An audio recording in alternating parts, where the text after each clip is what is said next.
The Duel. I, it was 8 o'clock in the morning time when the officers, the local officials, and the visitors usually took their morning dip in the sea after the hot, stifling night, and then went into the pavilion to drink tea or coffee. Ivan Andreich Levsky, a thin, fair young man of 28, wearing the cap of a clerk in the Ministry of Finance, and with slippers on his feet coming down to bathe, found a number of acquaintances on the beach, and among them his friend Samulenko, the army doctor.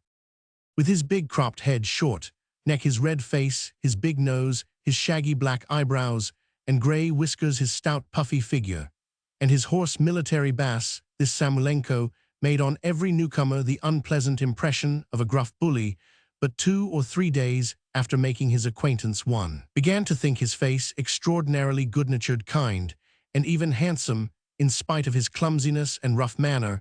He was a peaceable man of infinite kindliness and goodness of heart, always ready to be of use. He was on familiar terms with everyone in the town, lent everyone money, doctored everyone, made matches, patched up quarrels, arranged picnics at which he cooked shashlik and an awfully good soup of grey mullets. He was always looking after other people's affairs and trying to interest someone on their behalf, and was always delighted about something. The general opinion about him was that he was without faults of character. He had only 2 weaknesses. He was ashamed of his own good nature, and tried to disguise it by a surly expression and an assumed gruffness, and he liked his assistants and his soldiers to call him Your Excellency, although he was only a civil councillor. Answer one question for me. Alexander Davidovich Levsky began when both he and Samulenko were in the water up to their shoulders. Suppose you had loved a woman and had been living with her for 2 or 3 years, and then left off caring for her, as one does, and began to feel that you had nothing in common with her. How would you behave in that case? It's very simple. You go where you please, madam, and that would be the end of it. It's easy to say that, but if she has nowhere to go, a woman with no friends or relations, without a farthing, who can't work, well, 500 rubles down, or an allowance of 25 rubles a month, and nothing more. It's very simple. Even supposing you have 500 rubles and can pay 25 rubles a month, the woman I am speaking of is an educated woman and proud. Could you really bring yourself to offer her money, and how would you do it? Samulenko was going to answer, but at that moment a big wave covered them both, then broke on the beach and rolled back noisily over the shingle. The friends got out and began dressing. Of course it is difficult to live with a woman if you don't love her, said Samulenko, shaking the sand out of his boots. But one must look at the thing humanely. Vanya, if it were my case, I should never show a sign that I did not love her, and I should go on living with her till I died. He was at once ashamed of his own words. He pulled himself up and said, but for aught I care, there might be no females at all. Let them all go to the devil. The friends dressed and went into the pavilion. There Samulenko was quite at home, and even had a special cup and saucer. Every morning they brought him on a tray a cup of coffee, a tall cut glass of iced water, and a tiny glass of brandy. He would first drink the brandy, then the hot coffee, then the iced water, and this must have been very nice, for after drinking it his eyes looked moist with pleasure.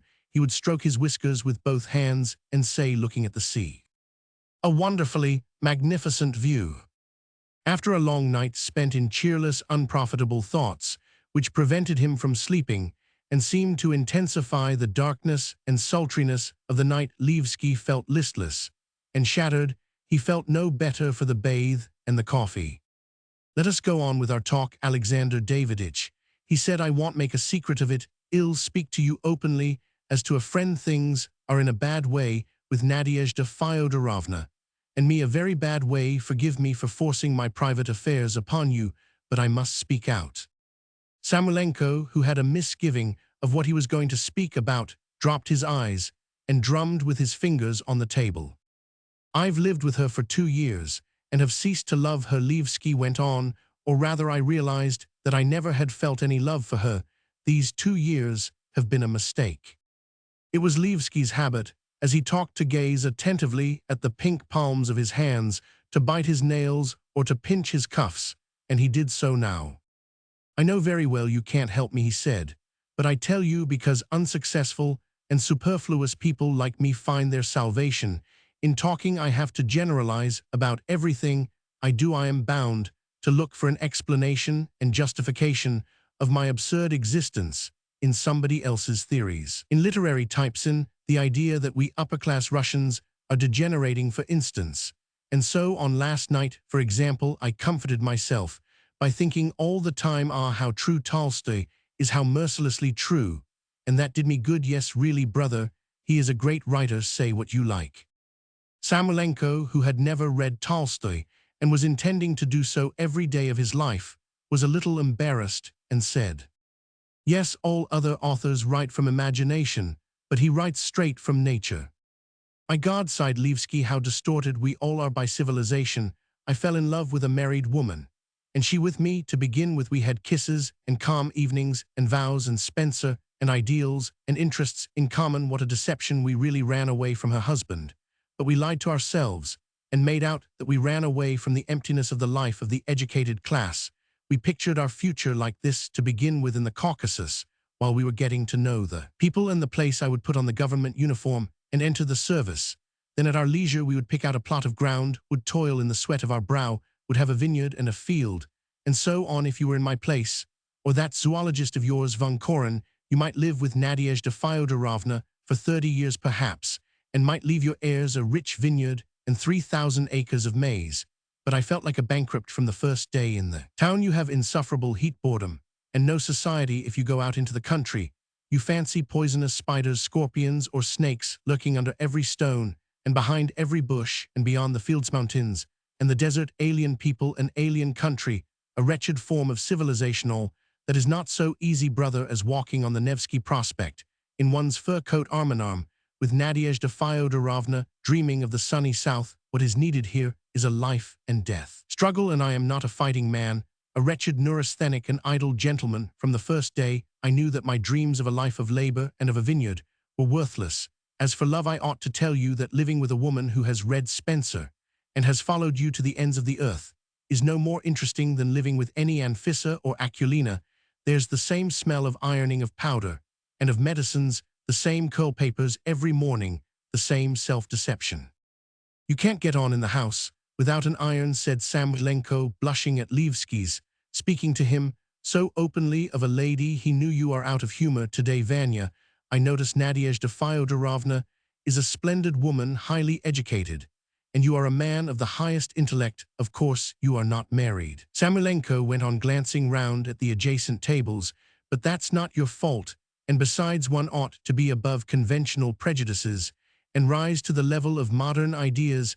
I believe in free love myself, yes, but to my thinking, once you have settled together, you ought to go on living together all your life.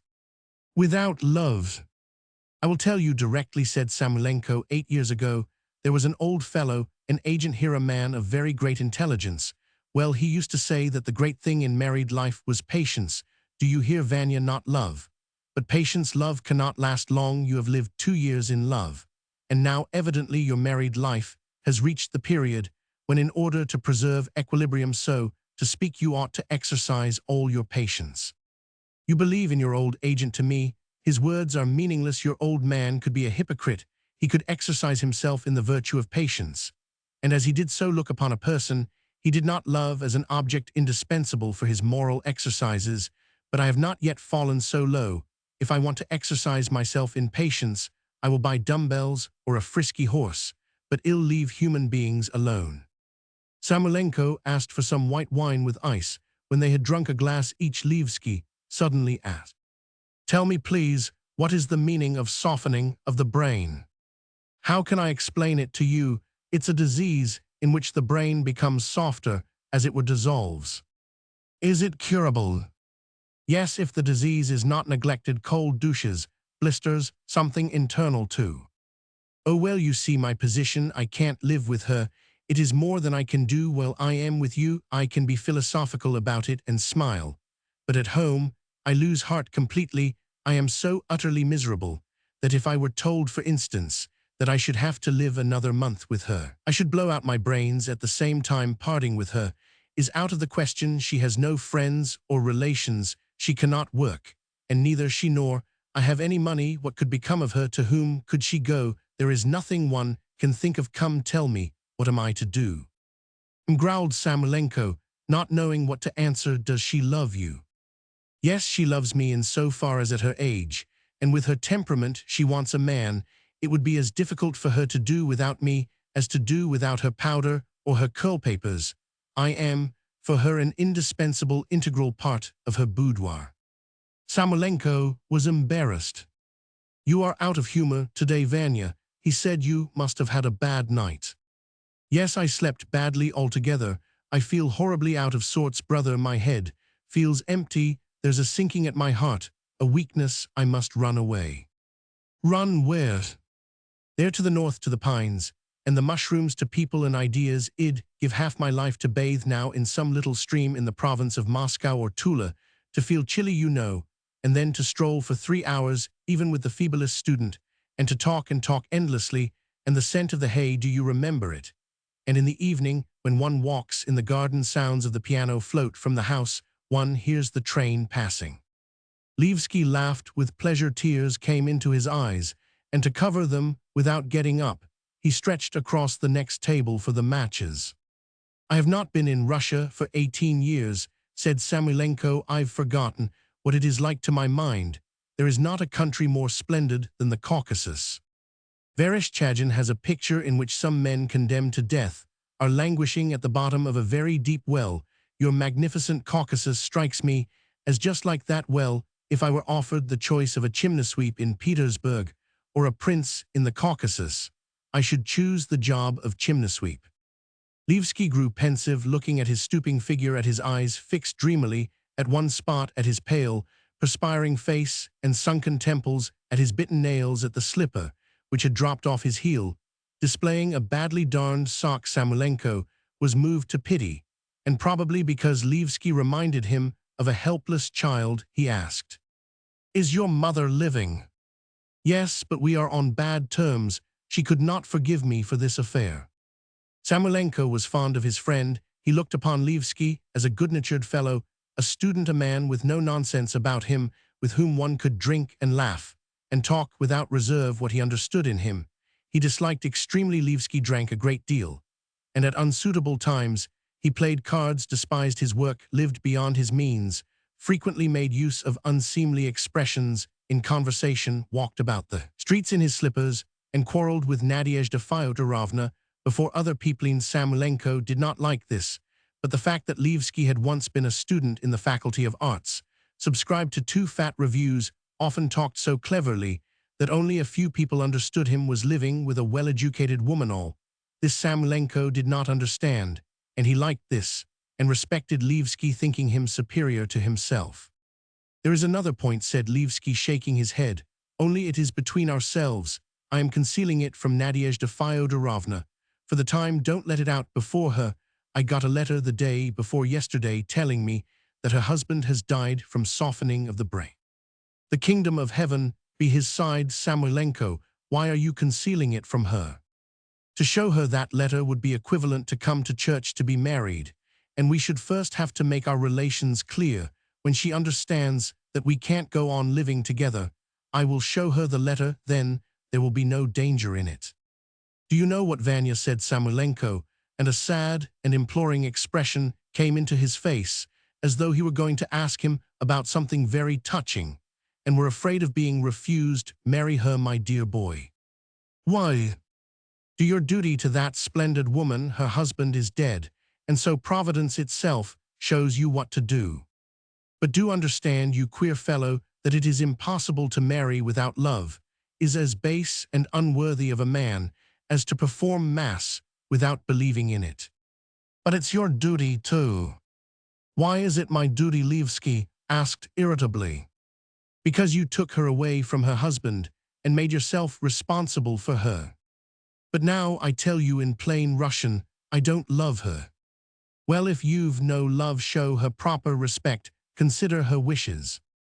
"Show her respect, consider her wishes." Levsky mimicked him as though she were some mother superior. "You are a poor psychologist and physiologist if you think that living with a woman one can get off with nothing but respect and consideration. what a woman thinks most of is her bedroom. Vanya, said Samoylenko, overcome with confusion. You are an elderly child, a theorist, while I am an old man, in spite of my years, and practical, and we shall never understand one another. We had better drop this conversation. Mustafa Levski shouted to the waiter, what's our bill? No, the doctor cried in dismay, clutching Levski's arm. It is for me to pay. I ordered it. Make it out to me, he cried to Mustafa. The friends got up and walked in silence along the seafront. When they reached the boulevard, they stopped and shook hands at parting. You are awfully spoilt, my friend, Samoylenko sighed. Fate has sent you a young, beautiful, cultured woman, and you refuse the gift, while if God were to give me a crooked old woman, how pleased I should be. If only she were kind and affectionate, I would live with her in my vineyard. And Samoylenko caught himself up and said, and she might get the samovar ready for me, there, the old hag. After parting with Levski, he walked along the boulevard when bulky and majestic, with a stern expression on his face. He walked along the boulevard in his snow-white tunic and superbly polished boots squaring his chest, decorated with the Vladimir cross on a ribbon.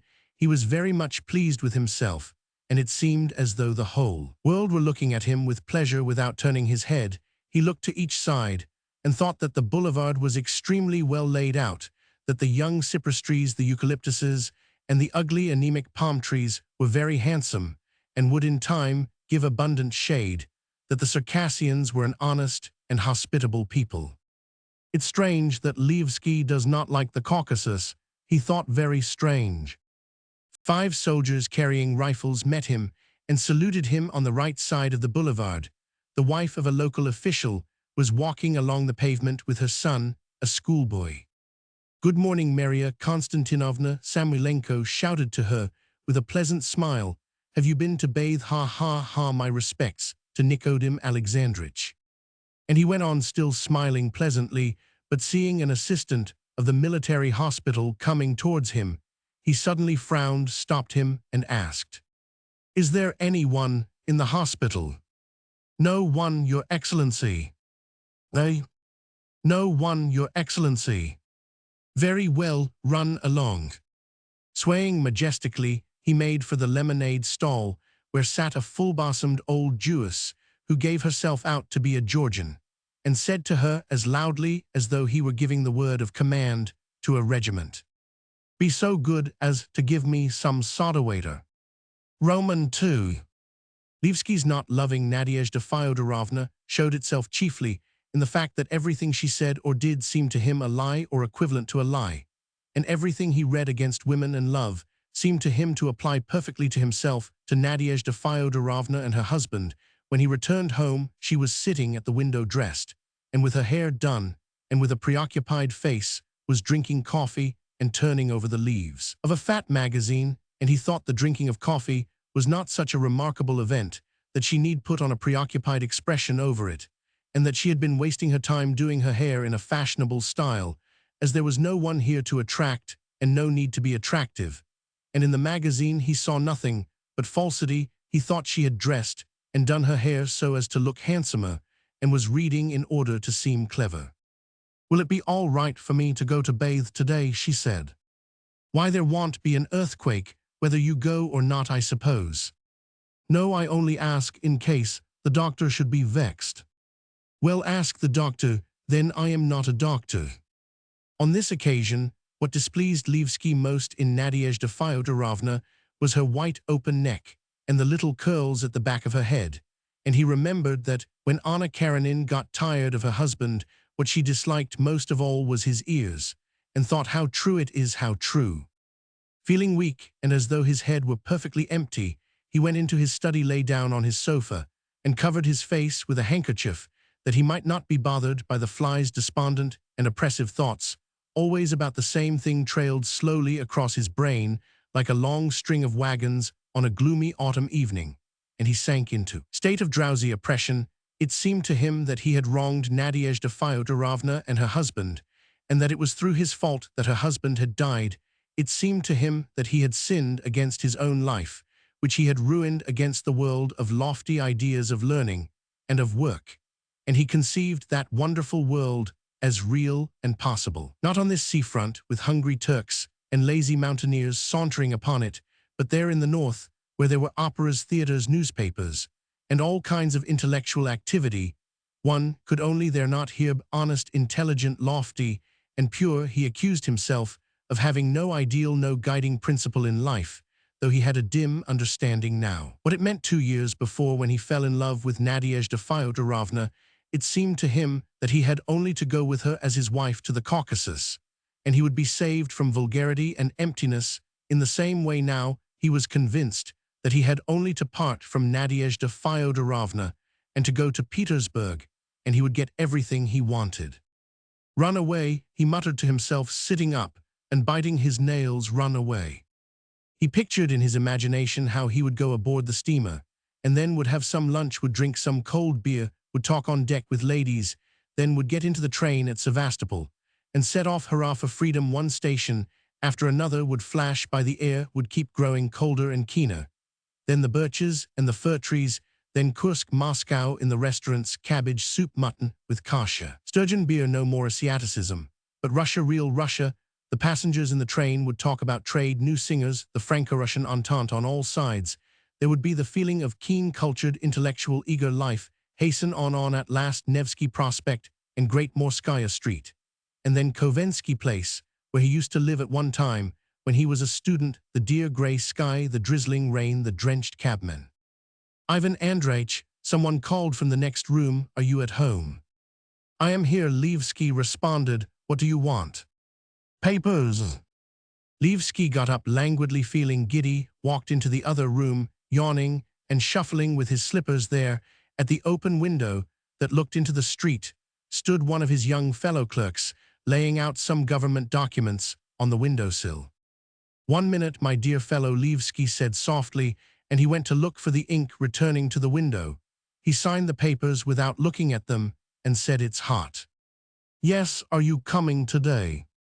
"I don't think so. I am not quite well. Tell Sheshkovsky that I will come and see him after dinner."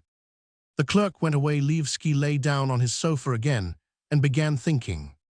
"And so I must weigh all the circumstances and reflect on them before I go away from here. I ought to pay up my debts. I owe about 2,000 rubles. I have no money, of course. That's not important. I shall pay part now somehow, and I shall send the rest later from Petersburg. The chief point is Nadezhda Fyodorovna. First of all, we must define our relations, yes." A little later, he was considering whether it would not be better to go to Samoylenko for advice. I might go, he thought, but what use would there be in it? I shall only say something inappropriate about boudoirs, about women, about what is honest or dishonest. What's the use of talking about what is honest or dishonest if I must make haste to save my life, if I am suffocating in this cursed slavery and am killing myself? One must realize at last that to go on leading the life I do is something so base and so cruel that everything else seems petty and trivial beside it. To run away, he muttered, sitting down to run away. The deserted seashore, the insatiable heat, and the monotony of the smoky lilac mountains, ever the same and silent, everlastingly solitary, overwhelmed him with depression, and as it were made him drowsy and sapped his energy. He was perhaps very clever, talented, remarkably honest. Perhaps, if the sea and the mountains had not closed him in on all sides, he might have become an excellent Zemstvo leader, a statesman, an orator, a political writer, a saint. Who knows if so? Was it not stupid to argue whether it were honest or dishonest, when a gifted and useful modern artist or musician, for instance, escaped from prison, breaks a wall, and deceives his jailers? Anything is honest when a man is in such a position. At 2 o'clock, Levsky and Nadezhda Fyodorovna sat down to dinner. When the cook gave them rice and tomato soup, Levsky said, "The same thing every day. Why not have cabbage soup?" "There are no cabbages." "It's strange. Samoylenko has cabbage soup, and Maria Konstantinovna has cabbage soup, and only I am obliged to eat this mawkish mess. We can't go on like this, darling." As is common with the vast majority of husbands and wives, not a single dinner had in earlier days passed without scenes and fault-finding between Nadezhda Fyodorovna and Levsky. But ever since Levsky had made up his mind that he did not love her, He had tried to give way to Nadezhda Fyodorovna, in everything spoke to her gently and politely smiled, and called her darling. "This soup tastes like licorice," he said, smiling. He made an effort to control himself and seem amiable, but could not refrain from saying, "Nobody looks after the housekeeping. If you are too ill or busy with reading, let me look after the cooking." In earlier days, she would have said to him, "Do by all means, or I see you want to turn me into a cook." But now she only looked at him timidly and flushed crimson. "Well, how do you feel today?" he asked kindly. "I am all right today. There is nothing but a little weakness." "You must take care of yourself, darling. I am awfully anxious about you." Nadezhda Fyodorovna was ill in some way. Samolenko said she had intermittent fever and gave her quinine. The other doctor, Ustimovich, a tall, lean, unsociable man who used to sit at home in the daytime and in the evenings walk slowly up and down on the seafront, coughing with his hands folded behind him and a cane stretched along his back, was of opinion that she had a female complaint and prescribed warm compresses in old days when Levsky loved her. Nadezhda Fyodorovna's illness had excited his pity and terror. Now he saw falsity even in her illness, her yellow, sleepy face, her lusterless eyes, her apathetic expression, and the yawning that always followed her attacks of fever, and the fact that during them she lay under a shawl and looked more like a boy than a woman, and that it was close and stuffy in her room. All this, in his opinion, destroyed the illusion and was an argument against love and marriage. The next dish given him was spinach with hard-boiled eggs, while Nadezhda Fyodorovna, as an invalid, had jelly and milk. When with a preoccupied face she touched the jelly with a spoon and then began languidly eating it, sipping milk, and he heard her swallowing, he was possessed by such an overwhelming aversion that it made his head tingle. He recognized that such a feeling would be an insult even to a dog, but he was angry not with himself, but with Nadezhda Fyodorovna for arousing such a feeling, and he understood why lovers sometimes murder their mistresses. He would not murder her, of course, but if he had been on a jury now, he would have acquitted the murderer. "Merci, darling," he said after dinner, and kissed Nadezhda Fyodorovna on the forehead. Going back into his study, he spent 5 minutes in walking to and fro, looking at his boots. Then he sat down on his sofa and muttered, run away, we must define the position and run away." He lay down on the sofa and recalled again that Nadezhda Fyodorovna's husband had died, perhaps by his fault. To blame a man for loving a woman or ceasing to love a woman is stupid. He persuaded himself, lying down and raising his legs in order to put on his high boots. Love and hatred are not under our control. As for her husband, maybe I was in an indirect way one of the causes of his death, but again, is it my fault that I fell in love with his wife, and she with me? Then he got up, and finding his cap, set off to the lodgings of his colleague Sheshkovsky, where the government clerks met every day to play vint and drink beer. My indecision reminds me of Hamlet, thought Levsky, on the way. How truly Shakespeare describes it. Ah, how truly. Roman 3. For the sake of sociability, and from sympathy for the hard plight of newcomers without families who, as there was not an hotel in the town, had nowhere to dine, Dr. Samolenko kept a sort of table d'hôte at this time.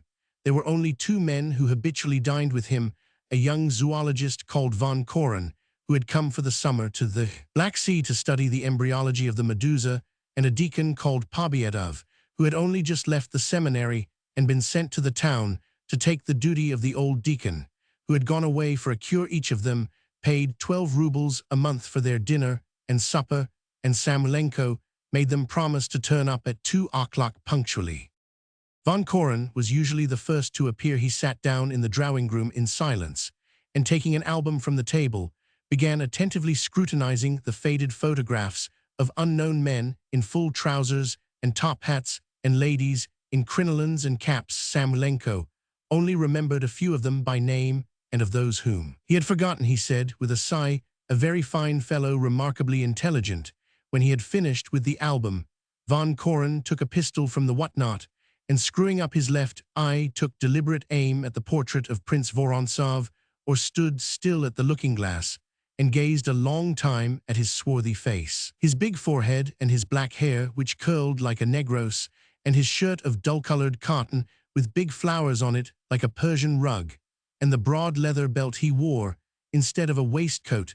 The contemplation of his own image seemed to afford him almost more satisfaction than looking at photographs or playing with the pistols. He was very well satisfied with his face, and his becomingly clipped beard, and the broad shoulders, which were unmistakable evidence of his excellent health and physical strength.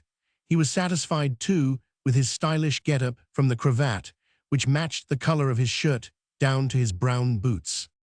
While he was looking at the album, and standing before the glass at that moment in the kitchen, and in the passage near Samoylenko, without his coat and waistcoat, with his neck bare, excited and bathed in perspiration, was bustling about the tables, mixing the salad, or making some sauce, or preparing meat, cucumbers, and onion for the cold soup, while he glared fiercely at the orderly who was helping him and brandished first a knife and then a spoon at him.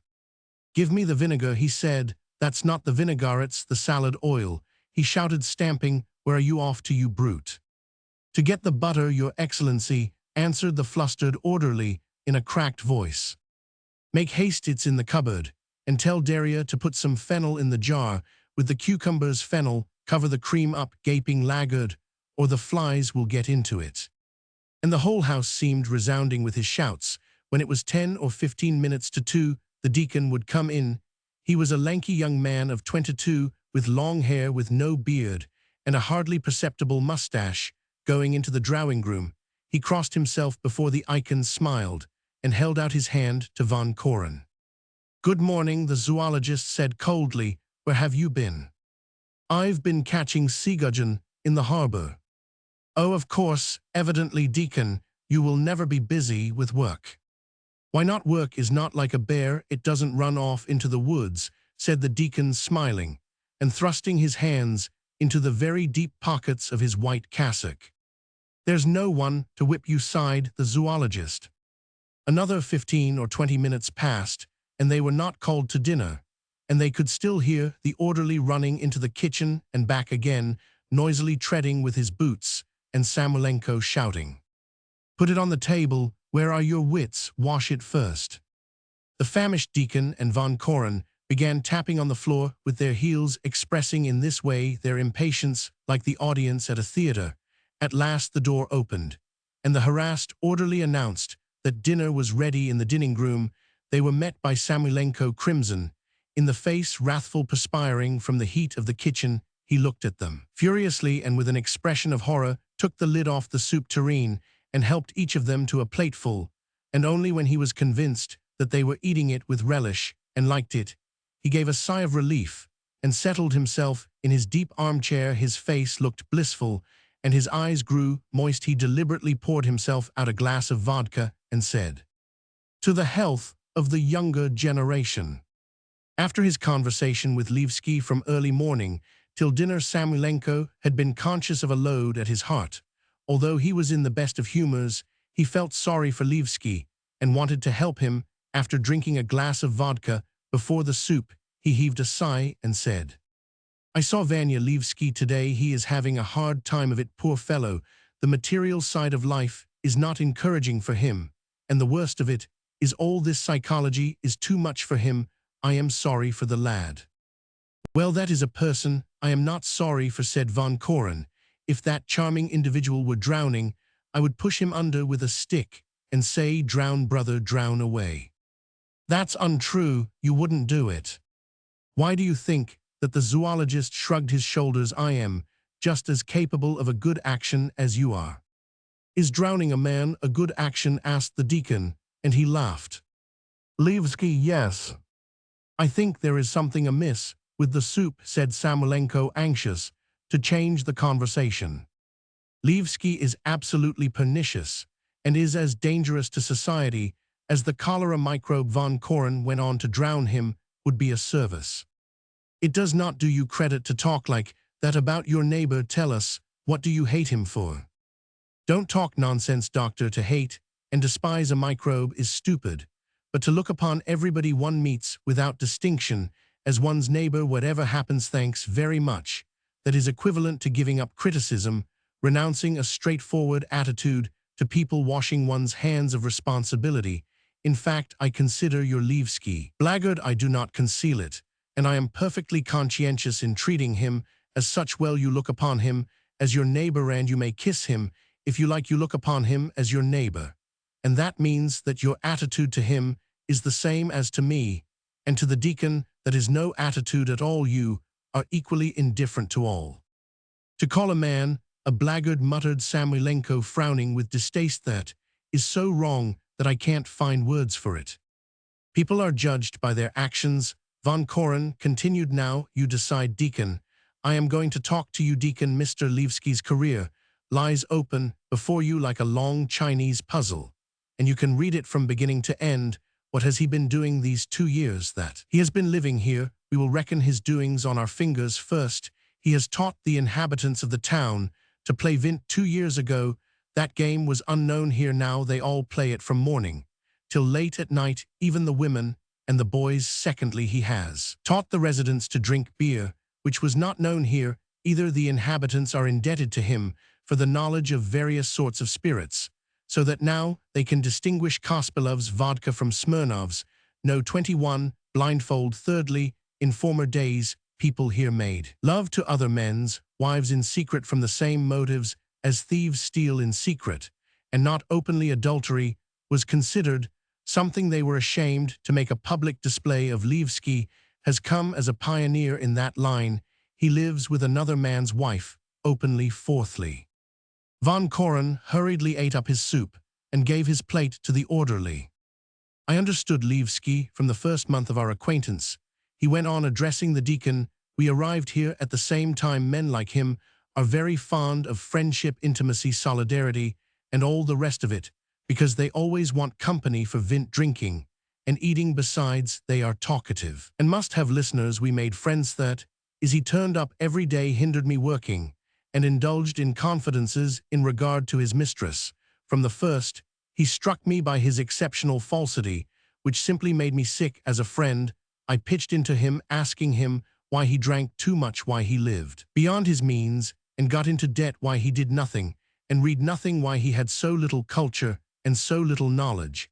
And in answer to all my questions, he used to smile, bitterly sigh, and say, I am a failure, a superfluous man, or what do you expect, my dear fellow, from us, the debris of the serf-owning class, or we are degenerate, or he would begin a long rigmarole about Onyegin, Pechorin, Byron's Cain, and Bazarov, of whom he would say they are our fathers in flesh and in spirit. So we are to understand that it was not his fault that government envelopes lay unopened in his office for weeks together, and that he drank and taught others to drink, but Onyegin, Pechorin, and Turgenev, who had invented the failure and the superfluous man, were responsible for it. The cause of his extreme dissoluteness and unseemliness lies, do you see, not in himself, but somewhere outside in space, and sown ingenious idea it is not only he who is dissolute, false, and disgusting, but we men of the 80s, we the spiritless, nervous offspring of the serf-owning class civilization, has crippled us. In fact, we are to understand that such a great man as Levsky is great even in his fall, that his dissoluteness, his lack of culture and of moral purity is a phenomenon of natural history, sanctified by inevitability, that the causes of it are worldwide, elemental, and that we ought to hang up a lamp before Levsky, since he is the fated victim of the age of influences of heredity. And so on. All the officials and their ladies were in ecstasies when they listened to him, and I could not make out for a long time what sort of man I had to deal with, a cynic or a clever rogue. Such types as he, on the surface intellectual, with a smattering of education and a great deal of talk about their own nobility, are very clever in posing as exceptionally complex natures. Hold your tongue, Samoylenko flared up. I will not allow a splendid fellow to be spoken ill of in my presence. Don't interrupt, Alexander Daviditch, said Von Koren coldly. I am just finishing. Levsky is by no means a complex organism. Here is his moral skeleton: in the morning slippers, a bathe and coffee, then till dinnertime slippers, a constitutional and conversation, at 2 o'clock slippers, dinner, and wine at 5 o'clock, a bathe, tea and wine, then vint, and lying at 10 o'clock, supper and wine, and after midnight, sleep and la femme. His existence is confined within this narrow program, like an egg within its shell. Whether he walks or sits, is angry, writes, rejoices, it may all be reduced to wine, cards, slippers, and woman plays a fatal, overwhelming part in his life. He tells us himself that at 13 he was in love, that when he was a student in his first year, he was living with a lady who had a good influence over him, and to whom he was indebted for his musical education. In his second year he bought a prostitute from a brothel and raised her to his level, that is, took her as his kept mistress, and she lived with him for 6 months, and then ran away back to the brothel keeper, and her flight caused him much spiritual suffering. Alas, his sufferings were so great that he had to leave the university and spend 2 years at home doing nothing. But this was all for the best. At home he made friends with a widow who advised him to leave the faculty of jurisprudence and go into the faculty of arts, and so he Roman 999, when he had taken his degree, he fell passionately in love with his present what's-her-name married lady, and was obliged to flee with her here to the Caucasus for the sake of his ideals. He would have us believe, seeing that tomorrow, if not today, he will be tired of her and flee back again to Petersburg, and that too will be for the sake of his ideals. How do you know, growled Samoylenko, looking angrily at the zoologist. You had better eat your dinner. The next course consisted of boiled mullet with Polish sauce. Samoylenko helped each of his companions to a whole mullet and poured out the sauce with his own hand. 2 minutes passed in silence. Woman plays an essential part in the life of every man, said the deacon. You can't help that. Yes, but to what degree? For each of us, woman means mother, sister, wife, friend to Levski. She is everything, and at the same time nothing but a mistress. Shethet is cohabitation with her, is the happiness and object of his life. He is gay, sad, bored, disenchanted. An account of woman, his life grows disagreeable. Woman is to blame. The dawn of a new life begins to glow. Ideals turn up, and again look for the woman he only derives enjoyment from. Books and pictures in which there is woman. Our age is to his thinking poor and inferior to the 40s and the 60s, only because we do not know how to abandon ourselves, obviously, to the passion and ecstasy of love. These voluptuaries must have in their brains a special growth of the nature of sarcoma, which stifles the brain and directs their whole psychology. Watch Levski when he is sitting anywhere in company. You notice when one raises any general question in his presence, for instance, about the cell or instinct, he sits apart and neither speaks nor listens. He looks languid and disillusioned. Nothing has any interest for him. Everything is vulgar and trivial. But as soon as you speak of male and female, for instance, of the fact that the female spider after fertilization devours the male, his eyes glow with curiosity, his face brightens, and the man revives. In fact, all his thoughts, however noble, lofty, or neutral they may be, they all have one point of resemblance. You walk along the street with him and meet a donkey, for instance. Tell me, please, he asks, what would happen if you mated a donkey with a camel? And his dreams, has he told you of his dreams? It is magnificent. First he dreams that he is married to the moon, then that he is summoned before the police and ordered to live with a guitar. The deacon burst into resounding laughter. Samoylenko frowned and wrinkled up his face angrily so as not to laugh, but could not restrain himself and laughed. And it's all nonsense, he said, wiping his tears. Yes, by Jove, it's nonsense. Roman 4.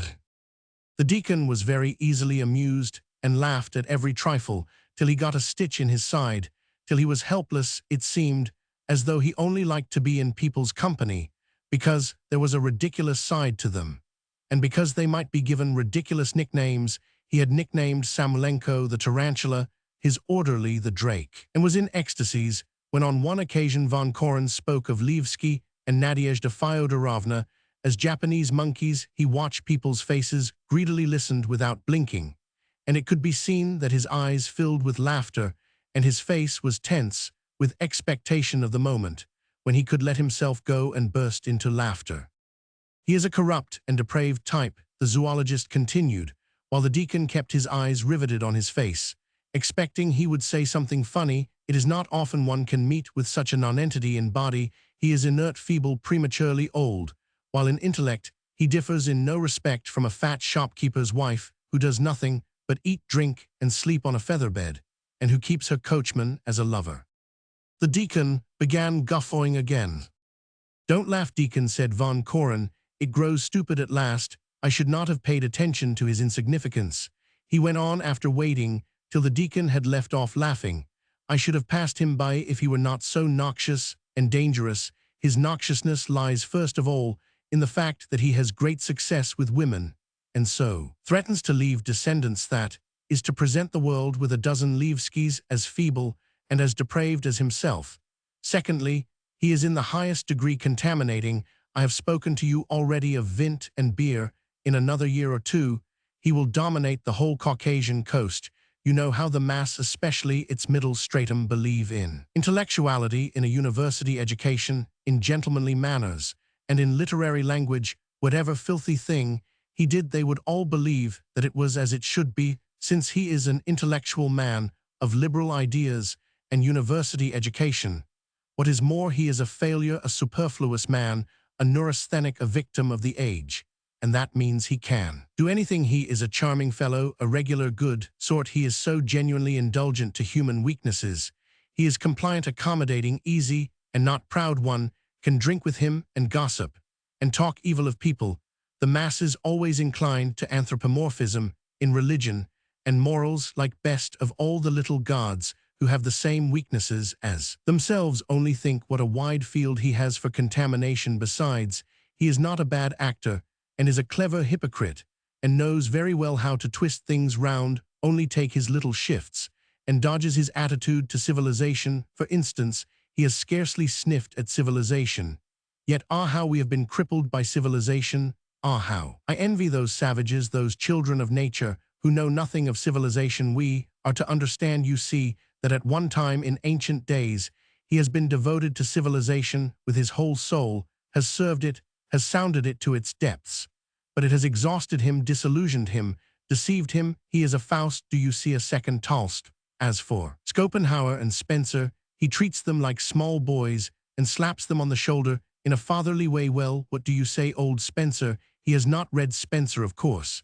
But how charming he is, when with light careless irony he says of his lady friend, she has read Spencer, and they all listen to him, and no one cares to understand that this charlatan has not the right to kiss the sole of Spencer's foot, let alone speaking about him in that tone, sapping the foundations of civilization, of authority of other peoples, altars, spattering them with filth, winking jocosely at them, only to justify and conceal one's own rottenness and moral poverty, is only possible for a very vain, base, and nasty creature.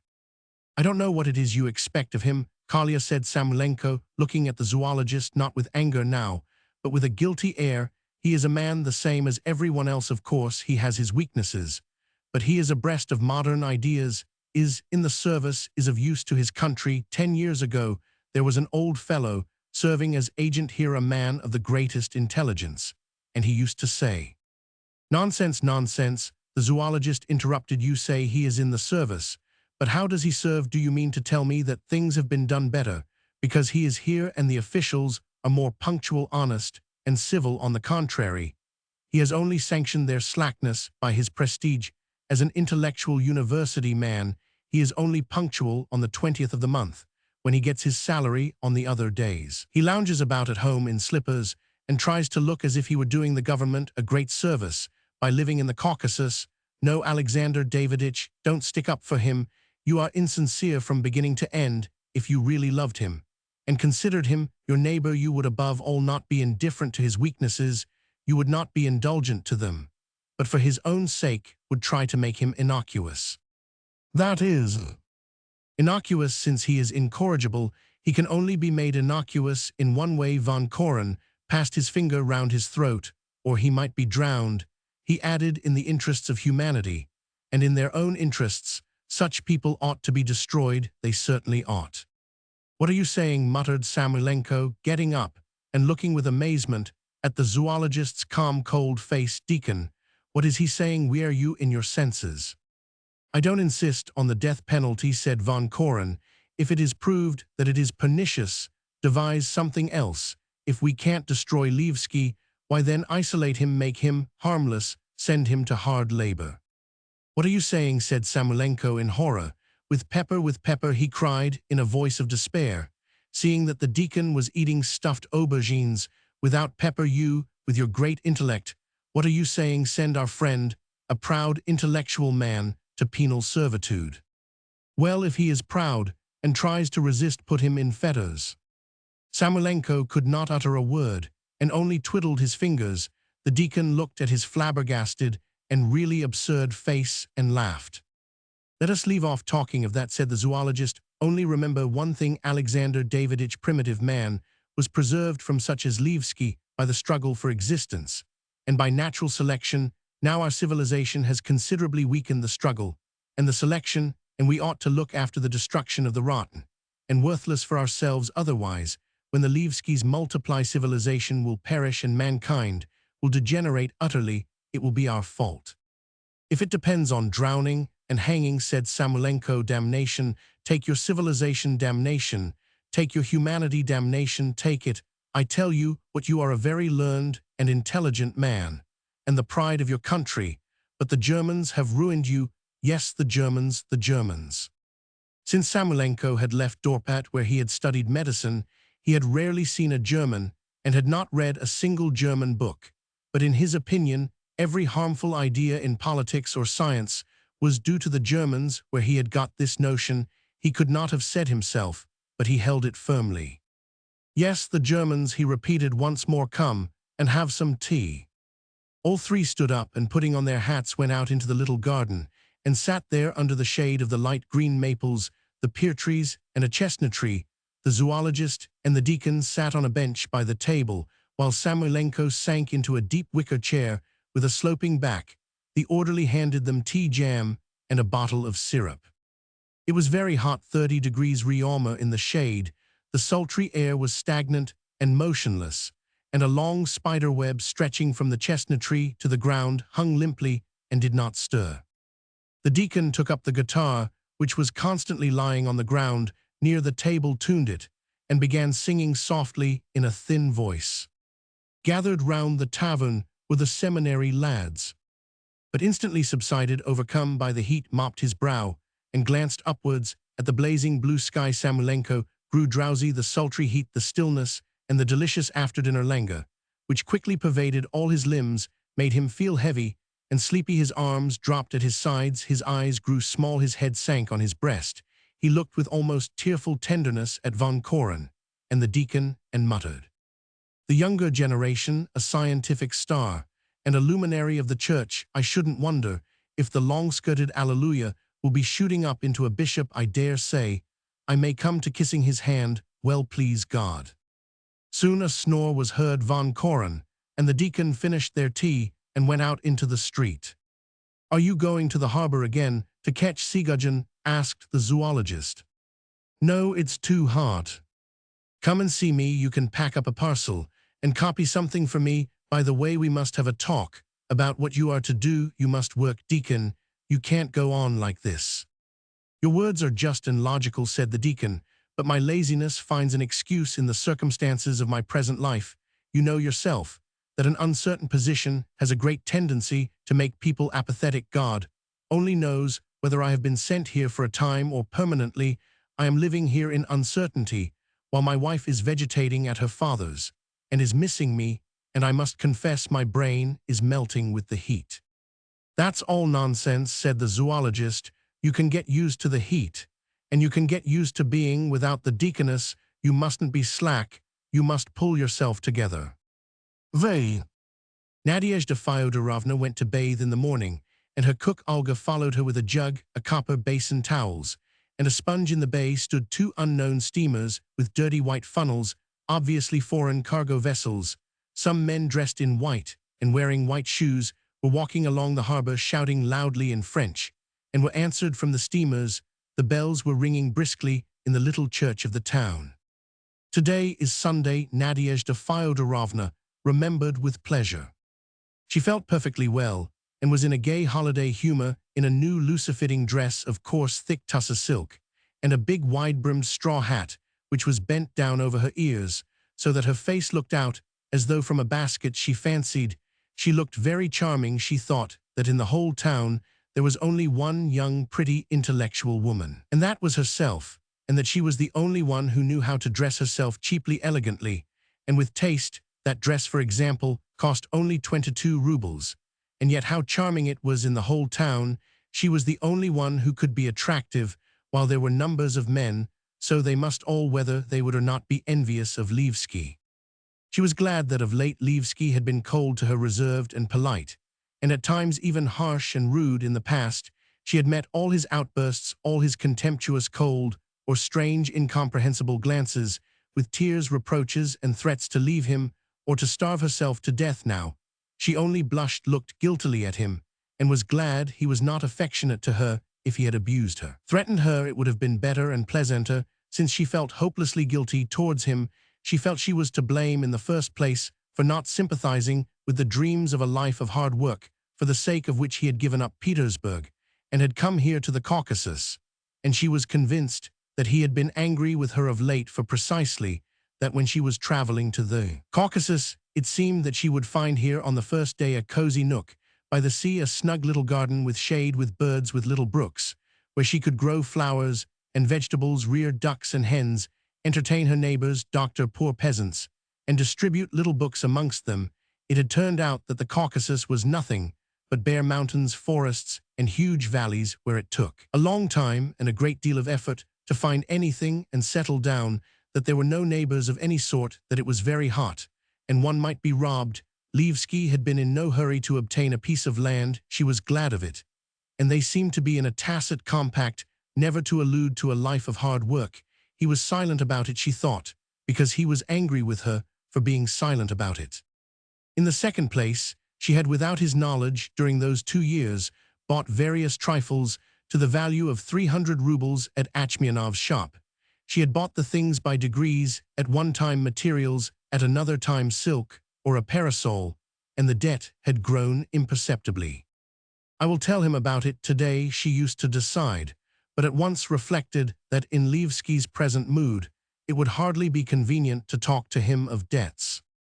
Thirdly, she had on 2 occasions in Levski's absence received a visit from Kirillin, the police captain, once in the morning, when Levski had gone to bathe, and another time at midnight, when he was playing cards. Remembering this, Nadezhda Fyodorovna flushed crimson and looked round at the cook as though she might overhear her thoughts. The long, insufferably hot, wearisome days, beautiful languorous evenings, and stifling nights, and the whole manner of living when from morning to night one is at a loss to fill up the useless hours, and the persistent thought that she was the prettiest young woman in the town, and that her youth was passing and being wasted, and Levski himself, though honest and idealistic, always the same, always lounging about in his slippers, biting his nails and wearying her with his caprices, led by degrees to her becoming possessed by desire, and as though she were mad, she thought of nothing else day and night, breathing, looking, walking. She felt nothing but desire. The sound of the sea told her she must love the darkness of evening, same the mountains, same. And when Kirillin began paying her attentions, she had neither the power nor the wish to resist, and surrendered to him. Now the foreign steamers and the men in white reminded her for some reason of a huge hall together with the shouts of French. She heard the strains of a waltz, and her bosom heaved with unaccountable delight. She longed to dance and talk French. She reflected joyfully that there was nothing terrible about her infidelity. Her soul had no part in her infidelity. She still loved Levski, and that was proved by the fact that she was jealous of him, was sorry for him, and missed him when he was away. Kirillin had turned out to be very mediocre, rather coarse though handsome. Everything was broken off with him already, and there would never be anything more. What had happened was over. It had nothing to do with anyone, and if Levski found it out, he would not believe in it. There was only one bathing house for ladies on the seafront. Men bathed under the open sky. Going into the bathing house, Nadezhda Fyodorovna found there an elderly lady, Maria Konstantinovna Bychugov, and her daughter Katya, a schoolgirl of 15. Both of them were sitting on a bench undressing. Maria Konstantinovna was a good-natured, enthusiastic, and genteel person who talked in a drawling and pathetic voice. She had been a governess until she was 32, and then had married Bychugov, a government official, a bald little man with his hair combed on to his temples, and with a very meek disposition. She was still in love with him, was jealous, blushed at the word love, and told everyone she was very happy. "My dear," she cried enthusiastically on seeing Nadezhda Fyodorovna, assuming an expression which all her acquaintances called almondoily, "My dear, how delightful that you have come well bathed together. That's enchanting." Olga quickly flung off her dress and chemise and began undressing her mistress. "It's not quite so hot today as yesterday," said Nadezhda Fyodorovna, shrinking at the coarse touch of the naked cook. "Yesterday, I almost died of the heat." "Oh yes, my dear, I could hardly breathe myself. Would you believe it, I bathed yesterday 3 times, just imagine, my dear, 3 times." Nikodem Alexandrovich was quite uneasy. "Is it possible to be so ugly?" thought Nadezhda Fyodorovna, looking at Olga and the official's wife. She glanced at Katya and thought the little girls not badly made. "Your Nikodem Alexandrovich is very charming," she said. "I am simply in love with him." "Ha ha ha," cried Maria Konstantinovna with a forced laugh that's quite enchanting. Free from her clothes, Nadezhda Fyodorovna felt a desire to fly, and it seemed to her that if she were to wave her hands she would fly upwards. When she was undressed, she noticed that Olga looked scornfully at her white body. Olga, a young soldier's wife, was living with her lawful husband, and so considered herself superior to her mistress. Maria Konstantinovna and Katya were afraid of her, and did not respect her. This was disagreeable, and to raise herself in their opinion, Nadezhda Fyodorovna said, "At home in Petersburg, summer villa life is at its height. Now my husband and I have so many friends, we ought to go and see them." "I believe your husband is an engineer," said Maria Konstantinovna timidly. "I am speaking of Levsky. He has a great many acquaintances, but unfortunately his mother is a proud aristocrat, not very intelligent." Nadezhda Fyodorovna threw herself into the water without finishing. Maria Konstantinovna and Katya made their way in after her. "There are so many conventional ideas in the world," Nadezhda Fyodorovna went on, "and life is not so easy as it seems." Maria Konstantinovna, who had been a governess in aristocratic families and who was an authority on social matters, said, "Oh yes, would you believe me, my dear, at the Garotinskys, I was expected to dress for lunch as well as for dinner, so that, like an actress, I received a special allowance for my wardrobe in addition to my salary." She stood between Nadezhda Fyodorovna and Katya, as though to screen her daughter from the water that washed the former. Through the open doors looking out to the sea, they could see someone swimming 100 paces from their bathing place. "Mother, it's our Kostya," said Katya. "Ach!" Maria Konstantinovna cackled in her dismay. "Ach, Kostya!" she shouted. "Come back, Kostya, come back." Kostya, a boy of 14, to show off his prowess before his mother and sister, dived and swam farther, but began to be exhausted and hurried back, and from his strained and serious face it could be seen that he could not trust his own strength. "The trouble one has with these boys, my dear," said Maria Konstantinovna, growing calmer, "before you can turn round, he will break his neck. Ah, my dear, how sweet it is. And yet, at the same time, how difficult to be a mother. One's afraid of everything." Nadezhda Fyodorovna put on her straw hat and dashed out into the open sea. She swam some 30 feet and then turned on her back. She could see the sea to the horizon, the steamers, the people on the seafront, the town, and all this together with the sultry heat, and the soft transparent waves excited her, and whispered that she must live. A sailing boat darted by her rapidly and vigorously, cleaving the waves, and the air. The man sitting at the helm looked at her, and she liked being looked at. After bathing, the ladies dressed and went away together. "I have fever every alternate day, and yet I don't get thin," said Nadezhda Fyodorovna, licking her lips, which were salt from the bathe, and responding with a smile to the bows of her acquaintances. "I've always been plump, and now I believe I am plumper than ever." "That, my dear, is constitutional. If, like me, one has no constitutional tendency to stoutness, no diet is of any use. But you've wetted your hat, my dear." "It doesn't matter, it will dry." Nadezhda Fyodorovna saw again the men in white who were walking on the seafront and talking French, and again she felt a sudden thrill of joy and had a vague memory of some big hall in which she had once danced, or of which perhaps she had once dreamed, and something at the bottom of her soul dimly and obscurely whispered to her that she was a pretty common, miserable, worthless woman. Maria Konstantinovna stopped at her gate and asked her to come in and sit down for a little while. "Come in, my dear," she said in an imploring voice, and at the same time She looked at Nadezhda Fyodorovna with anxiety and hope. Perhaps she would refuse and not come in. With pleasure, said Nadezhda Fyodorovna, accepting. You know how I love being with you. And she went into the house. Maria Konstantinovna sat her down and gave her coffee, regaled her with milk rolls, then showed her photographs of her former pupils, the Garotinskys, who were by now married. She showed her, too, the examination reports of Kostya and Katya. The reports were very good. But to make them seem even better, she complained, with a sigh, how difficult the lessons at school were now. She made much of her visitor, and was sorry for her, though at the same time she was harassed by the thought that Nadezhda Fyodorovna might have a corrupting influence on the morals of Kostya and Katya, and was glad that her Nikodim Alexandrich was not at home, seeing that, in her opinion, all men are fond of women, like that Nadezhda Fyodorovna might have a bad effect on Nikodim Alexandrich too. As she talked to her visitor, Maria Konstantinovna kept remembering that they were to have a picnic that evening, and that von Koren had particularly begged her to say nothing about it to the Japanese monks, that Islevsky and Nadezhda Fyodorovna. But she dropped a word about it unawares, crimsoned, and said, in confusion, "I hope you will come too." Roman 6. It was agreed to drive about 5 miles out of town on the road to the south, to stop near a duhan at the junction of two streams, the Black River and the Yellow River, ran to cook fish soup.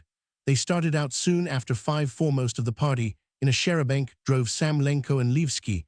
They were followed by Maria Konstantinovna, Nadezhda Fyodorovna, Katya, and Kostya, in a coach with 3 horses, carrying with them the crockery and a basket with provisions. In the next carriage came the police captain Kirillin and the young Achmianov, the son of the shopkeeper, to whom Nadezhda Fyodorovna owed 300 rubles.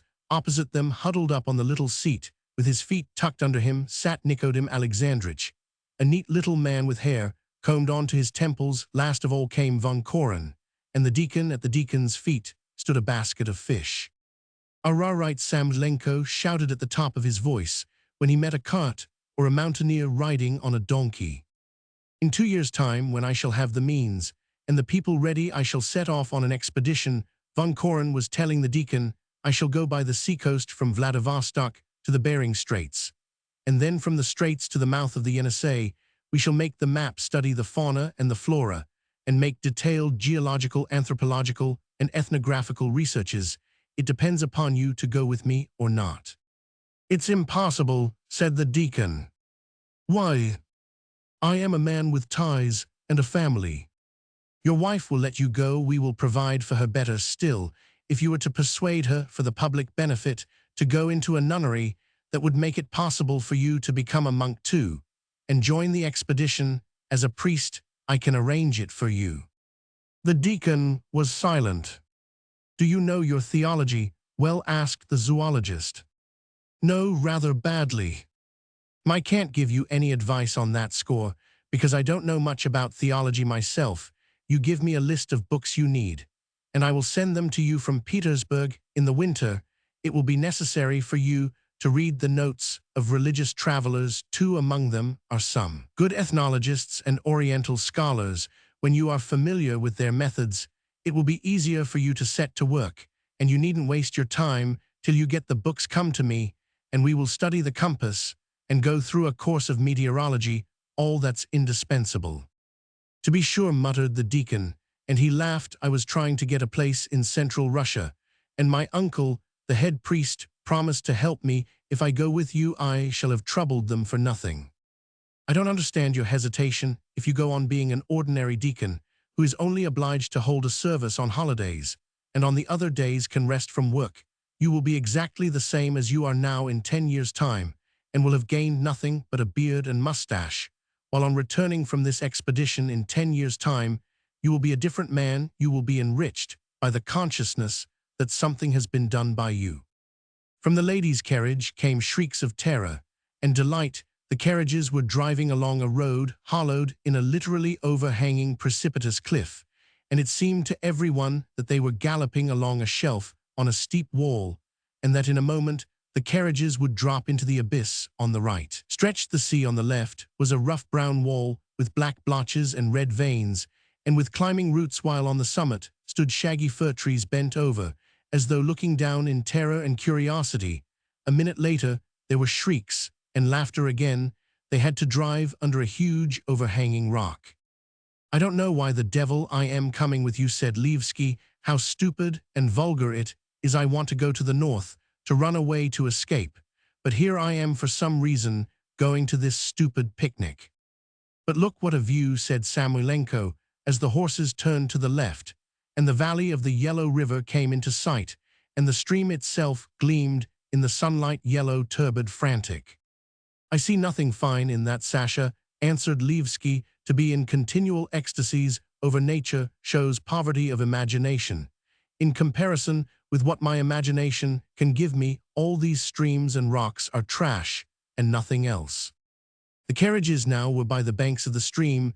The high mountain banks gradually grew closer, the valley shrank together, and ended in a gorge. The rocky mountain round which they were driving had been piled together by nature out of huge rocks pressing upon each other with such terrible weight that Samoylenko could not help gasping every time he looked at them. The dark and beautiful mountain was cleft in places by narrow fissures and gorges, from which came a breath of dewy moisture and mystery. Through the gorges could be seen other mountains, brown, pink, lilac, smoky, or bathed in vivid sunlight. From time to time, as they passed a gorge, they caught the sound of water falling from the heights and splashing on the stones. "Ach, the damned mountains," sighed Levski. "How sick I am of them." At the place where the Black River falls into the yellow, and the water, black as ink, stains the yellow, and struggles with it, stood the Tatar Kurbalay's duhan with the Russian flag on the roof, and with an inscription written in chalk, "The pleasant duhan." Near it was a little garden enclosed in a hurdle fence, with tables and chairs set out in it, and in the midst of a thicket of wretched thorn bushes stood a single solitary cypress, dark and beautiful. Kurbalay, a nimble little Tatar in a blue shirt and a white apron, was standing in the road, and holding his stomach, he bowed low to welcome the carriages and smiled, showing his glistening white teeth. "Good evening, Kurbalay," shouted Samoylenko. "We are driving on a little further, and you take along the samovar and chairs. Look sharp." Kurbalay nodded his shaven head and muttered something, and only those sitting in the last carriage could hear. "We've got trout, Your Excellency." Bring them," said Von Koren. 500 paces from the duhan, the carriages stopped. Samoylenko selected a small meadow round which there were scattered stones convenient for sitting on, and a fallen tree blown down by the storm, with roots overgrown by moss and dry yellow needles. Here there was a fragile wooden bridge over the stream, and just opposite on the other bank there was a little barn for drying maize, standing on 4 low piles, and looking like the hut on hen's legs in the fairy tale. A little ladder sloped from its top. The first impression in all was a feeling that they would never get out of that place again. On all sides, wherever they looked, the mountains rose up and towered above them, and the shadows of evening were stealing rapidly from the duhan and dark cypress, making the narrow, winding valley of the Black River narrower, and the mountains higher. They could hear the river murmuring and the unceasing chirrup of the grasshoppers. "Enchanting," said Maria Konstantinovna, heaving deep sighs of ecstasy. "Children, look how fine, what peace." "Yes, it really is fine," assented Levski, who liked the view, and for some reason felt sad as he looked at the sky, and then at the blue smoke rising from the chimney of the duhan. "Yes, it is fine," he repeated. "Ivan Andreich, describe this view," Maria Konstantinovna said tearfully. "Why?" asked Levski. "The impression is better than any description. The wealth of sights and sounds, which everyone receives from nature by direct impression, is ranted about by authors in a hideous and unrecognizable way." "Really?" Von Koren asked coldly, choosing the biggest stone by the side of the water and trying to clamber up and sit upon it. "Really?" he repeated, looking directly at Levski. "What of Romeo and Juliet, or, for instance, Pushkin's Night in the Ukraine? Nature ought to come and bow down at their feet." "Perhaps," said Levski, who was too lazy to think and oppose him. "Though what is Romeo and Juliet? After all," he added, after a short pause, "the beauty of poetry and holiness of love are simply the roses under which they try to hide its rottenness. Romeo is just the same sort of animal as all the rest of us. Whatever one talks to you about, you always bring it round to." Von Koren glanced round at Katya and broke off. "What do I bring it round to?" asked Levski. One tells you, for instance, how beautiful a bunch of grapes is, and you answer yes, but how ugly it is when it is chewed and digested in one's stomach. Why say that it's not new and altogether it is a queer habit? Levski knew that von Koren did not like him, and so was afraid of him, and felt in his presence as though everyone were constrained and someone was standing behind his back. He made no answer and walked away feeling sorry he had come. "Gentlemen, quick march for brushwood, for the fire," commanded Samoylenko. They all wandered off in different directions, and no one was left, but Kirillin Achmianov and Nikodim Alexandrovich Kerbalay brought chairs, spread a rug on the ground, and set a few bottles of wine. The police captain, Kirillin, a tall, good-looking man, who in all weathers wore his greatcoat over his tunic, with his haughty deportment, stately carriage, and thick, rather hoarse voice, looked like a young provincial chief of police. His expression was mournful and sleepy, as though he had just been waked against his will. "What have you brought this for, you brute?" he asked Kerbalay, deliberately articulating each word. "I ordered you to give us kvel. And what have you brought, you ugly Tatar, what?" "We have plenty of wine, of our own." Yegor Alexeyevich Nikodim Alexandrovich observed timidly and politely. But I want us to have my wine too. I am taking part in the picnic, and I imagine I have full right to contribute my share. I imagine, so bring 10 bottles of kvel." "Why so many?" asked Nikodim Alexandrovich, in wonder, knowing Kirillin had no money. 20 bottles, 30, shouted Kirillin. "Never mind, let him," Achmianov whispered to Nikodim Alexandrovich. "Ill pay."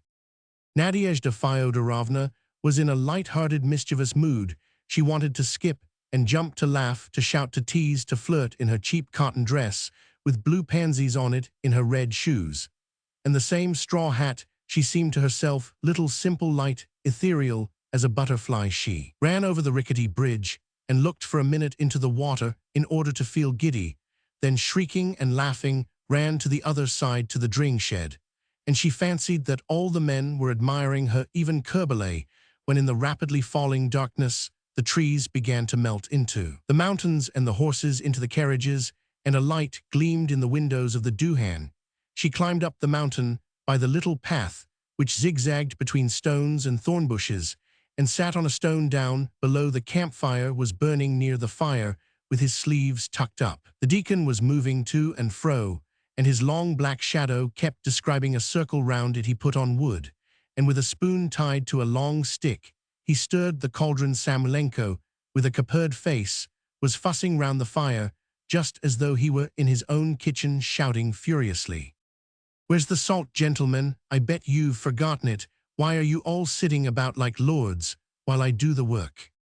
Levski and Nikodim Alexandrovich were sitting side by side on the fallen tree, looking pensively at the fire. Maria Konstantinovna, Katya, and Kostya were taking the cups, saucers, and plates out of the baskets. Von Koren, with his arms folded and one foot on a stone, was standing on a bank at the very edge of the water, thinking about something. Patches of red light from the fire moved together with the shadows over the ground near the dark human figures, and quivered on the mountain, on the trees, on the bridge, on the dring shed on the other side. The steep, scooped-out bank was all lighted up and glimmering in the stream, and the rushing, turbid water broke its reflection into little bits. The deacon went for the fish, which Kerbalay was cleaning and washing on the bank, but he stood still halfway and looked about him. "My God, how nice it is," he thought. "People, rocks, the fire, the twilight, a monstrous tree, nothing more, and yet how fine it is." On the further bank, some unknown persons made their appearance near the dring shed. The flickering light and the smoke from the campfire puffing in that direction made it impossible to get a full view of them all at once, but glimpses were caught now of a shaggy hat and a gray beard, now of a blue shirt, now of a figure ragged from shoulder to knee with a dagger across the body, then a swarthy young face with black eyebrows as thick and bold as though they had been drawn in charcoal. 5 of them sat in a circle on the ground, and the other 5 went into the dring shed. One was standing at the door with his back to the fire, and with his hands behind his back, was telling something which must have been very interesting, for when Samoylenko threw on twigs, and the fire flared up and scattered sparks, and threw a glaring light on the shed, 2 calm countenances, with an expression on them of deep attention, could be seen looking out of the door.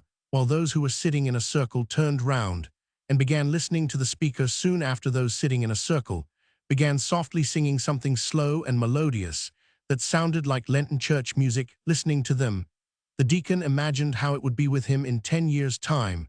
When he would come back from the expedition, he would be a young priest and monk, an author with a name and a splendid past. He would be consecrated an archimandrite, then a bishop, and he would serve Mass in the cathedral in a golden mitre. He would come out into the body of the church with the icon on his breast, and blessing the mass of the people with the triple and the double candelabra, would proclaim, "Look down from heaven, O God, behold, and visit this vineyard which thy hand has planted." And the children with their angel voices would sing in response, "Holy God." "Deacon, where is that fish?" he heard Samolenko's voice. As he went back to the fire, the deacon imagined the church procession going along a dusty road on a hot July day. In front, the peasants carrying the banners, and the women and children the icons. Then the boy choristers, and the sacristan with his face tied up and a straw in his hair. Then in due order himself, the deacon, and behind him the priest wearing his calotte and carrying a cross, and behind them, tramping in the dust, a crowd of peasants, men, women, and children. In the crowd his wife, and the priest's wife with kerchiefs on their heads. The choristers sing, the babies cry, the corncrakes call the lark carols. Then they make a stand and sprinkle the herd with holy water. They go on again, and then kneeling pray for rain, then lunch and talk. "And that's nice too," thought the deacon. Romans 7. Kirillin and Achmianov climbed up the mountain. By the path Achmianov dropped behind and stopped, while Kirillin went up to Nadezhda Fyodorovna. "Good evening," he said, touching his cap. "Good evening." "Yes," said Kirillin, looking at the sky and pondering. "Why, yes?" asked Nadezhda Fyodorovna, after a brief pause, noticing that Achmianov was watching them both. "And so it seems," said the officer slowly, "that our love has withered before it has blossomed, so to speak. How do you wish me to understand it? Is it a sort of coquetry on your part? Or do you look upon me as a nincompoop who can be treated as you choose?" "It was a mistake. Leave me alone," Nadezhda Fyodorovna said sharply, on that beautiful, marvelous evening, looking at him with terror, and asking herself with bewilderment, could there really have been a moment when that man attracted her and had been near to her? "So that's it," said Kirillin. He thought in silence for a few minutes, and said, "Well, I'll wait till you are in a better humor, and meanwhile, I venture to assure you I am a gentleman, and I don't allow anyone to doubt it. Adieu." He touched his cap again, and walked off, making his way between the bushes. After a short interval, Achmianov approached hesitatingly. "What a fine evening," he said, with a slight Armenian accent. He was nice-looking, fashionably dressed, and behaved unaffectedly like a well-bred youth, but Nadezhda Fyodorovna did not like him because she owed his father 300 rubles. It was displeasing to her, too, that a shopkeeper had been asked to the picnic, and she was vexed at his coming up to her that evening when her heart felt so pure. "The picnic is a success altogether," he said after a pause. "Yes," she agreed, and as though suddenly remembering her debt, she said carelessly, "Oh, tell them in your shop that Ivan Andreich will come round in a day or two, and will pay 300 rubles. I don't remember exactly what it is. I would give another 300 if you would not mention that debt every day. Why be prosaic?" Nadezhda Fyodorovna laughed. The amusing idea occurred to her that if she had been willing and sufficiently immoral, she might in 1 minute be free from her debt. If she, for instance, were to turn the head of this handsome young fool, how amusing, absurd, wild it would be really. And she suddenly felt a longing to make him love her, to plunder him, throw him over, and then to see what would come of it. "Allow me to give you one piece of advice," Achmianov said timidly. "I beg you to beware of Kirillin. He says horrible things about you everywhere." "It doesn't interest me to know what every fool says of me," Nadezhda Fyodorovna said coldly, and the amusing thought of playing with handsome young Achmianov suddenly lost its charm. "We must go down," she said, "they're calling us."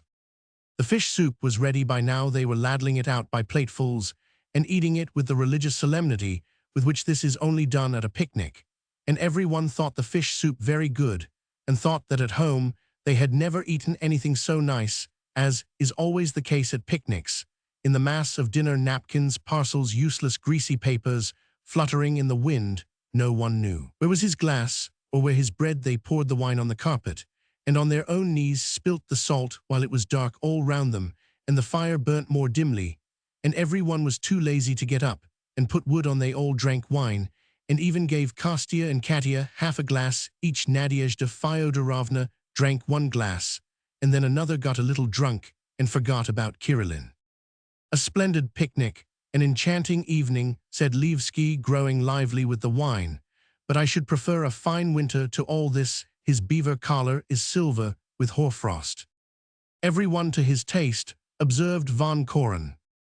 Levsky felt uncomfortable. The heat of the campfire was beating upon his back, and the hatred of Von Koren upon his breast, and faced this hatred on the part of a decent, clever man, a feeling in which there probably lay hid a well-grounded reason, humiliated him and enervated him, and unable to stand up against it, he said, in a propitiatory tone, "I am passionately fond of nature, and I regret that I am not a naturalist. I envy you." "Well, I don't envy you, and don't regret it," said Nadezhda Fyodorovna. "I don't understand how anyone can seriously interest himself in beetles and ladybirds while the people are suffering." Levsky shared her opinion. He was absolutely ignorant of natural science, and so could never reconcile himself to the authoritative tone and the learned and profound air of the people who devoted themselves to the whiskers of ants and the claws of beetles, and he always felt vexed that these people, relying on these whiskers, claws, and something they called protoplasm, he always imagined it in the form of an oyster, should undertake to decide questions involving the origin and life of man. But in Nadezhda Fyodorovna's words, he heard a note of falsity, and simply to contradict her, he said the point is not the ladybirds, but the deductions made from them. Roman 8. It was late 11 o'clock. When they began to get into the carriages to go home, they took their seats, and the only ones missing were Nadezhda Fyodorovna and Achmianov, who were running after one another, laughing the other side of the stream. "Make haste, my friends," shouted Samolenko. "You ought to give ladies wine," said Von Koren in a low voice. Levsky, exhausted by the picnic, by the hatred of Von Koren, and by his own thoughts, went to meet Nadezhda Fyodorovna, and when gay and happy, feeling light as a feather, breathless and laughing, she took him by both hands and laid her head on his breast, he stepped back and said dryly, "You are behaving like a coquette." It sounded horribly coarse, so that he felt sorry for her at once. On his angry, exhausted face, she read hatred, pity, and vexation with himself, and her heart sank. At once she realized instantly that she had gone too far, had been too free and easy in her behavior, and overcome with misery, feeling herself heavy, stout, coarse, and drunk, she got into the first empty carriage together with Achmianov. Levsky got in with Kirillin, the zoologist, with Samolenko, the deacon, with the ladies, and the party set off. "You see what the Japanese monkeys are like." Von Koren began rolling himself up in his cloak and shutting his eyes. "You heard, she doesn't care to take an interest in beetles and ladybirds, because the people are suffering. That's how all the Japanese monkeys look upon people like us. They're a slavish, cunning race, terrified by the whip and the fist. For 10 generations they tremble and burn incense only before violence. But let the monkey into a free state where there's no one to take it by the collar, and it relaxes at once and shows itself in its true colors. Look how bold they are in picture galleries, in museums, in theaters. Or when they talk of science, they puff themselves out and get excited. They are abusive and critical. They are bound to criticize. It's the sign of the slave. You listen, men of the liberal professions are more often sworn at than pickpockets. That's because 3/4 of society are made up of slaves, of just such monkeys. It never happens that a slave holds out his hand to you and sincerely says, "Thank you to you for your work." "I don't know what you want," said Samolenko, yawning. The poor thing, in the simplicity of her heart, wanted to talk to you of scientific subjects, and you draw a conclusion from that. You're cross with him for something or other, and with her too, to keep him company. She's a splendid woman. Ah, nonsense, an ordinary kept woman, depraved and vulgar. Listen, Alexander Daviditch, when you meet a simple peasant woman who isn't living with her husband, who does nothing But giggle you tell her to go and work. Why are you timid in this case? And afraid to tell the truth simply because Nadezhda Fyodorovna is kept not by a sailor, but by an official. What am I to do with her, said Samoylenko, getting angry, beat her or what? Not flatter vice, we curse vice only behind its back, and that's like making a long nose at it round a corner. I am a zoologist or a sociologist, which is the same thing. You are a doctor. Society believes in us. We ought to point out the terrible harm which threatens it, and the next generation, from the existence of ladies like Nadezhda Ivanovna. Fyodorovna Samoylenko corrected, but what ought society to do? Society, that's its affair. To my thinking, the surest and most direct method is compulsion, manu militari. She ought to be returned to her husband. And if her husband won't take her in, then she ought to be sent to penal servitude or some house of correction. Oof, sighed Samoylenko. He paused and asked quietly, you said the other day that people like Levsky ought to be destroyed. Tell me, if the state or society commissioned you to destroy him, could you bring yourself to it? My hand would not tremble. Roman 9. When they got home, Levsky and Nadezhda Fyodorovna went into their dark, stuffy, dull rooms. Both were silent. Levsky lighted a candle, while Nadezhda Fyodorovna sat down, and without taking off her cloak and hat, lifted her melancholy, guilty eyes to him. He knew that she expected an explanation from him, but an explanation would be wearisome, useless, and exhausting, and his heart was heavy because he had lost control over himself and been rude to her.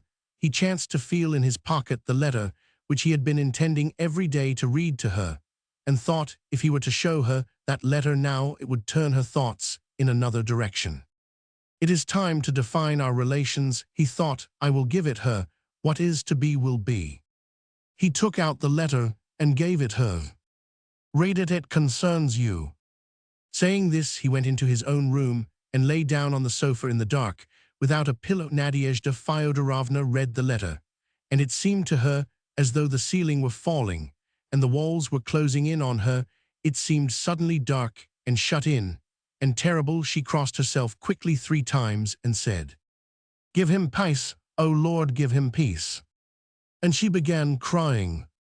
Vanya, she called Ivan Andreich. There was no answer. Thinking that Levsky had come in and was standing behind her chair, she sobbed like a child and said, Why did you not tell me before that he was dead? I wouldn't have gone to the picnic. I shouldn't have laughed so horribly. The men said horrid things to me. What a sin, what a sin. Save me, Vanya, save me. I have been mad, I am lost. Levsky heard her sobs. He felt stifled, and his heart was beating violently in his misery. He got up, stood in the middle of the room, groped his way in the dark to an easy-chair by the table, and sat down. This is a prison, he thought. I must get away. I can't bear it. It was too late to go and play cards. There were no restaurants in the town. He lay down again and covered his ears that he might not hear her sobbing, and he suddenly remembered that he could go to Samoylenko to avoid going near Nadezhda Fyodorovna. He got out of the window into the garden, climbed over the garden fence, and went along the street. It was dark. A steamer, judging by its lights, a big passenger one, had just come in. He heard the clank of the anchor chain. A red light was moving rapidly from the shore in the direction of the steamer. It was the customs boat going out to it. The passengers are asleep in their cabins, thought Levsky, and he envied the peace of mind of other people. The windows in Samoylenko's house were open. Levsky looked in at one of them, then in at another. It was dark and still in the rooms. Alexander Daviditch, are you asleep? He called Alexander Daviditch. He heard a cough and an uneasy shout. Who's there? What the devil? It is I, Alexander Daviditch. Excuse me. A little later, the door opened. There was a glow of soft light from the lamp, and Samoylenko's huge figure appeared, all in white, with a white nightcap on his head. What now? He asked, scratching himself and breathing hard from sleepiness. Wait a minute. I'll open the door directly. Don't trouble, I'll get in at the window. Levsky climbed in at the window, and when he reached, Samoylenko seized him by the hand. Alexander Daviditch, he said in a shaking voice, save me, I beseech. I implore you understand me. My position is agonizing.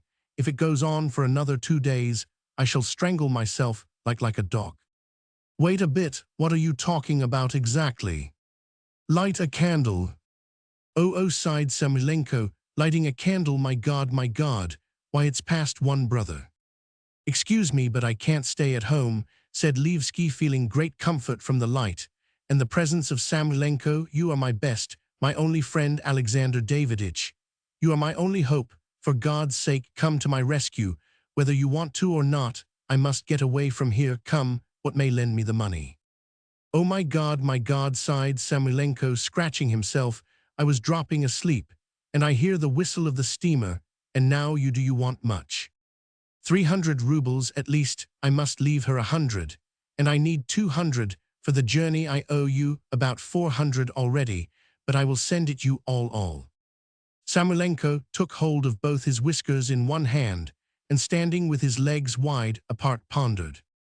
Yes, he muttered, musing, 300, yes, but I haven't got so much. I shall have to borrow it from someone.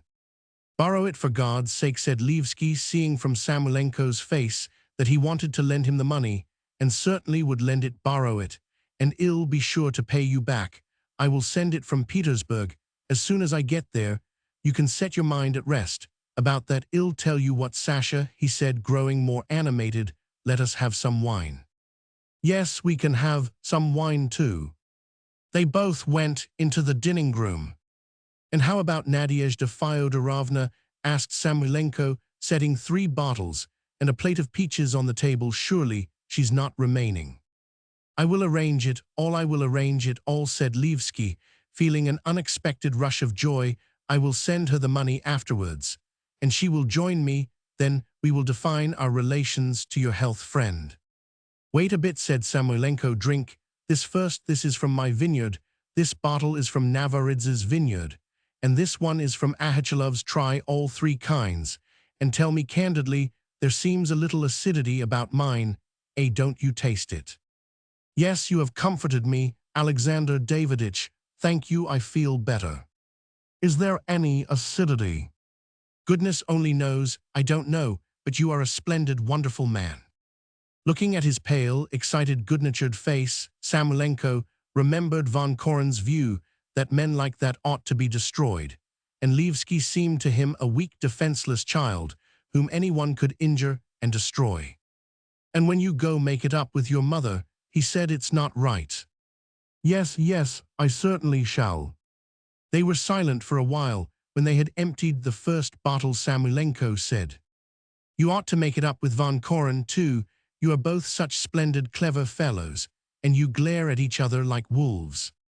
Yes, he's a fine, very intelligent fellow, Levsky assented, ready now to praise and forgive everyone. He's a remarkable man, but it's impossible for me to get on with him. No, our natures are too different. I am an indolent, weak, submissive nature. Perhaps, in a good minute, I might hold out my hand to him, but he would turn away from me with contempt. Levsky took a sip of wine, walked from corner to corner, and went on, standing in the middle of the room. I understand von Koren very well. His is a resolute, strong, despotic nature. You have heard him continually talking of the expedition. And it's not mere talk. He wants the wilderness, the moonlit night, all around in little tents, under the open sky, lie sleeping his sick and hungry Cossacks, guides, porters, doctor, priest, all exhausted with their weary marches, while only he is awake, sitting like Stanley on a camp stool, feeling himself the monarch of the desert, and the master of these men. He goes on, and on his men groan and die one after another, and he goes on, and in the end perishes himself, but still is monarch and ruler of the desert, since the cross upon his tomb can be seen by the caravans for 30 or 40 miles over the desert. I am sorry, the man is not in the army. He would have made a splendid military genius. He would not have hesitated to drown his cavalry in the river and make a bridge out of dead bodies, and such hardihood is more needed in war than any kind of fortification or strategy. Oh, I understand him perfectly. Tell me, why is he wasting his substance here? What does he want here? He is studying the marine fauna. No, brother, no. Levsky sighed. A scientific man who was on the steamer told me the Black Sea was poor in animal life, and that in its depths, thanks to the abundance of sulfuric hydrogen organic life, was impossible all the serious zoologists' work at the biological station at Naples or Villafranche, but Van Coren is independent and obstinate. He works on the Black Sea because nobody else is working there. He is at loggerheads with the university, does not care to know his comrades and other scientific men, because he is first of all a despot, and only secondly a zoologist, and you'll see he'll do something. He is already dreaming that, when he comes back from his expedition, he will purify our universities from intrigue and mediocrity, and will make the scientific men mind their PS and QS. Despotism is just as strong in science as in the army, and he is spending his second summer in this stinking little town, because he would rather be first in a village than second in a town. Here he is a king and an eagle. He keeps all the inhabitants under his thumb and oppresses them with his authority. He has appropriated everyone he meddles in other people's affairs. Everything is of use to him, and everyone is afraid of him. I am slipping out of his clutches. He feels that and hates me. Hasn't he told you that I ought to be destroyed or sent to hard labor? Yes, laughed Samoylenko. Levsky laughed too and drank some wine. His ideals are despotic too, he said, laughing and biting a peach. Ordinary mortals think of their neighbor. You man, in fact, if they work for the common weal to Van Coren, men are puppets and non-entities too trivial to be the object of his life. He works will go for his expedition and break his neck there, not for the sake of love for his neighbor, but for the sake of such abstractions as humanity, future generations, an ideal race of men. He exerts himself for the improvement of the human race, and we are in his eyes only slaves, food for the cannon beasts of burden.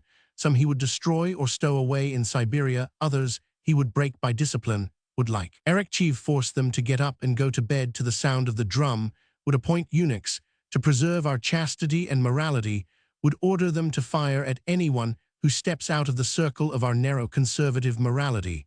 And all this in the name of the improvement of the human race. And what is the human race? Illusion. Mirage. Despots have always been illusionists. I understand him very well, brother. I appreciate him and don't deny his importance. This world rests on men like him. And if the world were left only to such men as us, for all our good nature and good intentions, we should make as great a mess of it as the flies have of that picture. Yes. Levsky sat down beside Samoylenko and said with genuine feeling, I am a foolish, worthless, depraved man. The air I breathe, this wine, love, life, in fact, for all that I have given nothing in exchange so far but lying, idleness, and cowardice. Till now I have deceived myself and other people. I have been miserable about it, and my misery was cheap and common. I bow my back humbly before Van Coren's hatred, because at times I hate and despise myself. Levsky began again, pacing from one end of the room to the other in excitement, and said, I am glad I see my faults clearly and am conscious of them. That will help me to reform and become a different man, my dear fellow. If only you knew how passionately, with what anguish I long for such a change. And I swear to you, I'll be a man. I don't know whether it is the wine that is speaking in me or whether it really is so. But it seems to me that it is long since I have spent such pure and lucid moments as I have just now with you. It's time to sleep, brother, said Samoylenko. Yes, yes, excuse me, I'll go directly. Levsky moved hurriedly about the furniture and windows looking for his cap. Thank you, he muttered, sighing. Thank you, kind and friendly words are better than charity. You have given me new life. He found his cap, stopped, and looked guiltily at Samoylenko. Alexander Daviditch, he said in an imploring voice. What is it? Let me stay the night with you, my dear fellow. Certainly, why not? Levsky lay down on the sofa and went on talking to the doctor for a long time. Thanks. 3 days after the picnic, Maria Konstantinovna unexpectedly called on Nadezhda Fyodorovna, and without greeting her or taking off her hat, seized her by both hands, pressed them to her breast, and said in great excitement, My dear, I am deeply touched and moved. Our dear, kind-hearted doctor told my Nikodem Alexandrich yesterday that your husband was dead. Tell me, my dear, tell me, is it true? Yes, it's true. He is dead, answered Nadezhda Fyodorovna. That is awful, awful, my dear. But there's no evil without some compensation. Your husband was no doubt a noble, wonderful, holy man, and such are more needed in heaven than on earth." Every line and feature in Maria Konstantinovna's face began quivering, as though little needles were jumping up and down under her skin. She gave an almond oily smile and said breathlessly, enthusiastically, "And so you are free, my dear. You can hold your head high now and look people boldly in the face. Henceforth God and man will bless your union with Ivan Andreich. It's enchanting. I am trembling with joy. I can find no words, my dear. I will give you away, Nikodem Alexandrich. And I have been so fond of you, you will allow us to give our blessing to your pure lawful union. When do you think of being married?" "I haven't thought of it," said Nadezhda Fyodorovna, freeing her hands. "That's impossible, my dear. You have thought of it, you have." "Upon my word, I haven't," said Nadezhda Fyodorovna, laughing. "What should we be married for? I see no necessity for it. Well, go on living as we have lived." "What are you saying?" cried Maria Konstantinovna in horror. "For God's sake, what are you saying? Our getting married won't make things any better. On the contrary, it will make them even worse. We shall lose our freedom." My dear, what are you saying?" exclaimed Maria Konstantinovna, stepping back and flinging up her hands. "You are talking wildly. Think what you are saying. You must settle down." "Settle down? How do you mean? I have not lived yet, and you tell me to settle down." Nadezhda Fyodorovna reflected that she really had not lived. She had finished her studies in a boarding school and had been married to a man she did not love. Then she had thrown in her lot with Levsky and had spent all her time with him on this empty, desolate coast, always expecting something better. Was that life? "I ought to be married, though," she thought, but remembering Kirillin and Achmianov, she flushed and said, "No, it's impossible. Even if Ivan Andreich begged me to on his Nisevan, then I would refuse." Maria Konstantinovna sat on the sofa for a minute in silence, grave and mournful, gazing fixedly into space. Then she got up and said coldly, "Goodbye, my dear. Forgive me for having troubled you, though it's not easy for me. It's my duty to tell you that from this day all is over between us. And in spite of my profound respect for Ivan Andreich, the door of my house is closed to you henceforth." She uttered these words with great solemnity, and was herself overwhelmed by her solemn tone. Her face began quivering again. It assumed a soft, almond-oily expression. She held out both hands to Nadezhda Fyodorovna, who was overcome with alarm and confusion, and said in an imploring voice, "My dear, allow me, if only for a moment, to be a mother or an elder sister to you. I will be as frank with you as a mother."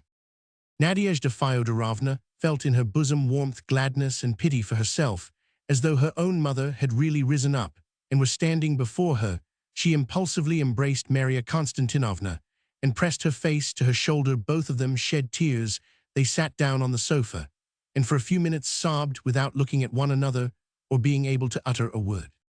"My dear child," began Maria Konstantinovna, "I will tell you some harsh truths without sparing you.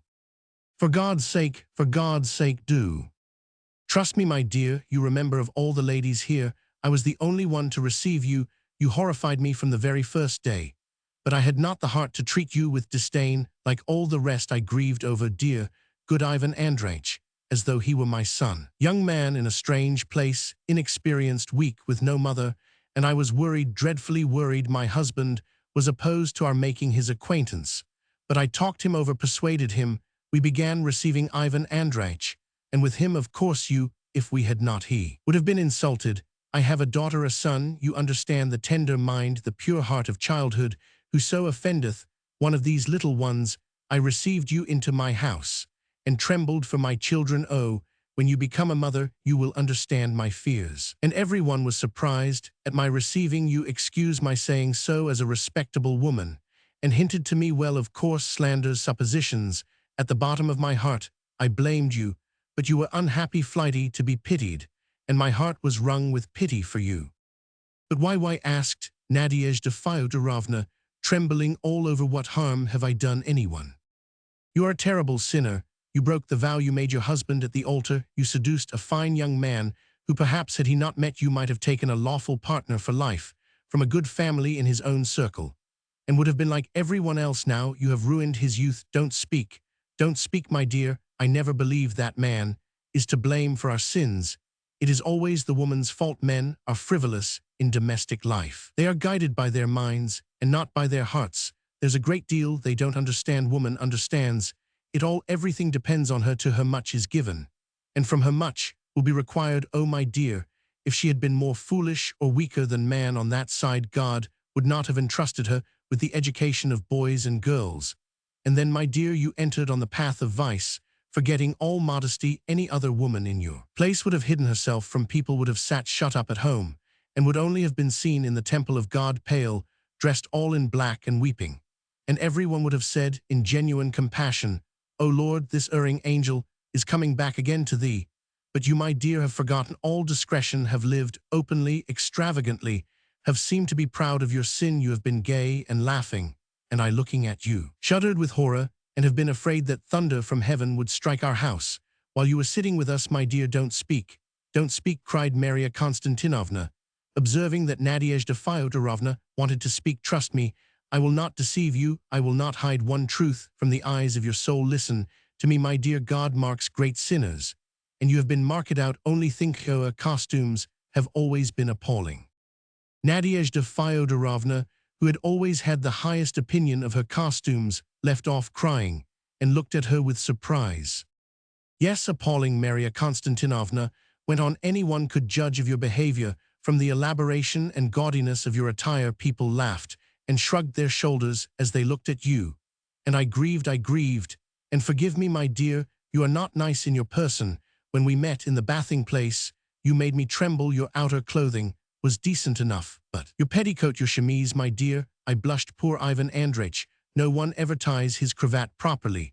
And from his linen and his boots, poor fellow, one can see he has no one at home to look after him, and he is always hungry, my darling. And of course, if there is no one at home to think of the samovar and the coffee, one is forced to spend half one's salary at the pavilion, and it's simply awful in your home. No one else in the town has flies, but there's no getting rid of them. In your rooms, all the plates and dishes are black with them. If you look at the windows and the chairs, there's nothing but dust, dead flies and glasses. What do you want glasses standing about for? And my dear, the table's not cleared till this time in the day, and one's ashamed to go into your bedroom. Underclothes flung about everywhere, india rubber tubes hanging on the walls, pails and basins standing about. My dear, a husband ought to know nothing, and his wife ought to be as neat as a little angel in his presence. I wake up every morning before it is light and wash my face with cold water that my Nicodim Alexandrich may not see me looking drowsy. That's all nonsense, Nadezhda Fyodorovna sobbed. If only I were happy, but I am so unhappy. Yes, you are very unhappy, Maria Konstantinovna sighed, hardly able to restrain herself from weeping, and there's terrible grief in store for you in the future, a solitary old age, ill health. And then you will have to answer at the dread judgment seat. It's awful now. Fate itself holds out to you a helping hand, and you madly thrust it from you. Be married, make haste, and be married. Yes, we must, said Nadezhda Fyodorovna, but it's impossible. Why? It's impossible. Oh, if only you knew. Nadezhda Fyodorovna had an impulse to tell her about Kirillin, and how the evening before she had met handsome young Achmianov at the harbor, and how the mad, ridiculous idea had occurred to her of canceling her debt for 300. It had amused her very much, and she returned home late in the evening feeling that she had sold herself and was irrevocably lost. She did not know herself how it had happened, and she longed to swear to Maria Konstantinovna that she would certainly pay that debt, but sobs and shame prevented her from speaking. I am going away, she said. Ivan Andreich may stay, but I am going. Where? To Russia. But how will you live there? Why, you have nothing. I will do translation, or I will open a library. Don't let your fancy run away with you, my dear. You must have money for a library. Well, I will leave you now, and you calm yourself, and think things over, and tomorrow come and see me bright and happy. That will be enchanting. Well, goodbye, my angel. Let me kiss you. Maria Konstantinovna kissed Nadezhda Fyodorovna on the forehead, made the sign of the cross over her, and softly withdrew. It was getting dark and Olga, lighted up in the kitchen, still crying. Nadezhda Fyodorovna went into the bedroom and lay down on the bed. She began to be very feverish. She undressed, without getting up, crumpled up her clothes at her feet, and curled herself up under the bedclothes. She was thirsty, and there was no one to give her something to drink. "I'll pay it back," she said to herself, and it seemed to her in delirium that she was sitting beside some sick woman and recognized her as herself. "I'll pay it back. It would be stupid to imagine that it was for money. I will go away and send him the money from Petersburg, at first 100, then another 100, and then the third 100. It was late at night when Levsky came in. At first 100, Nadezhda Fyodorovna said to him, then another 100. "You ought to take some quinine," he said, and thought, "Tomorrow is Wednesday, the steamer goes, and I am not going in it, so I shall have to go on living here till Saturday." Nadezhda Fyodorovna knelt up in bed. "I didn't say anything just now, did I?" she asked, smiling and screwing up her eyes at the light. "No, nothing. We shall have to send for the doctor tomorrow morning. Go to sleep." He took his pillow and went to the door. Ever since he had finally made up his mind to go away and leave Nadezhda Fyodorovna, she had begun to raise in him pity and a sense of guilt. He felt a little ashamed in her presence, as though in the presence of a sick or old horse whom one has decided to kill. He stopped in the doorway and looked round at her. "I was out of humor at the picnic and said something rude to you. Forgive me, for God's sake." Saying this, he went off to his study, lay down, and for a long while could not get to sleep. Next morning, when Samoylenko, attired, as it was a holiday, in full-dress uniform, with epaulets on his shoulders and decorations on his breast, came out of the bedroom, after feeling Nadezhda Fyodorovna's pulse and looking at her tongue, Levsky, who was standing in the doorway, asked him anxiously, well. There was an expression of terror, of extreme uneasiness, and of hope on his face. "Don't worry yourself, there's nothing dangerous," said Samoylenko. "It's the usual fever." "I don't mean that." Levsky frowned impatiently. "Have you got the money?" "My dear soul, forgive me," he whispered, looking round at the door, and overcome with confusion. "For God's sake, forgive me. No one has anything to spare, and I've only been able to collect by 5 and by 10 ruble notes, only 110 in all today. Speak to someone else, have patience."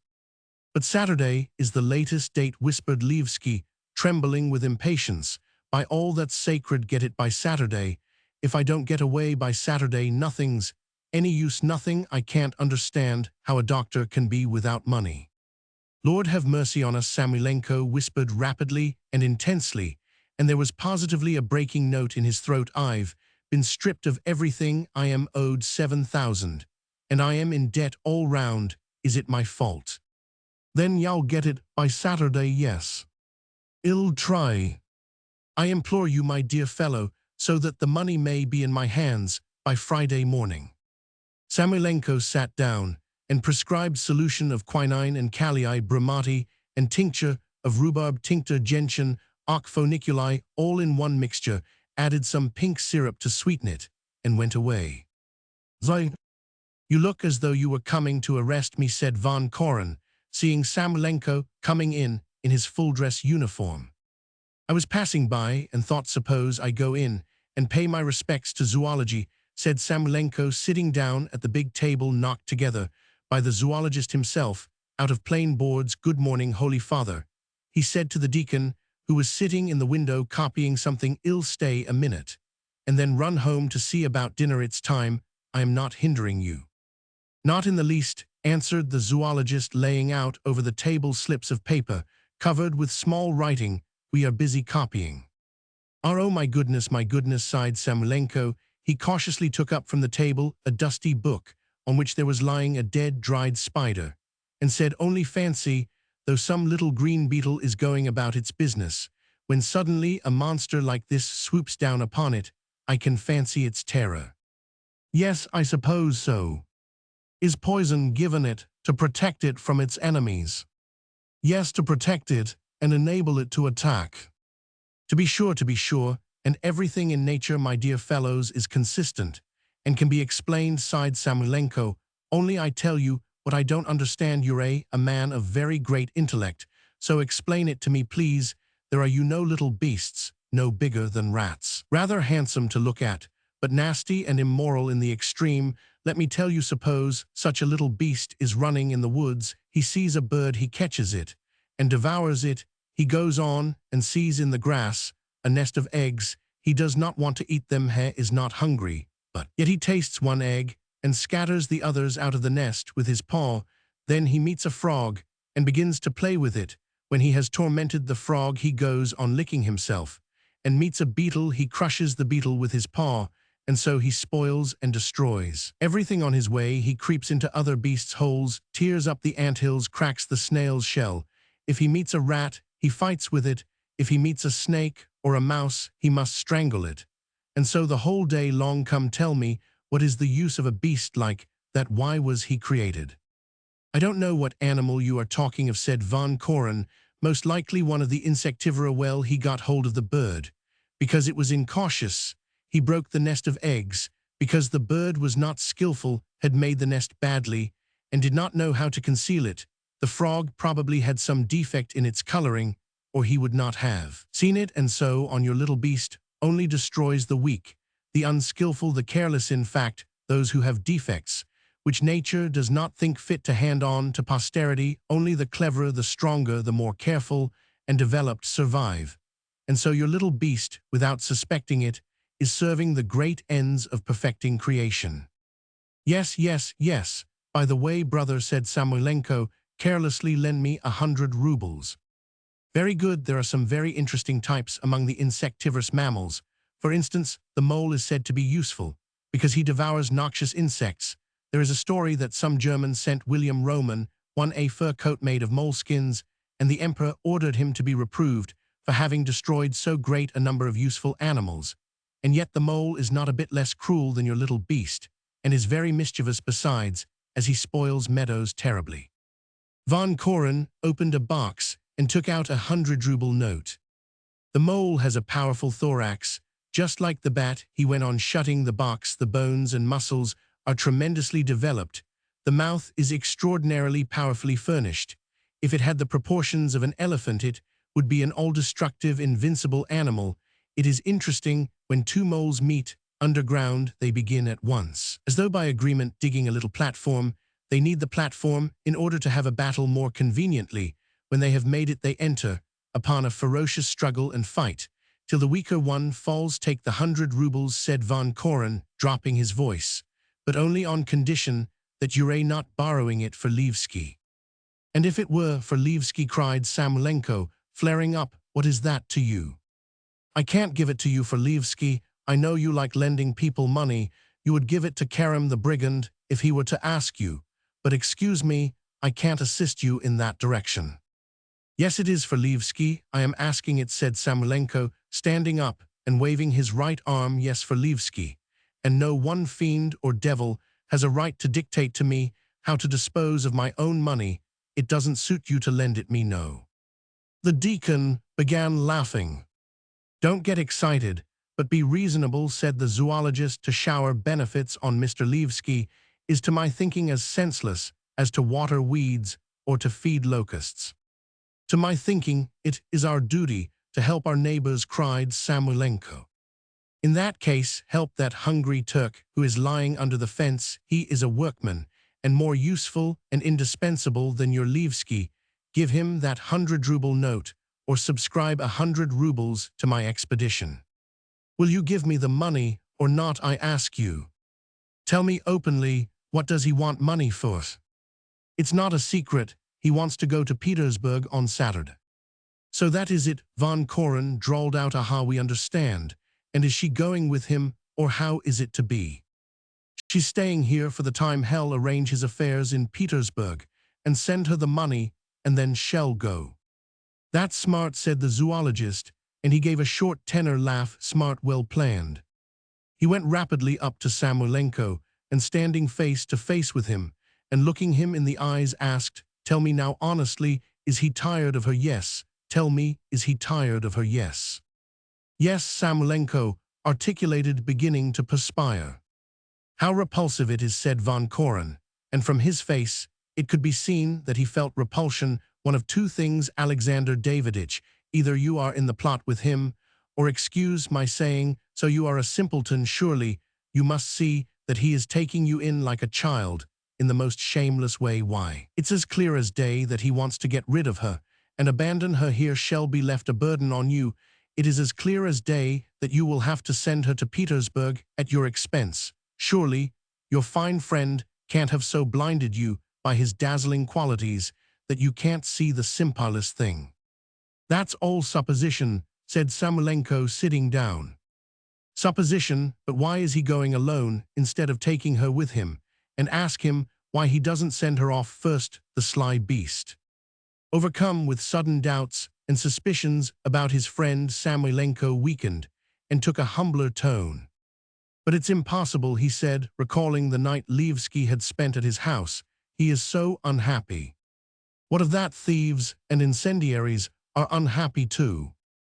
Even supposing you are right, said Samoylenko, hesitating, let us admit it still. He's a young man in a strange place, a student. We have been students too, and there is no one but us to come to his assistance, to help him to do abominable things, because he and you at different times have been at universities, and neither of you did anything there. What nonsense. Stop, let us talk it over coolly. I imagine it will be possible to make some arrangements. Samoylenko reflected, twiddling his fingers. Give him the money, you see, but make him promise on his honor that within a week he'll send Nadezhda Fyodorovna the money for the journey. And he'll give you his word of honor. In fact, he'll shed tears and believe in it himself. But what's his word of honor worth? He won't keep it. And when in a year or two you meet him on the Nevsky Prospect with a new mistress on his arm, he'll excuse himself on the ground that he has been crippled by civilization, and that he is made after the pattern of Rudin. Drop him, for God's sake. Keep away from the filth. Don't stir it up with both hands. Samoylenko thought for a minute and said resolutely, but I shall give him the money all the same. As you please. I can't bring myself to refuse a man simply on an assumption. Very fine too. You can kiss him if you like. Give me the 100 rubles, then. Samoylenko asked timidly. I won't. A silence followed. Samoylenko was quite crushed. His face wore a guilty, abashed, and ingratiating expression, and it was strange to see this pitiful, childish, shamefaced countenance on a huge man wearing epaulets and orders of merit. The bishop here goes the round of his diocese on horseback instead of in a carriage, said the deacon, laying down his pen. It's extremely touching to see him sit on his horse. His simplicity and humility are full of biblical grandeur. Is he a good man? Asked von Koren, who was glad to change the conversation. Of course, if he hadn't been a good man, do you suppose he would have been consecrated a bishop? Among the bishops are to be found good and gifted men, said von Koren. The only drawback is that some of them have the weakness to imagine themselves statesmen. One busies himself with Russification, another criticizes the sciences. That's not their business. They had much better look into their consistory a little. A layman cannot judge of bishops. Why so, deacon? A bishop is a man, just the same as you or Roman one. The same, but not the same. The deacon was offended and took up his pen. If you had been the same, the divine grace would have rested upon you, and you would have been bishop yourself. And since you are not bishop, it follows you are not the same. Don't talk nonsense, deacon, said Samoylenko dejectedly. Listen to what I suggest, he said, turning to von Koren. Don't give me that 100 rubles. You'll be having your dinners with me for 3 months before the winter, so let me have the money beforehand for 3 months. I won't. Samoylenko blinked and turned crimson. He mechanically drew towards him the book with the spider on it and looked at it. Then he got up and took his hat. Von Koren felt sorry for him. What it is to have to live and do with people like this, said the zoologist, and he kicked a paper into the corner with indignation. You must understand that this is not kindness, it is not love, but cowardice, slackness, poison. What's gained by reason is lost by your flabby, good-for-nothing hearts. When I was ill with typhoid as a schoolboy, my aunt, in her sympathy, gave me pickled mushrooms to eat, and I very nearly died. You and my aunt too, must understand that love for man is not to be found in the heart or the stomach or the bowels, but he. Von Koren slapped himself on the forehead. "Take it," he said, and thrust a 100-ruble note into his hand. "You've no need to be angry, Kalia," said Samoylenko, mildly folding up the note. "I quite understand you, but you must put yourself in my place. You are an old woman, that's what you are." The deacon burst out laughing. "Hear my last request, Alexander Daviditch," said Von Koren hotly.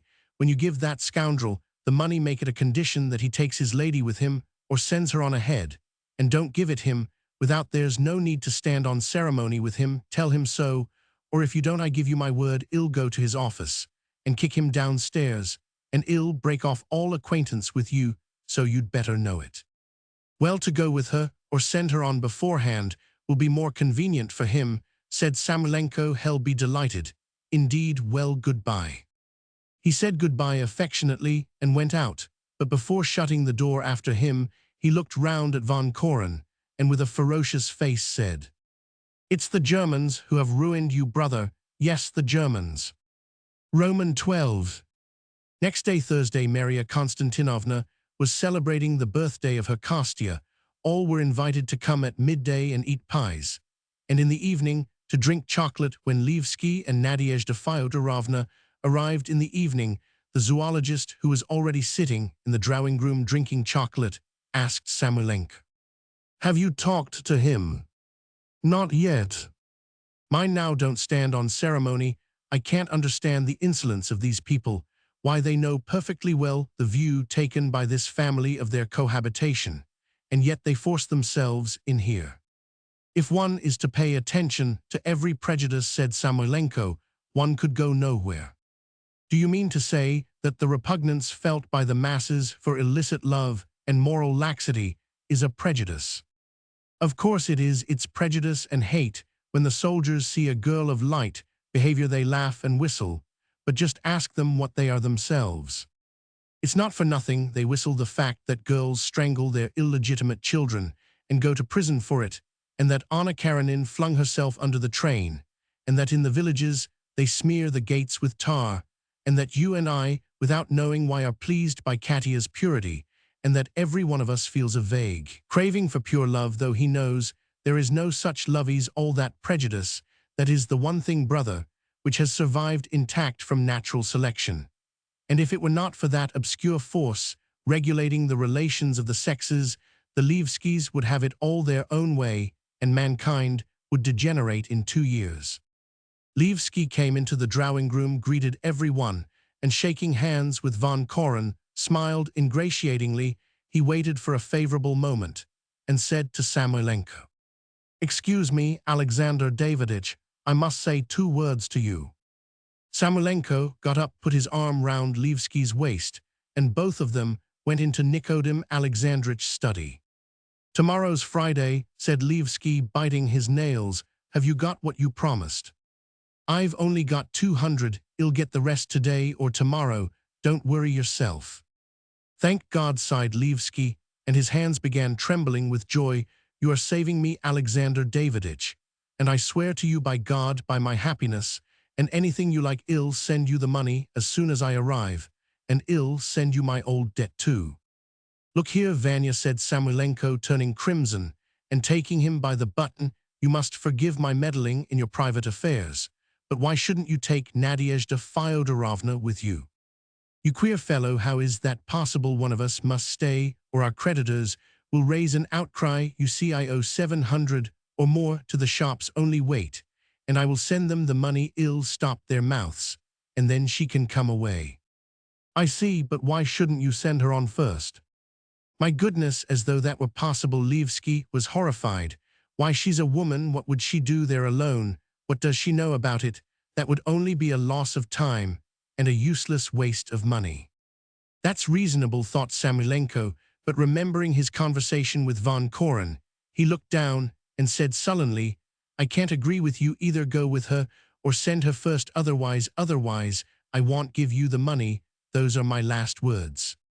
He staggered back, lurched backwards against the door, and went into the drawing-room crimson and overcome with confusion. Friday, thought Levski, going back into the drawing room. Friday. He was handed a cup of chocolate. He burnt his lips and tongue with the scalding chocolate and thought Friday. For some reason, he could not get the word Friday out of his head.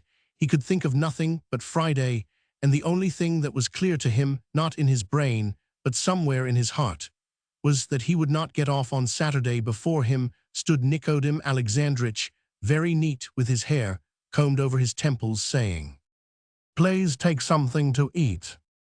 Maria Konstantinovna showed the visitors Katya's school report and said, drawling, "It's very, very difficult to do well at school nowadays. So much is expected." "Mama," groaned Katya, not knowing where to hide her confusion at the praises of the company. Levski too looked at the report and praised its scripture. Russian language conduct 5s and 4s danced before his eyes, and all this mixed with the haunting refrain of Friday, with the carefully combed locks of Nikodem Alexandrich and the red cheeks of Katya, produced on him a sensation of such immense, overwhelming boredom that he almost shrieked with despair and asked himself, "Is it possible? Is it possible? I shall not get away." They put 2 card tables side by side and sat down to play post. Levski sat down too. Friday, he kept thinking as he smiled and took a pencil out of his pocket. Friday. He wanted to think over his position and was afraid to think. It was terrible to him to realize that the doctor had detected him in the deception which he had so long and carefully concealed from himself. Every time he thought of his future, he would not let his thoughts have full rein. He would get into the train and set off, and thereby the problem of his life would be solved, and he did not let his thoughts go farther. Like a faraway dim light in the fields, the thought sometimes flickered in his mind that in one of the side streets of Petersburg in the remote future, he would have to have recourse to a tiny lie in order to get rid of Nadezhda Fyodorovna and pay his debts. He would tell a lie only once, and then a completely new life would begin, and that was right at the price of a small lie. He would win so much truth.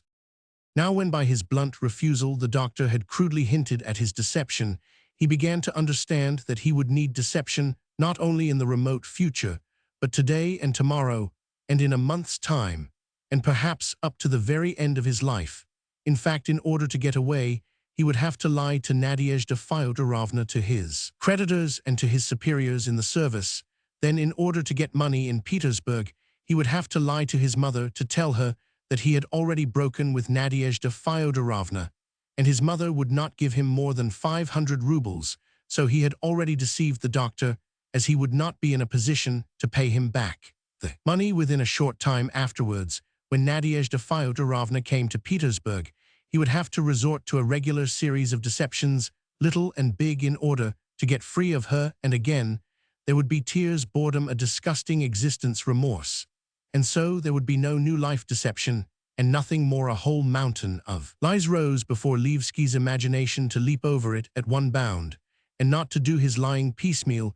He would have to bring himself to stern, uncompromising action, for instance, to getting up without saying a word, putting on his hat, and at once setting off without money and without explanation. But Levski felt that was impossible for him. Friday, he thought. Friday. They wrote little notes, folded them in 2, and put them in Nikodem Alexandrich's old top hat. When there were a sufficient heap of notes, Kostya, who acted the part of postman, walked round the table and delivered them. The deacon, Katya, and Kostya, who received amusing notes and tried to write as funnily as they could, were highly delighted. "We must have a little talk," Nadezhda Fyodorovna read in a little note. She glanced at Maria Konstantinovna, who gave her an almond-oily smile and nodded. "Talk of what?" thought Nadezhda Fyodorovna. "If one can't tell the whole, it's no use talking." Before going out for the evening, she had tied Levski's cravat for him, and that simple action filled her soul with tenderness and sorrow. The anxiety in his face, his absent-minded looks, his pallor, and the incomprehensible change that had taken place in him of late, and the fact that she had a terrible, revolting secret from him, and the fact that her hands trembled when she tied his cravatole, this seemed to tell her that they had not long left to be together. She looked at him as though he were an icon with terror and penitence, and thought, "Forgive, forgive." Opposite her was sitting Achmianov, and he never took his black lovesick eyes off her. She was stirred by passion. She was ashamed of herself, and afraid that even her misery and sorrow would not prevent her from yielding to impure desire tomorrow, if not today, and that, like a drunkard, she would not have the strength to stop herself. She made up her mind to go away, that she might not continue this life shameful for herself, and humiliating for Levski. She would beseech him with tears to let her go. And if he opposed her, she would go away secretly. She would not tell him what had happened, let him keep a pure memory of her. I love you, I love you, I love you, she read. It was from Achmianov. She would live in some far remote place, would work, and send Levski anonymously money, embroidered shirts and tobacco, and would return to him only in old age, or if he were dangerously ill and needed a nurse. When in his old age he learned what were her reasons for leaving him and refusing to be his wife, he would appreciate her sacrifice and forgive. You've got a long nose, that must be from the deacon or Kostya. Nadezhda Fyodorovna imagined how, parting from Levski, she would embrace him warmly, would kiss his hand, and would swear to love him all her life. And then, living in obscurity among strangers, she would every day think that somewhere she had a friend, someone she loved, a pure, noble, lofty man who kept a pure memory of her. If you don't give me an interview today, I shall take measures. I assure you on my word of honor, you can't treat decent people like this. You must understand that that was from Kirillin. Roman 13. Levski received 2 notes. He opened one and read, Don't go away, my darling. Who could have written that? He thought not Samulenko, of course, and not the deacon, for he doesn't know. I want to go away, Von Koren, perhaps. The zoologist bent over the table and drew a pyramid. Levski fancied that his eyes were smiling. Most likely Samulenko has been gossiping, thought Levski. In the other note, in the same disguised angular handwriting with long tails to the letters, was written, Somebody won't go away on Saturday. A stupid jibe, thought Levski. Friday. Something rose in his throat. He touched his collar and coughed, but instead of a cough, a laugh broke from his throat. Ha-ho-ha, he laughed. Ha-ho-ha, what am I laughing at? Ha-ho-ha. He tried to restrain himself, covered his mouth with his hand, but the laugh choked his chest and throat, and his hand could not cover his mouth. How stupid it is, he thought, rolling with laughter. Have I gone out of my mind? The laugh grew shriller and shriller, and became something like the bark of a lapdog. Levski tried to get up from the table, but his legs would not obey him, and his right hand was strangely, without his volition, dancing on the table, convulsively clutching and crumpling up the bits of paper. He saw looks of wonder, Samulenko's grave, frightened face, and the eyes of the zoologist full of cold irony and disgust, and realized that he was in hysterics. How hideous, how shameful, he thought, feeling the warmth of tears on his face. Oh, what a disgrace, it has never happened to me. They took him under his arms, and supporting his head from behind, led him away. A glass gleamed before his eyes and knocked against his teeth, and the water was spilt on his breast. He was in a little room with 2 beds in the middle, side by side, covered by 2 snow-white quilts. He dropped on one of the beds and sobbed. It's nothing, Samulenko kept saying. It does happen, it does happen. Chill with horror, trembling all over, and dreading something awful, Nadezhda Fyodorovna stood by the bedside and kept asking, What is it, for God's sake tell me? Can Kirillin have written him something, she thought. It's nothing, said Levski, laughing and crying, Go away, darling.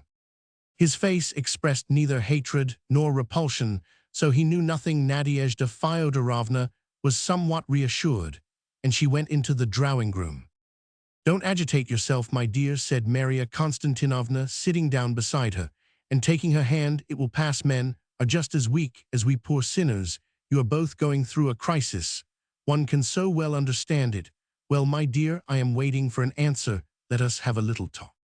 No, we are not going to talk, said Nadezhda Fyodorovna, listening to Levski's sobs.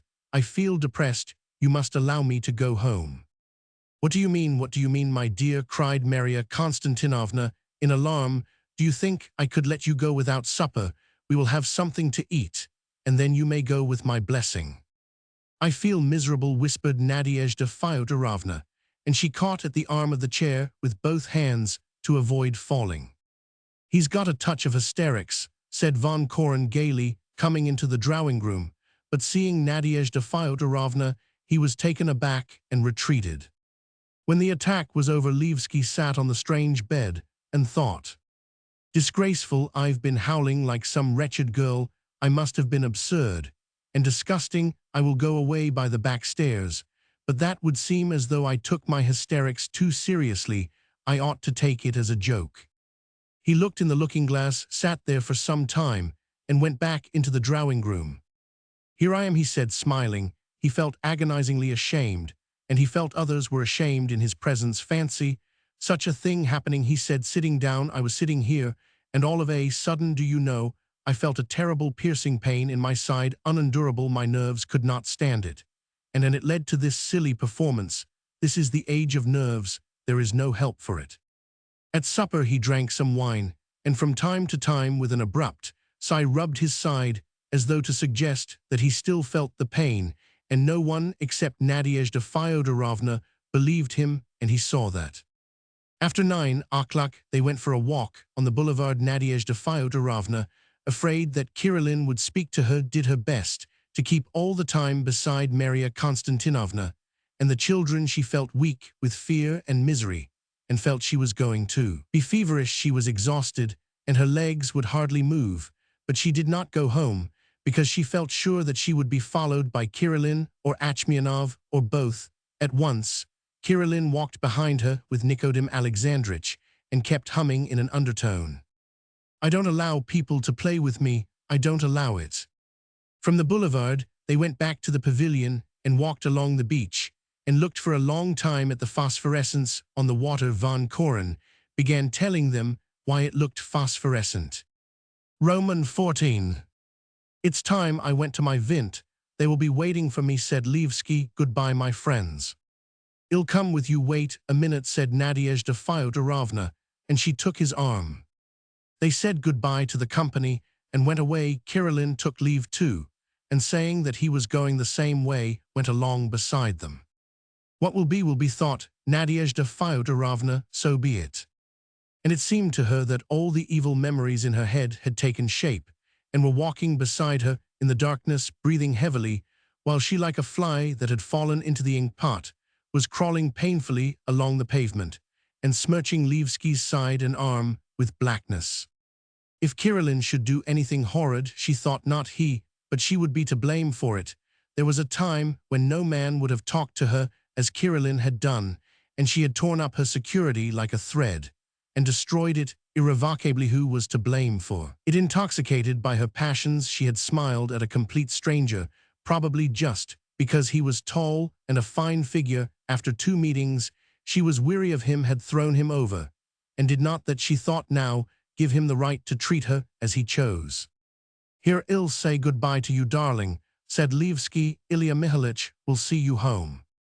He nodded to Kirillin, and quickly crossing the boulevard, walked along the street to Sheshkovsky's, where there were lights in the windows, and then they heard the gate bang as he went in. "Allow me to have an explanation with you," said Kirillin. "I'm not a boy, not some Achkasov or Lachkasov, Zachkasov. I demand serious attention." Nadezhda Fyodorovna's heart began beating violently. She made no reply. "The abrupt change in your behavior to me, I put down at first to coquetry," Kirillin went on. "Now, I see that you don't know how to behave with gentlemanly people. You simply wanted to play with me, as you are playing with that wretched Armenian boy. But I am a gentleman, and I insist on being treated like a gentleman, and so I am at your service." "I am miserable," said Nadezhda Fyodorovna, beginning to cry, and to hide her tears, she turned away. "I am miserable too," said Kirillin, "but what of that?" Kirillin was silent for a space, then he said distinctly and emphatically, "I repeat, madam, that if you do not give me an interview this evening, I'll make a scandal this very evening." "Let me off this evening," said Nadezhda Fyodorovna, and she did not recognize her own voice. It was so weak and pitiful. "I must give you a lesson. Excuse me for the roughness of my tone, but it's necessary to give you a lesson. Yes, I regret to say, I must give you a lesson. I insist on 2 interviews today, and tomorrow after tomorrow, you are perfectly free and can go wherever you like with anyone you choose today and tomorrow. Nadezhda Fyodorovna went up to her gate and stopped. "Let me go," she murmured, trembling all over, and seeing nothing before her in the darkness but his white tunic. "You're right, I'm a horrible woman, I am to blame, but let me go, I beg you." She touched his cold hand and shuddered. "I beseech you." "Alas," sighed Kirillin, "alas, it's not part of my plan to let you go. I only mean to give you a lesson and make you realize, and what's more, madam, I've too little faith in women. I am miserable." Nadezhda Fyodorovna listened to the even splash of the sea, looked at the sky studded with stars, and longed to make haste and end it all, and get away from the cursed sensation of life, with its sea stars men fever. "Only not in my home," she said coldly. "Take me somewhere else. Come to Muradov's, that's better." "Where's that?" "Near the old wall." She walked quickly along the street, and then turned into the side street that led towards the mountains. It was dark. There were pale streaks of light here and there on the pavement from the lighted windows, and it seemed to her that like a fly she kept falling into the ink and crawling out into the light again. At one point, he stumbled, almost fell down, and burst out laughing. "He's drunk," thought Nadezhda Fyodorovna. Never mind, so be it." Achmianov too soon took leave of the party and followed Nadezhda Fyodorovna to ask her to go for a row. He went to her house and looked over the fence. The windows were wide open. There were no lights. "Nadezhda Fyodorovna," he called. A moment passed. He called again. "Who's there?" he heard Olga's voice. "Is Nadezhda Fyodorovna at home?" "No, she has not come in yet." Strange, very strange, thought Achmianov. Feeling very uneasy, she went home. He walked along the boulevard, then along the street, and glanced in at the windows of Sheshkovsky's. Levsky was sitting at the table, without his coat on, looking attentively at his cards. "Strange, strange," muttered Achmianov, and remembering Levsky's hysterics, he felt ashamed. If she is not at home, where is she? He went to Nadezhda Fyodorovna's lodgings again and looked at the dark windows. "It's a cheat," he thought, remembering that meeting him at midday at Maria Konstantinovna's, she had promised to go in a boat with him that evening. The windows of the house where Kirillin lived were dark, and there was a policeman sitting asleep on a little bench at the gate. Everything was clear to Achmianov when he looked at the windows and the policeman. He made up his mind to go home and set off in that direction, but somehow found himself near Nadezhda Fyodorovna's lodgings. Again, he sat down on the bench near the gate and took off his hat, feeling that his head was burning with jealousy and resentment. The clock in the town church only struck twice in the 24 hours at midday and midnight. Soon after it struck midnight, he heard hurried footsteps. Tomorrow evening then, again, at Muradov's, Achmianov heard, and he recognized Kirillin's voice at 8 o'clock. "Goodbye." Nadezhda Fyodorovna made her appearance near the garden without noticing that Achmianov was sitting on the bench. She passed beside him like a shadow, opened the gate, and leaving it open went into the house. In her own room, she lighted the candle and quickly undressed, but instead of getting into bed, she sank on her knees before a chair, flung her arms round it, and rested her head on it. It was past 2 when Levsky came home. Roman 15. Having made up his mind to lie not all at once, but piecemeal, Levsky went soon after 1 o'clock next day to Samolenko to ask for the money that he might be sure to get off on Saturday after his hysterical attack, which had added an acute feeling of shame to his depressed state of mind. It was unthinkable to remain in the town. If Samolenko should insist on his conditions, he thought it would be possible to agree to them and take the money, and next day, just as he was starting to say that Nadezhda Fyodorovna refused to go, he would be able to persuade her that evening that the whole arrangement would be for her benefit. If Samolenko, who was obviously under the influence of Von Koren, should refuse the money altogether or make fresh conditions, then Levsky would go off that very evening in a cargo vessel or even in a sailing boat to Novi Athon or Novorossiysk, would send from there an humiliating telegram, and would stay there till his mother sent him the money for the journey. When he went into Samolenko's, he found Von Koren in the drawing room. The zoologist had just arrived for dinner, and as usual was turning over the album and scrutinizing the gentlemen in top hats and the ladies in caps. How very unlucky, thought Levski, seeing him. He may be in the way. Good morning. Good morning, answered Von Koren, without looking at him. Is Alexander Daviditch at home? Yes, in the kitchen. Levski went into the kitchen, but seeing from the door that Samoylenko was busy over the salad, he went back into the drawing room and sat down. He always had a feeling of awkwardness in the zoologist's presence, and now he was afraid there would be talk about his attack of hysterics. There was more than a minute of silence. Von Koren suddenly raised his eyes to Levski and asked, "How do you feel after yesterday?" "Very well indeed," said Levski, flushing. "It really was nothing much. Until yesterday, I thought it was only ladies who had hysterics, and so at first I thought you had St. Vitus dance." Levski smiled ingratiatingly and thought, how indelicate on his part. He knows quite well how unpleasant it is for me. Yes, it was a ridiculous performance, he said, still smiling. I've been laughing over it the whole morning. What's so curious in an attack of hysterics is that you know it is absurd and are laughing at it in your heart. And at the same time you sob. In our neurotic age, we are the slaves of our nerves, they are our masters, and do as they like with us. Civilization has done us a bad turn in that way. As Levski talked, he felt it disagreeable that Von Koren listened to him gravely and looked at him steadily and attentively as though studying him, and he was vexed with himself that in spite of his dislike of Von Koren, he could not banish the ingratiating smile from his face. "I must admit, though," he added, "that there were immediate causes for the attack, and quite sufficient ones too. My health has been terribly shaky of late, to which one must add boredom constantly being hard up, the absence of people and general interests. My position is worse than a governor's."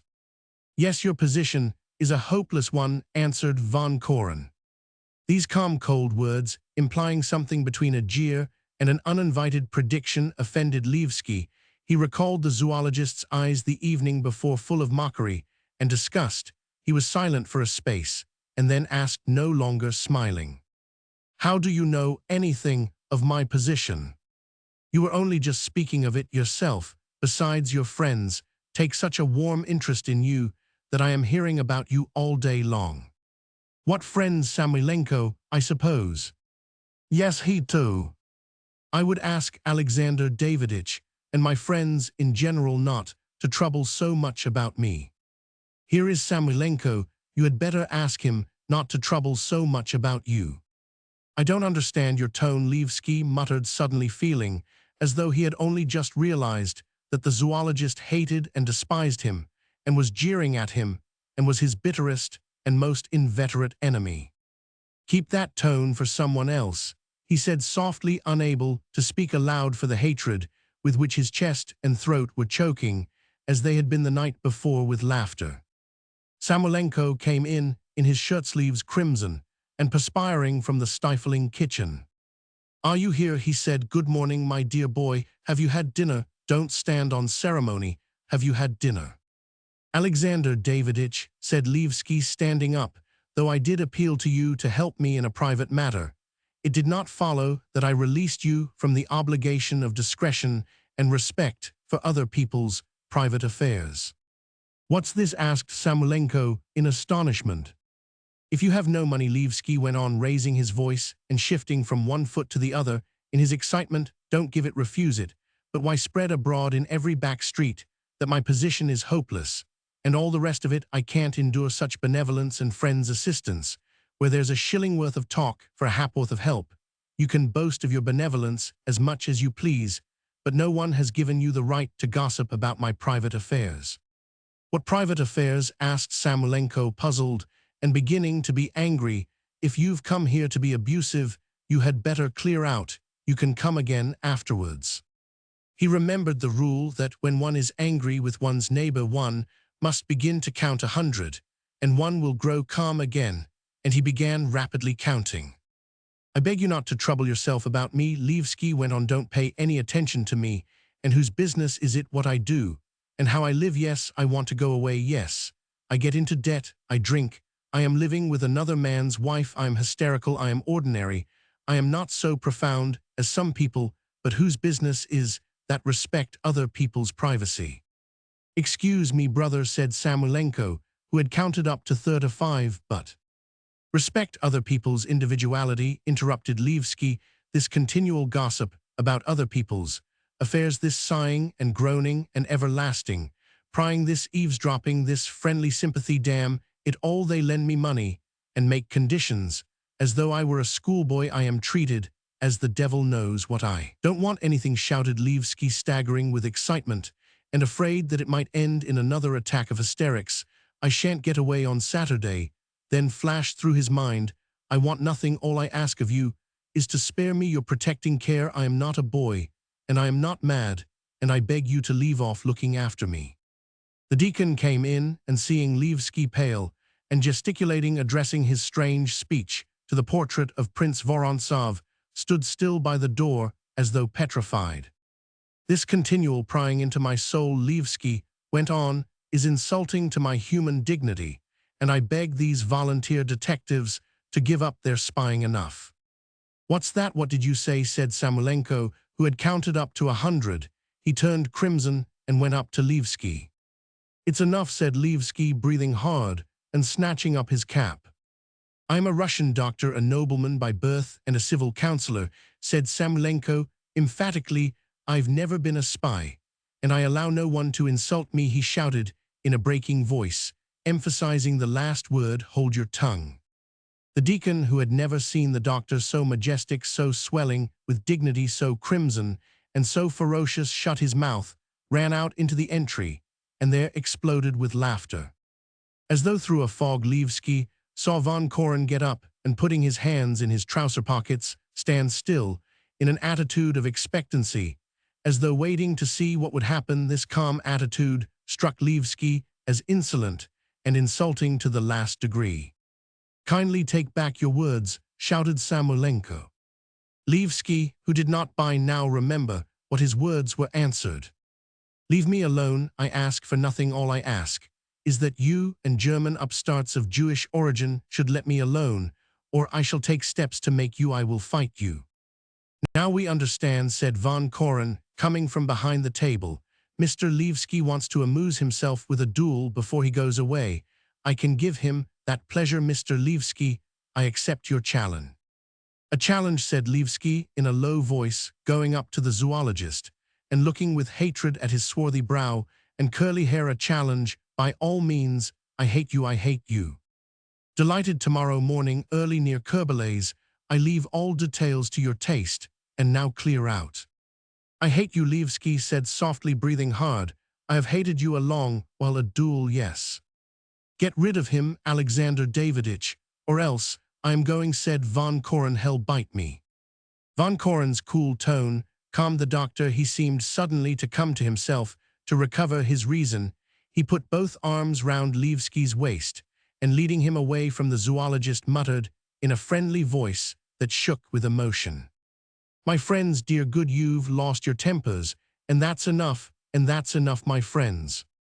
Hearing his soft, friendly voice, Levski felt that something unheard of, monstrous, had just happened to him, as though he had been nearly run over by a train. He almost burst into tears, waved his hand, and ran out of the room.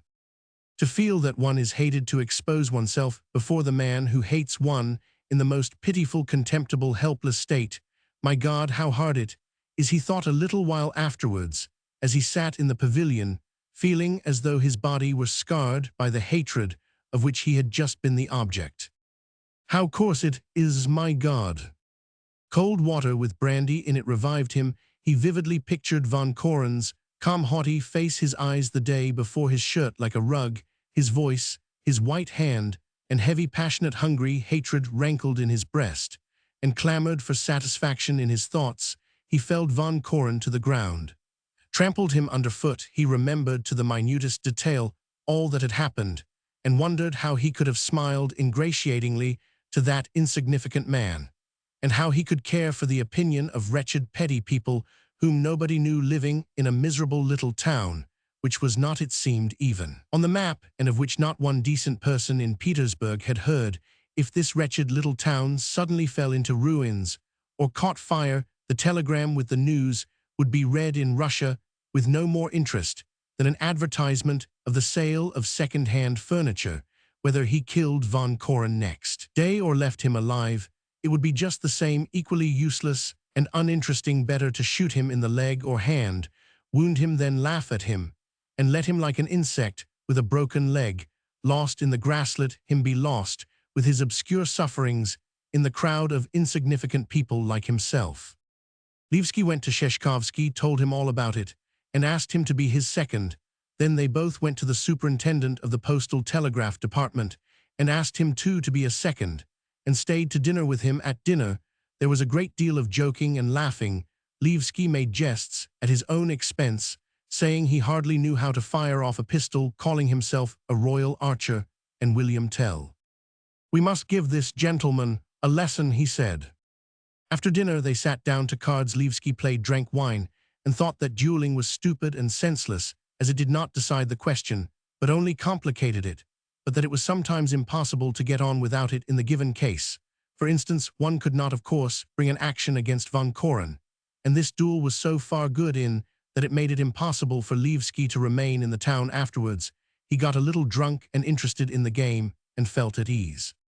But when the sun had set and it grew dark, he was possessed by a feeling of uneasiness. It was not fear at the thought of death, because while he was dining and playing cards, he had for some reason a confident belief that the duel would end in nothing. It was dread at the thought of something unknown, which was to happen next morning for the first time in his life, and dread of the coming night. He knew that the night would be long and sleepless, and that he would have to think not only of von Koren and his hatred, but also of the mountain of lies which he had to get through, and which he had not strength or ability to dispense with. It was as though he had been taken suddenly ill all at once.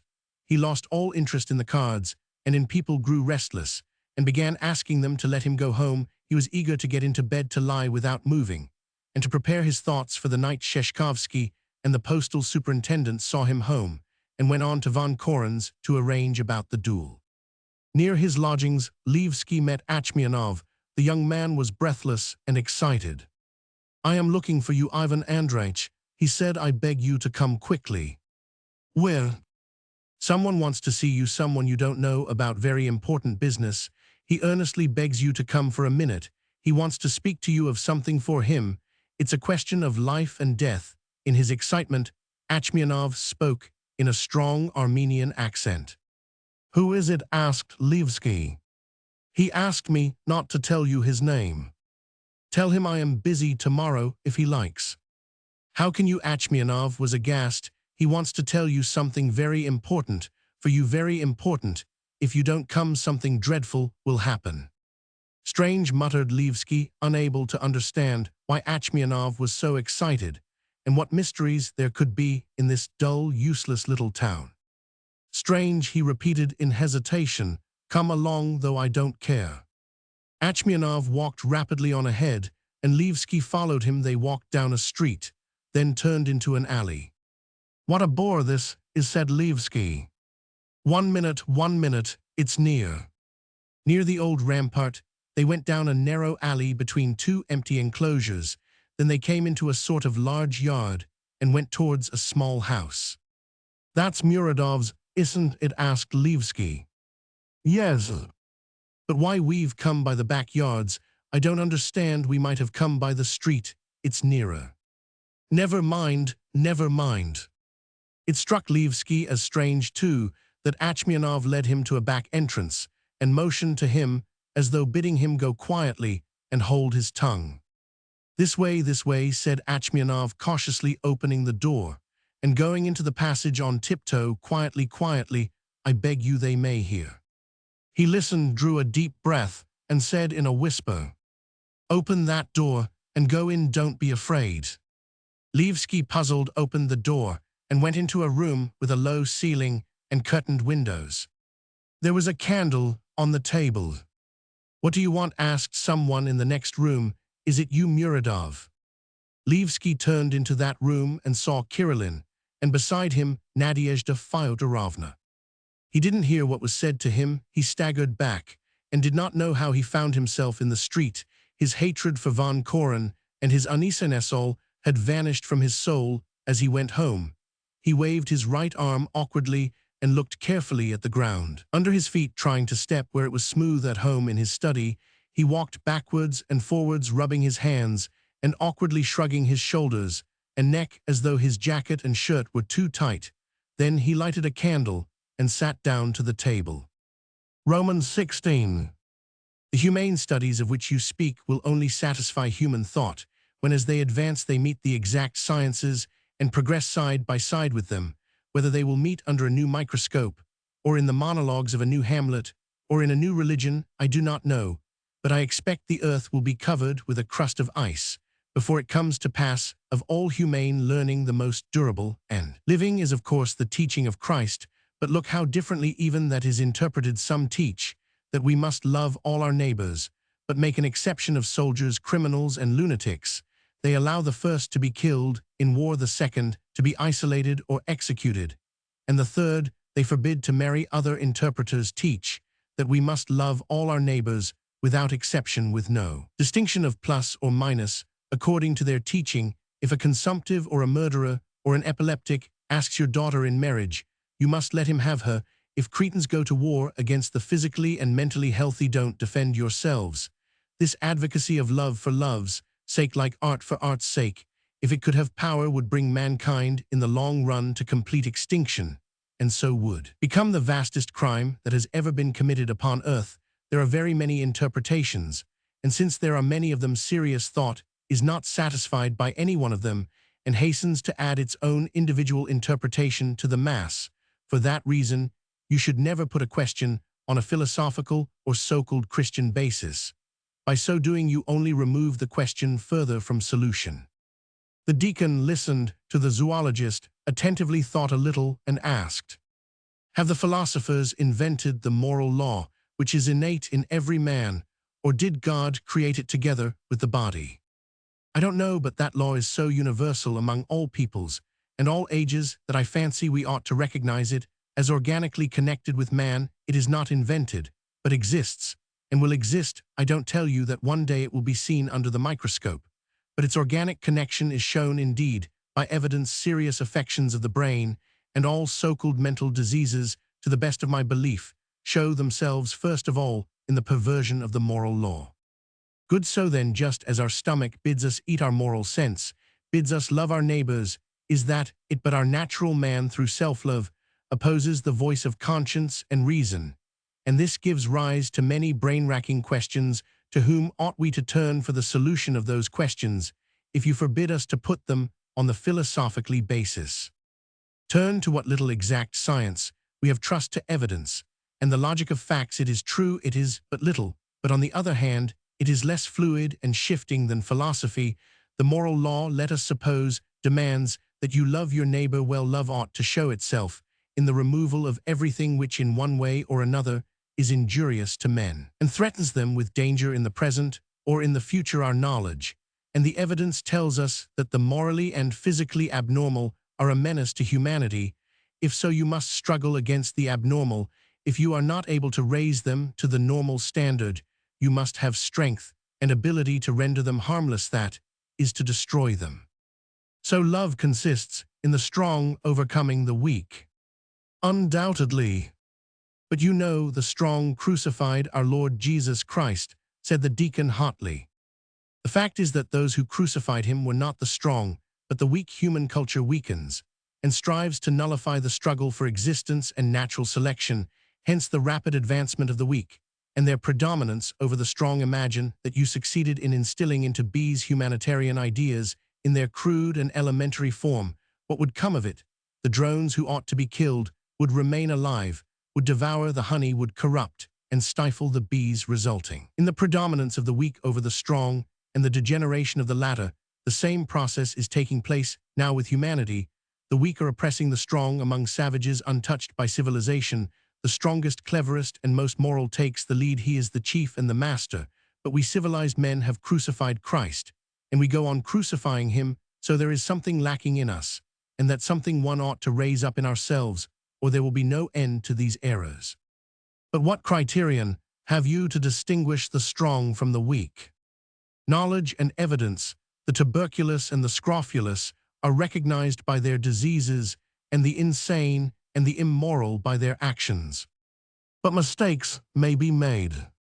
Yes, but it's no use to be afraid of getting your feet wet when you are threatened with the deluge. That's philosophy, laughed the deacon. Not a bit of it. You are so corrupted by your seminary philosophy that you want to see nothing but fog in everything. The abstract studies with which your youthful head is stuffed are called abstract just because they abstract your minds from what is obvious. Look the devil straight in the eye, and if he's the devil, tell him he's the devil, and don't go calling to Kant or Hegel for explanations. The zoologist paused and went on. Twice two's four, and a stone's a stone. Here tomorrow we have a duel, you and I will say it's stupid and absurd that the duel is out of date, that there is no real difference between the aristocratic duel and the drunken brawl in the pothouse. And yet we shall not stop, we shall go there and fight. So there is some force stronger than our reasoning. We shout that war is plunder, robbery, atrocity, fratricide. We cannot look upon blood without fainting, but the French or the Germans have only to insult us for us to feel at once an exaltation of spirit. In the most genuine way we shout hurrah and rush to attack the foe. You will invoke the blessing of God on our weapons, and our valor will arouse universal and general enthusiasm again. It follows that there is a force, if not higher, at any rate stronger than us and our philosophy. We can no more stop it than that cloud which is moving upwards over the sea. Don't be hypocritical, don't make a long nose at it on the sly, and don't say old-fashioned, stupid, it's inconsistent with Scripture, but look it straight in the face, recognize its rational lawfulness. And when, for instance, it wants to destroy a rotten, scrofulous, corrupt race, don't hinder it with your pillules and misunderstood quotations from the Gospel. Leskov has a story of a conscientious Danila who found a leper outside the town and fed and warmed him in the name of love and of Christ. If that Danila had really loved humanity, he would have dragged the leper as far as possible from the town and would have flung him in a pit and would have gone to save the healthy. Christ, I hope, taught us a rational, intelligent, practical love. What a fellow you are, laughed the deacon. You don't believe in Christ. Why do you mention his name so often? Yes, I do believe in him, only of course in my own way, not in yours. Oh, deacon, deacon, laughed the zoologist. He put his arm round the deacon's waist and said gaily, well, are you coming with us to the duel tomorrow? My orders don't allow it, or else I should come. What do you mean by orders? I have been consecrated, I am in a state of grace. Oh, deacon, deacon, repeated Von Koren, laughing, I love talking to you. You say you have faith, said the deacon. What sort of faith is it? Why, I have an uncle, a priest, and he believes so that when in time of drought he goes out into the fields to pray for rain. He takes his umbrella and leather overcoat for fear of getting wet through on his way home. That's faith. When he speaks of Christ, his face is full of radiance, and all the peasants, men and women, weep floods of tears. He would stop that cloud and put all those forces you talk about to flight. Yes, faith moves mountains. The deacon laughed and slapped the zoologist on the shoulder. Yes, he went on, here you're teaching all the time, fathoming the depths of the ocean, dividing the weak and the strong, writing books and challenging to duel sand. Everything remains as it is, but behold, some feeble old man will mutter just one word with a Holy Spirit or a new Mahomet, with a sword will gallop from Arabia, and everything will be topsy-turvy, and in Europe not one stone will be left standing upon another.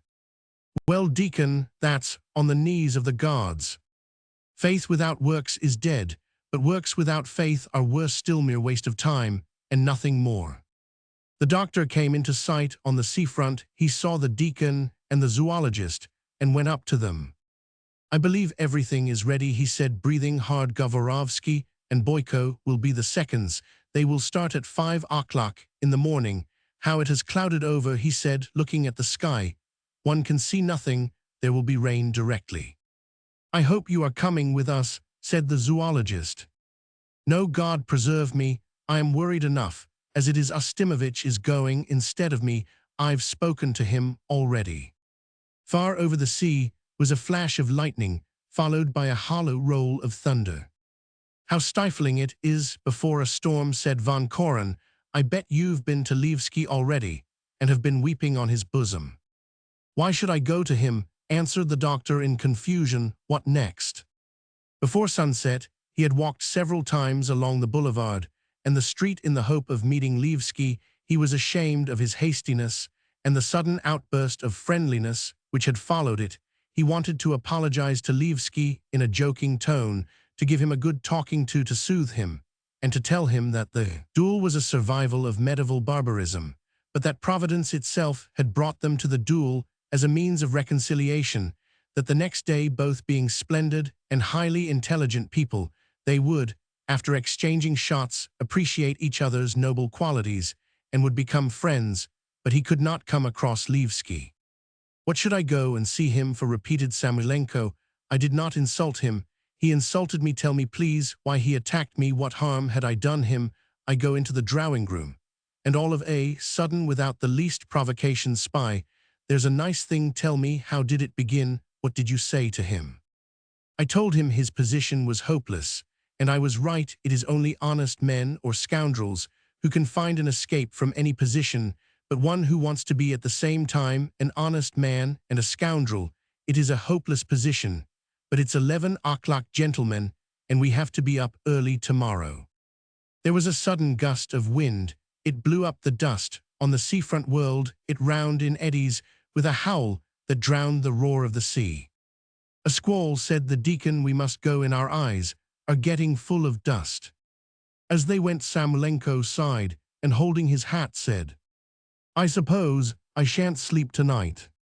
Don't you agitate yourself, laughed the zoologist. You can set your mind at rest.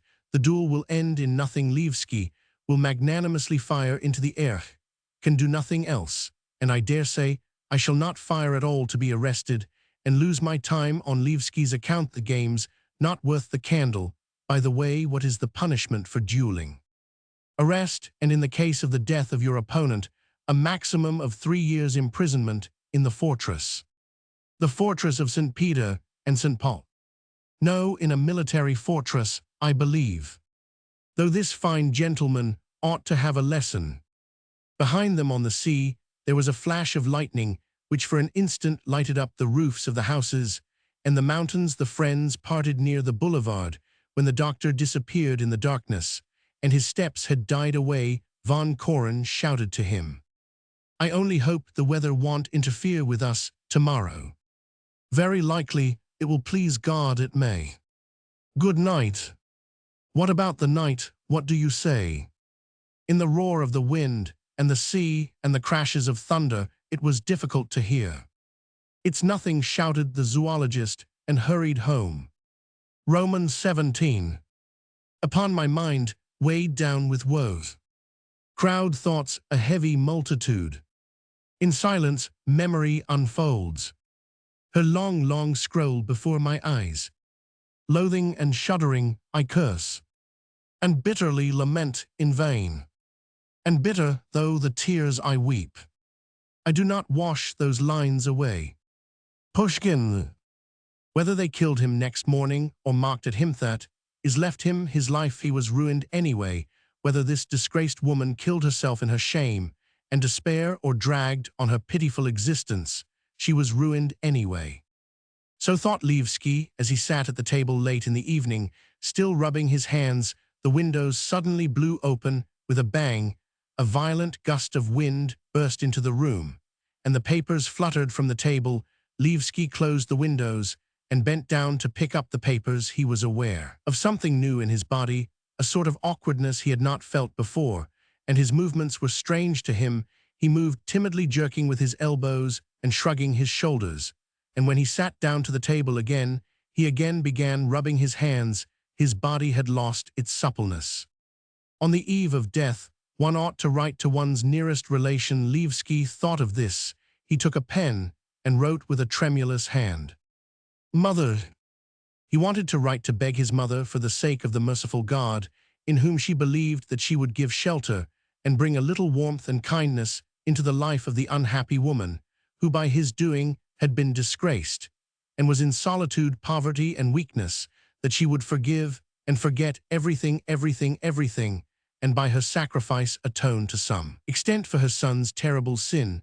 But he remembered how his mother, a stout, heavy-lipped old woman in a lace cap, used to go out into the garden in the morning, followed by her companion with the lapdog, how she used to shout in a peremptory way to the gardener and the servants, and how proud and haughty her face Wash remembered all this, and scratched out the word he had written.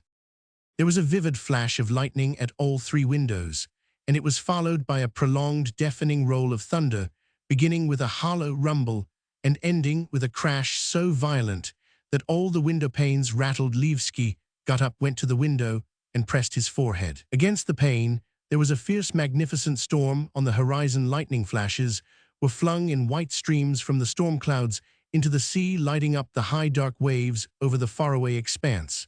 And to right and to left, and no doubt over the house too, the lightning flashed.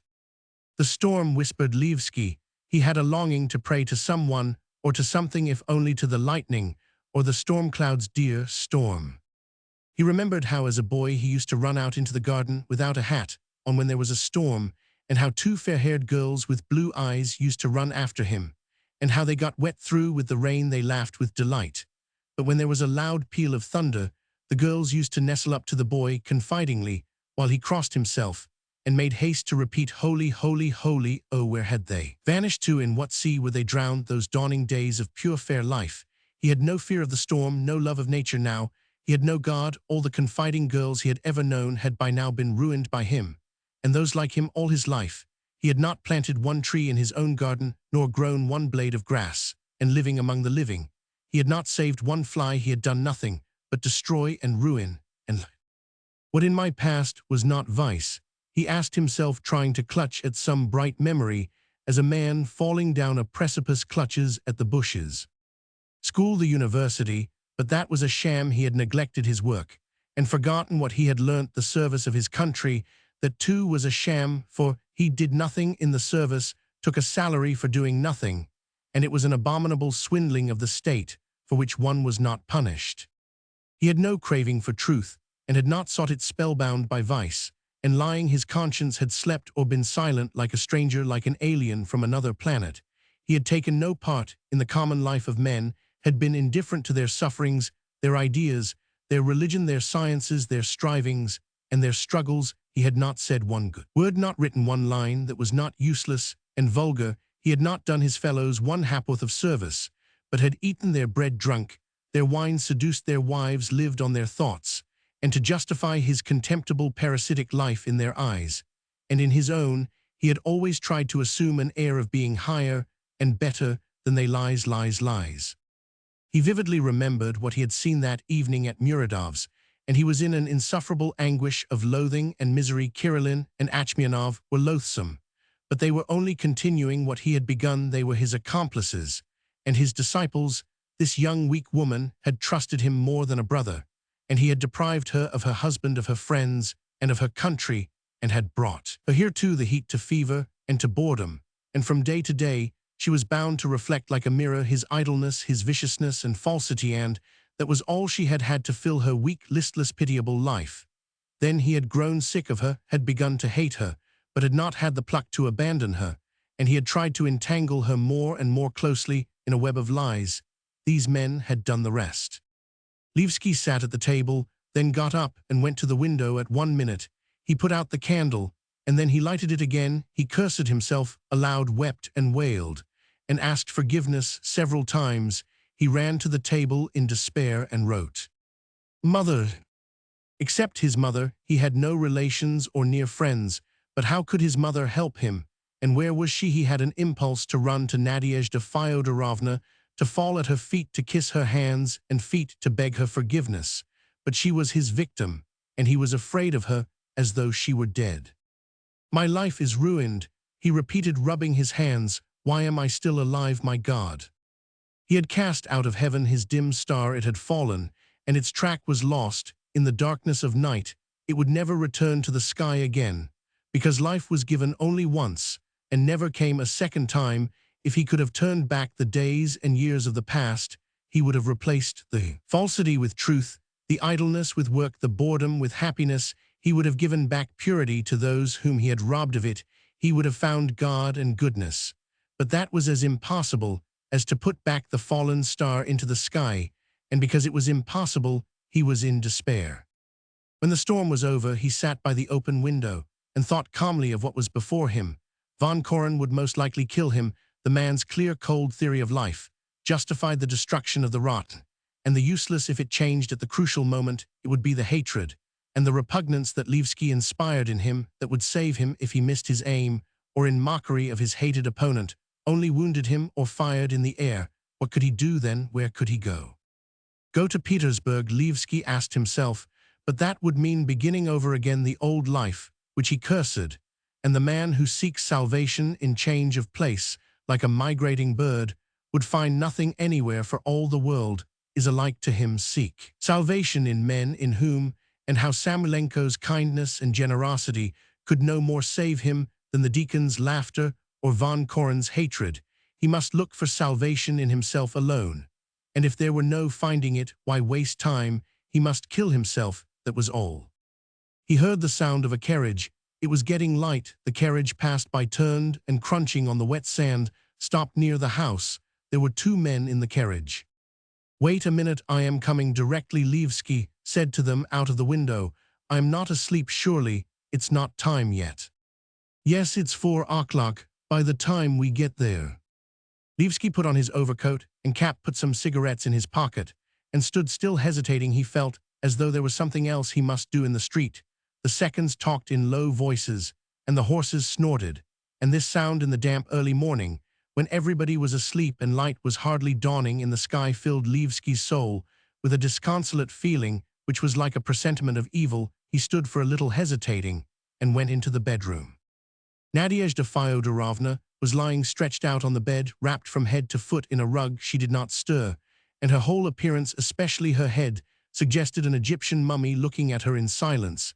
Levski mentally asked her forgiveness, and thought that if the heavens were not empty, and there really were a God, then he would save her. If there were no God, then she had better perish. There was nothing for her to live for. All at once, she jumped up and sat up in bed, lifting her pale face, and looking with horror at Levski, she asked, "Is it you? Is the storm over?" "Yes." She remembered, put both hands to her head, and shuddered all over.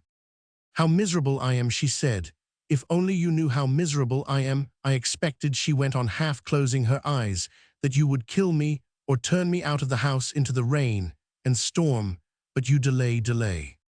Warmly and impulsively, he put his arms round her and covered her knees and hands with kisses. Then, when she muttered something and shuddered with the thought of the past, he stroked her hair, and looking into her face, realized that this unhappy, sinful woman was the one creature near and dear to him whom no one could replace.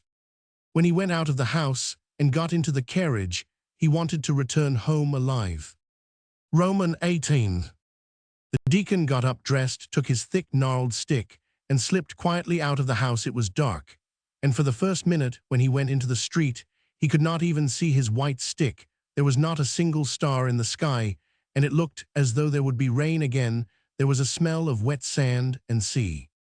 "It's to be hoped that the mountaineers won't attack us," thought the deacon, hearing the tap of the stick on the pavement, and noticing how loud and lonely the tap sounded in the stillness of the night.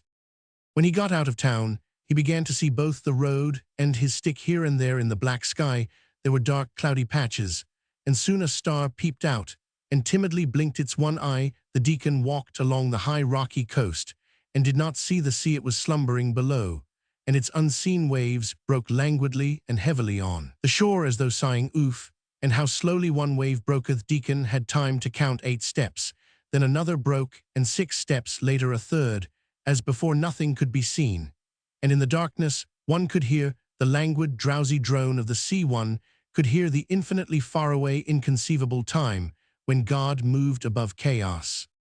The deacon felt uncanny. He hoped God would not punish him for keeping company with infidels, and even going to look at their duels. The duel would be nonsensical, bloodless, absurd. But however that might be, it was a heathen spectacle, and it was altogether unseemly for an ecclesiastical person to be present at it. He stopped, and wondered should he go back, but an intense, restless curiosity triumphed over his doubts, and he went on. "Though they are infidels, they are good people, and will be saved," he assured himself. "They are sure to be saved," he said aloud, lighting a cigarette. "By what standard must one measure men's qualities to judge rightly of them? The deacon remembered his enemy, the inspector of the clerical school who believed in God, lived in chastity, and did not fight duels, but he used to feed the deacon on bread with sand in it, and on one occasion almost pulled off the deacon's ear, if human life was so artlessly constructed that everyone respected this cruel and dishonest inspector who stole the government flour and his health and salvation. Or prayed for in the schools, was it just to shun such men as Von Koren and Levski simply because they were unbelievers? The deacon was weighing this question, but he recalled how absurd Samulenko had looked yesterday, and that broke the thread of his ideas. What fun they would have next day. The deacon imagined how he would sit under a bush and look on, and when Von Koren began boasting next day at dinner, he, the deacon, would begin laughing and telling him all the details of the duel. "How do you know all about it?" the zoologist would ask. "Well, there you are. I stayed at home, but I know all about it." It would be nice to write a comic description of the duel. His father-in-law would read it and laugh. A good story told or written was more than meat and drink to his father-in-law. The valley of the Yellow River opened before him. The stream was broader and fiercer for the rain, and instead of murmuring as before it was raging, it began to get light the gray dingy morning, and the clouds racing towards the west to overtake the storm clouds, the mountains girt with mist, and the wet trees all struck the deacon as ugly and sinister. He washed at the brook, repeated his morning prayer, and felt a longing for tea and hot rolls with sour cream, which were served every morning at his father-in-law's. He remembered his wife, and the days past recall which she played on the piano. What sort of woman was she? His wife had been introduced, betrothed, and married to him all in 1 week. He had lived with her less than a month when he was ordered here, so that he had not had time to find out what she was like. All the same, he rather missed her. I must write her a nice letter, he thought. The flag on the duhan hung limp, soaked by the rain, and the duhan itself, with its wet roof, seemed darker and lower than it had been before. Near the door was standing a cart Kerbelet with 2 mountaineers and a young Tatar woman in trousers. No doubt Kerbelet's wife or daughter were bringing sacks of something out of the duhan and putting them on maize straw in the cart. Near the cart stood a pair of asses hanging their heads when they had put in all the sacks, the mountaineers, and the Tatar woman began covering them over with straw, while Kerbelet began hurriedly harnessing the asses. Smuggling, perhaps, thought the deacon. Here was the fallen tree with the dried pine needles. Here was the blackened patch from the fire. He remembered the picnic and all its incidents, the fire, the singing of the mountaineers, his sweet dreams of becoming a bishop, and of the church procession. The black river had grown blacker and broader. With the rain, the deacon walked cautiously over the narrow bridge, which by now was reached by the topmost crests of the dirty water, and went up through the little copse to the dring shed. A splendid head, he thought, stretching himself on the straw and thinking of Von Koren. A fine head. God grant him health, only there is cruelty in him. Why did he hate Levski and Levski hate him? Why were they going to fight a duel if from their childhood they had known poverty, as the deacon had, if they had been brought up among ignorant, hard-hearted, grasping, coarse, and ill-mannered people who grudged you a crust of bread, who spat on the floor and hiccuped at dinner and at prayers? If they had not been spoilt from childhood by the pleasant surroundings and the select circle of friends they lived in, how they would have rushed at each other, how readily they would have overlooked each other's shortcomings and would have prized each other's strong points. Why, how few, even outwardly decent people there were in the world. It was true that Levski was flighty, dissipated, queer, but he did not steal, did not spit loudly on the floor, he did not abuse his wife and say, "You'll eat till you burst, but you don't want to work." He would not beat a child with reins or give his servants stinking meat to eat. Surely this was reason enough to be indulgent to him. Besides, he was the chief sufferer from his failings, like a sick man from his sores. Instead of being led by boredom and some sort of misunderstanding to look for degeneracy, extinction, heredity, and other such incomprehensible things in each other, would they not do better to stoop a little lower and turn their hatred and anger where whole streets resounded with moanings from coarse ignorance, greed, scolding, impurity, swearing, the shrieks of women? The sound of a carriage interrupted the deacon's thoughts. He glanced out of the door and saw a carriage, and in it 3 persons, Levski, Sheshkovsky, and the superintendent of the post office. "Stop," said Sheshkovsky. All 3 got out of the carriage and looked at one another.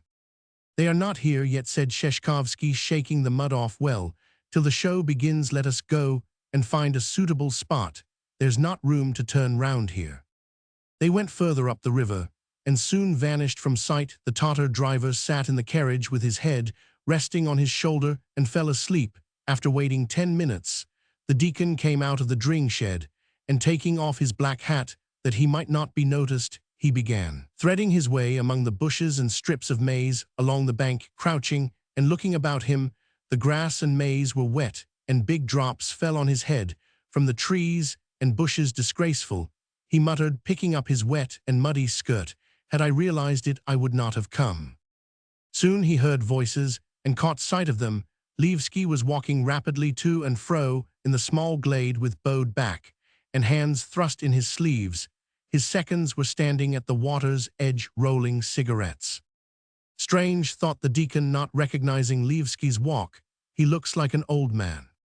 "How rude it is of them," said the superintendent of the post office, looking at his watch. "It may be learned manners to be late, but to my thinking it's hoggish." Sheshkovsky, a stout man with a black beard, listened and said, "They're a-coming. Roman 19. "It's the first time in my life I've seen it. How glorious," said Von Koren, pointing to the glade, and stretching out his hands to the east. "Look, green rays." In the east, behind the mountains, rose 2 green streaks of light, and it really was beautiful. The sun was rising. "Good morning," the zoologist went on, nodding to Levski's seconds. "I am not late, am I?" He was followed by his seconds Boyko and Govorovsky, 2 very young officers of the same height, wearing white tunics, and Ostimovich, the thin, unsociable doctor. In one hand he had a bag of some sort, and in the other hand, as usual, a cane, which he held behind him. Laying the bag on the ground and greeting no one, he put the other hand too behind his back and began pacing up and down the glade. Levski felt the exhaustion and awkwardness of a man who is soon perhaps to die, and is for that reason an object of general attention. He wanted to be killed as soon as possible or taken home. He saw the sunrise now for the first time in his life, the early morning, the green rays of light. Dampness and the men in wet boots seemed to him to have nothing to do with his life, to be superfluous and embarrassing. All this had no connection with the night he had been through, with his thoughts and his feeling of guilt, and so he would have gladly gone away without waiting for the duel. Von Koren was noticeably excited and tried to conceal it, pretending that he was more interested in the green light than anything. The seconds were confused and looked at one another as though wondering why they were here and what they were to do. "I imagine, gentlemen, there is no need for us to go further," said Sheshkovsky. "This place will do." "Yes, of course," Von Koren agreed. A silence followed. Ostimovich, pacing to and fro, suddenly turned sharply to Levski and said in a low voice, breathing into his face, "They have very likely not told you my terms, yet each side is to pay me 15 rubles, and in the case of the death of one party, the survivor is to pay 30. Levski was already acquainted with the man, but now for the first time he had a distinct view of his lustreless eyes, his stiff mustaches, and wasted consumptive neck. He was a money-grubber, not a doctor. His breath had an unpleasant smell of beef. "What people there are in the world," thought Levski, and answered, "Very good." The doctor nodded and began pacing to and fro again, and it was evident he did not need the money at all, but simply asked for it from hatred. Everyone felt it was time to begin or to end what had been begun, but instead of beginning or ending, they stood about, moved to and fro, and smoked. The young officers who were present at a duel for the first time in their lives, and even now hardly believed in this civilian, and to their thinking unnecessary duel, looked critically at their tunics and stroked their sleeves. Sheshkovsky went up to them and said softly, "Gentlemen, we must use every effort to prevent this duel. They ought to be reconciled." He flushed crimson and added, "Kirillin was at my rooms last night, complaining that Levski had found him with Nadezhda Fyodorovna and all that sort of thing." "Yes, we know that too," said Boyko. "Well, you see then, Levski's hands are trembling, and all that sort of thing. He can scarcely hold a pistol now. To fight with him is as inhuman as to fight a man who is drunk or who has typhoid. If a reconciliation cannot be arranged, we ought to put off the duel, gentlemen, or something. It's such a sickening business, I can't bear to see it. Talk to Von Koren. I don't know the rules of dueling, damnation take them, and I don't want to either. Perhaps hell, imagine Levski funks it and has sent me to him, but he can think what he likes. He'll speak to him. Sheshkovsky hesitatingly walked up to Von Koren with a slight limp, as though his leg had gone to sleep, and as he went towards him, clearing his throat, his whole figure was a picture of indolence. There's something I must say to you, sir. He began, carefully scrutinizing the flowers on the zoologist's shirt. It's confidential. I don't know the rules of dueling, damnation take them, and I don't want to. And I look on the matter not as a second and that sort of thing, but as a man, and that's all about it. Yes, well, when seconds suggest reconciliation, they are usually not listened to. It is looked upon as a formality, a more proper, and all that, but I humbly beg you to look carefully at Ivan Andreich. He's not in a normal state, so to speak, totally not in his right mind, and a pitiable object. He has had a misfortune. I can't endure gossip. Sheshkovsky flushed crimson and looked round. But in view of the duel, I think it necessary to inform you, Levski found his madam last night at Muradov's with another gentleman. How disgusting, muttered the zoologist. He turned pale, frowned, and spat loudly. Tfoo. His lower lip quivered. He walked away from Sheshkovsky, unwilling to hear more, and as though he had accidentally tasted something bitter, spat loudly again, and for the first time that morning looked with hatred at Levski. His excitement and awkwardness passed off. He tossed his head and said aloud, "Gentlemen, what are we waiting for? I should like to know. Why don't we begin?" Sheshkovsky glanced at the officers and shrugged his shoulders. "Gentlemen," he said aloud, addressing no one in particular, "gentlemen, we propose that you should be reconciled. Let us make haste and get the formalities over," said Von Koren. "Reconciliation has been discussed already. What is the next formality? Make haste, gentlemen, time won't wait for us." "But we insist on reconciliation all the same," said Sheshkovsky in a guilty voice, as a man compelled to interfere in another man's business. He flushed, laid his hand on his heart, and went on, "Gentlemen, we see no grounds for associating the offense with the duel. There's nothing in common between dueling and offenses against one another, of which we are sometimes guilty through human weakness. You are university men and men of culture, and no doubt you see in the duel nothing but a foolish and out-of-date formality, and all that sort of thing. That's how we look at it ourselves, or we shouldn't have come, for we cannot allow that in our presence men should fire at one another, and all that." Sheshkovsky wiped the perspiration off his face and went on, "Make an end to your misunderstanding. Gentlemen, shake hands, and let us go home and drink to peace. Upon my honor, gentlemen." Von Koren did not speak. Levski, seeing that they were looking at him, said, "I have nothing against Nikolai Vassilitch. If he considers I am to blame, I am ready to apologize to him." Von Koren was offended. "It is evident, gentlemen," he said, "you want Mr. Levski to return home a magnanimous and chivalrous figure, but I cannot give you and him that satisfaction, and there was no need to get up early and drive 8 miles out of town simply to drink to peace, to have breakfast, and to explain to me that the duel is an out-of-date formality. A duel is a duel, and there is no need to make it more false and stupid than it is in reality. I want to fight." A silence followed. Boyko took a pair of pistols out of a box. One was given to Von Koren and one to Levski, and then there followed a difficulty which afforded a brief amusement to the zoologist. And the seconds, it appeared that of all the people present, not one had ever in his life been at a duel, and no one knew precisely how they ought to stand and what the seconds ought to say and do. But then Boyko remembered and began with a smile to explain. "Gentleman who remembers the description in Lermontov?" asked Von Koren, laughing. "In Turgenev too, Bazarov had a duel with someone." "There's no need to remember," said Ustimovich, impatiently. "Measure the distance, that's all." And he took 3 steps, as though to show how to measure it. Boyko counted out the steps, while his companion drew his saber and scratched the earth at the extreme points to mark the barrier. In complete silence, the opponents took their places.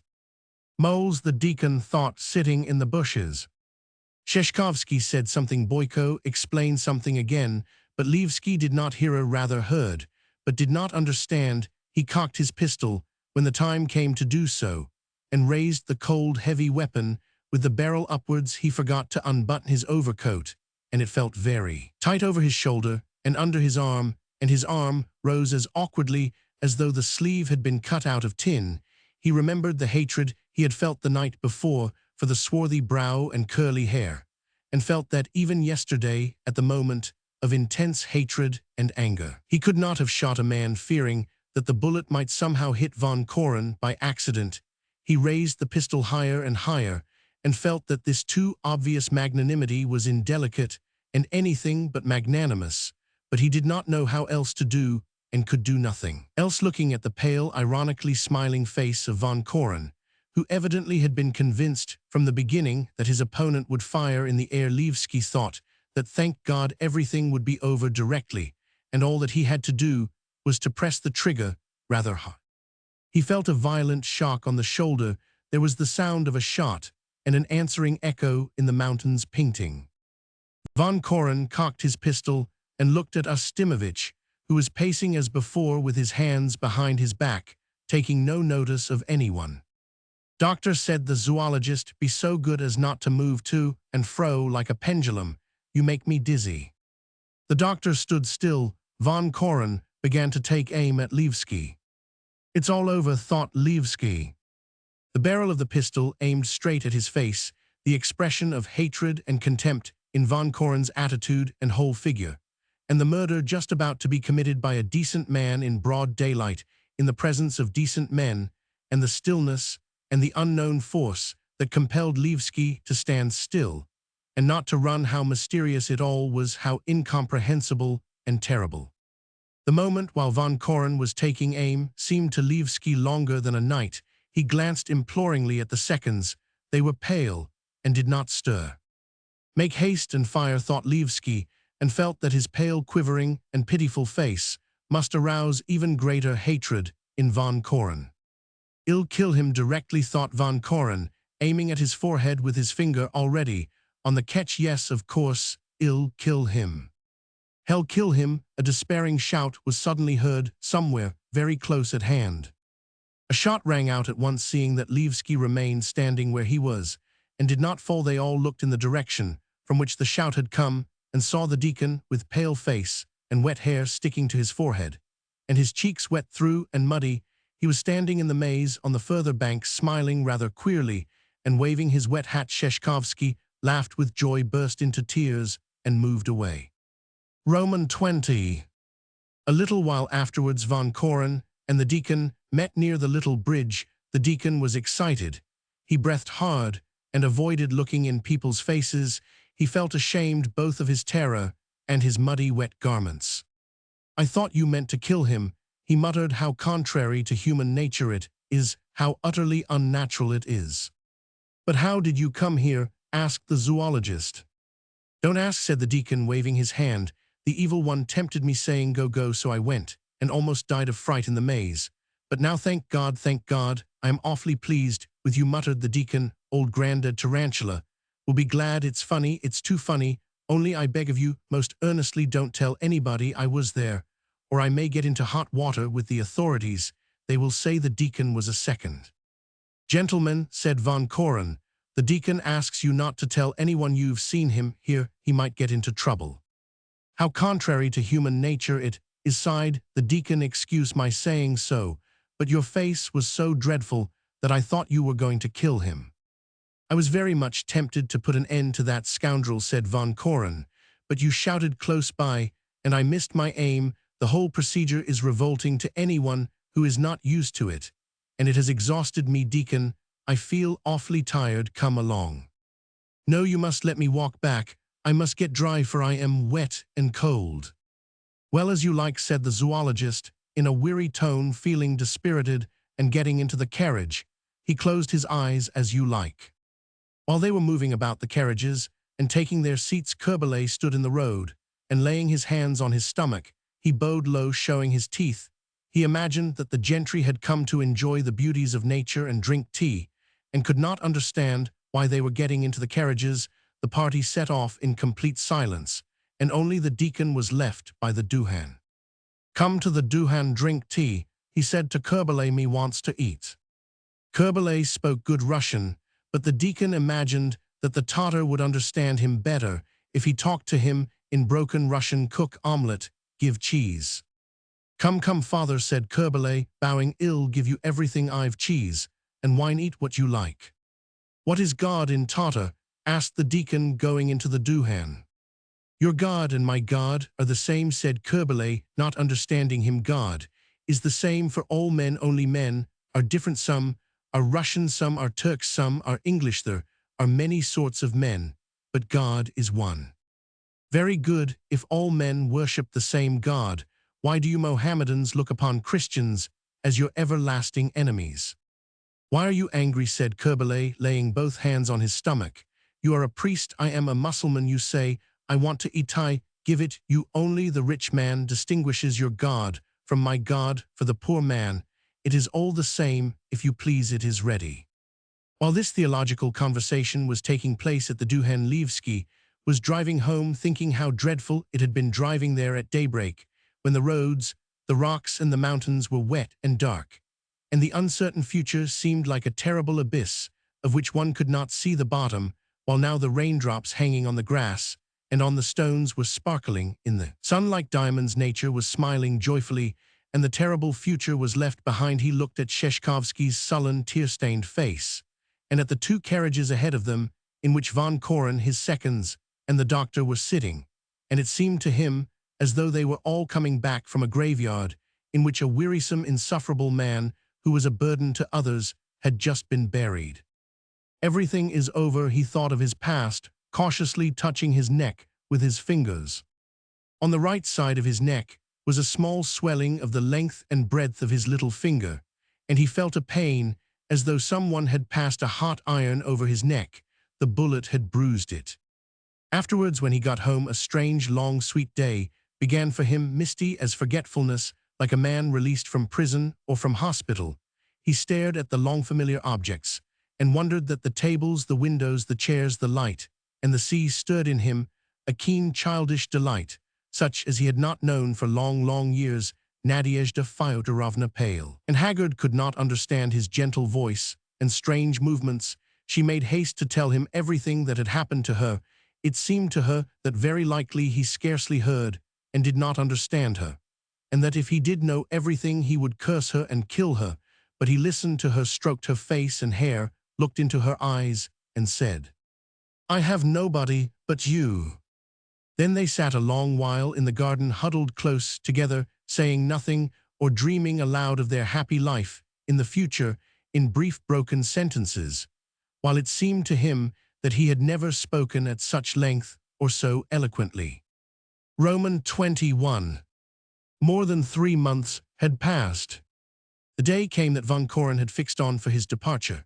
A cold, heavy rain had been falling from early morning, a northeast wind was blowing, and the waves were high on the sea. It was said that the steamer would hardly be able to come into the harbor in such weather. By the timetable, it should have arrived at 10 o'clock in the morning. But Von Koren, who had gone on to the seafront at midday, and again after dinner, could see nothing through the fieldless but gray waves and rain covering the horizon. Towards the end of the day, the rain ceased, and the wind began to drop perceptibly.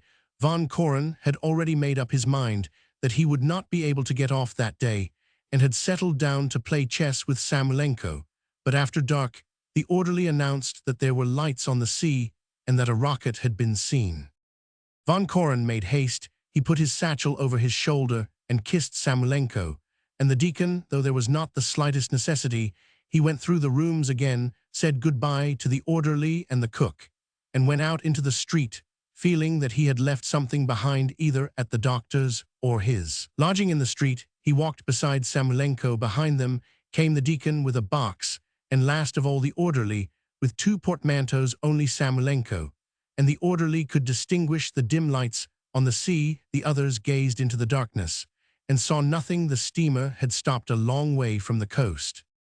Make haste, Von Koren hurried them. I am afraid it will set off." As they passed the little house with 3 windows, into which Levski had moved soon after the duel, Von Koren could not resist peeping in at the window. Levski was sitting writing, bent over the table, with his back to the window. "I wonder at him," said the zoologist softly, "what a screw he has put on himself." "Yes, one may well wonder," said Samoylenko. "He sits from morning till night, he's always at work. He works to pay off his debts, and he lives, brother, worse than a beggar." Half a minute of silence followed. The zoologist, the doctor, and the deacon stood at the window and went on looking at Levski. "So he didn't get away from here, poor fellow," said Samoylenko. "Do you remember how hard he tried?" "Yes, he has put a screw on himself." Von Koren repeated. "His marriage, the way he works all day long for his daily bread, a new expression in his face, and even in his walk, all so extraordinary that I don't know what to call it." The zoologist took Samoylenko's sleeve and went on with emotion in his voice.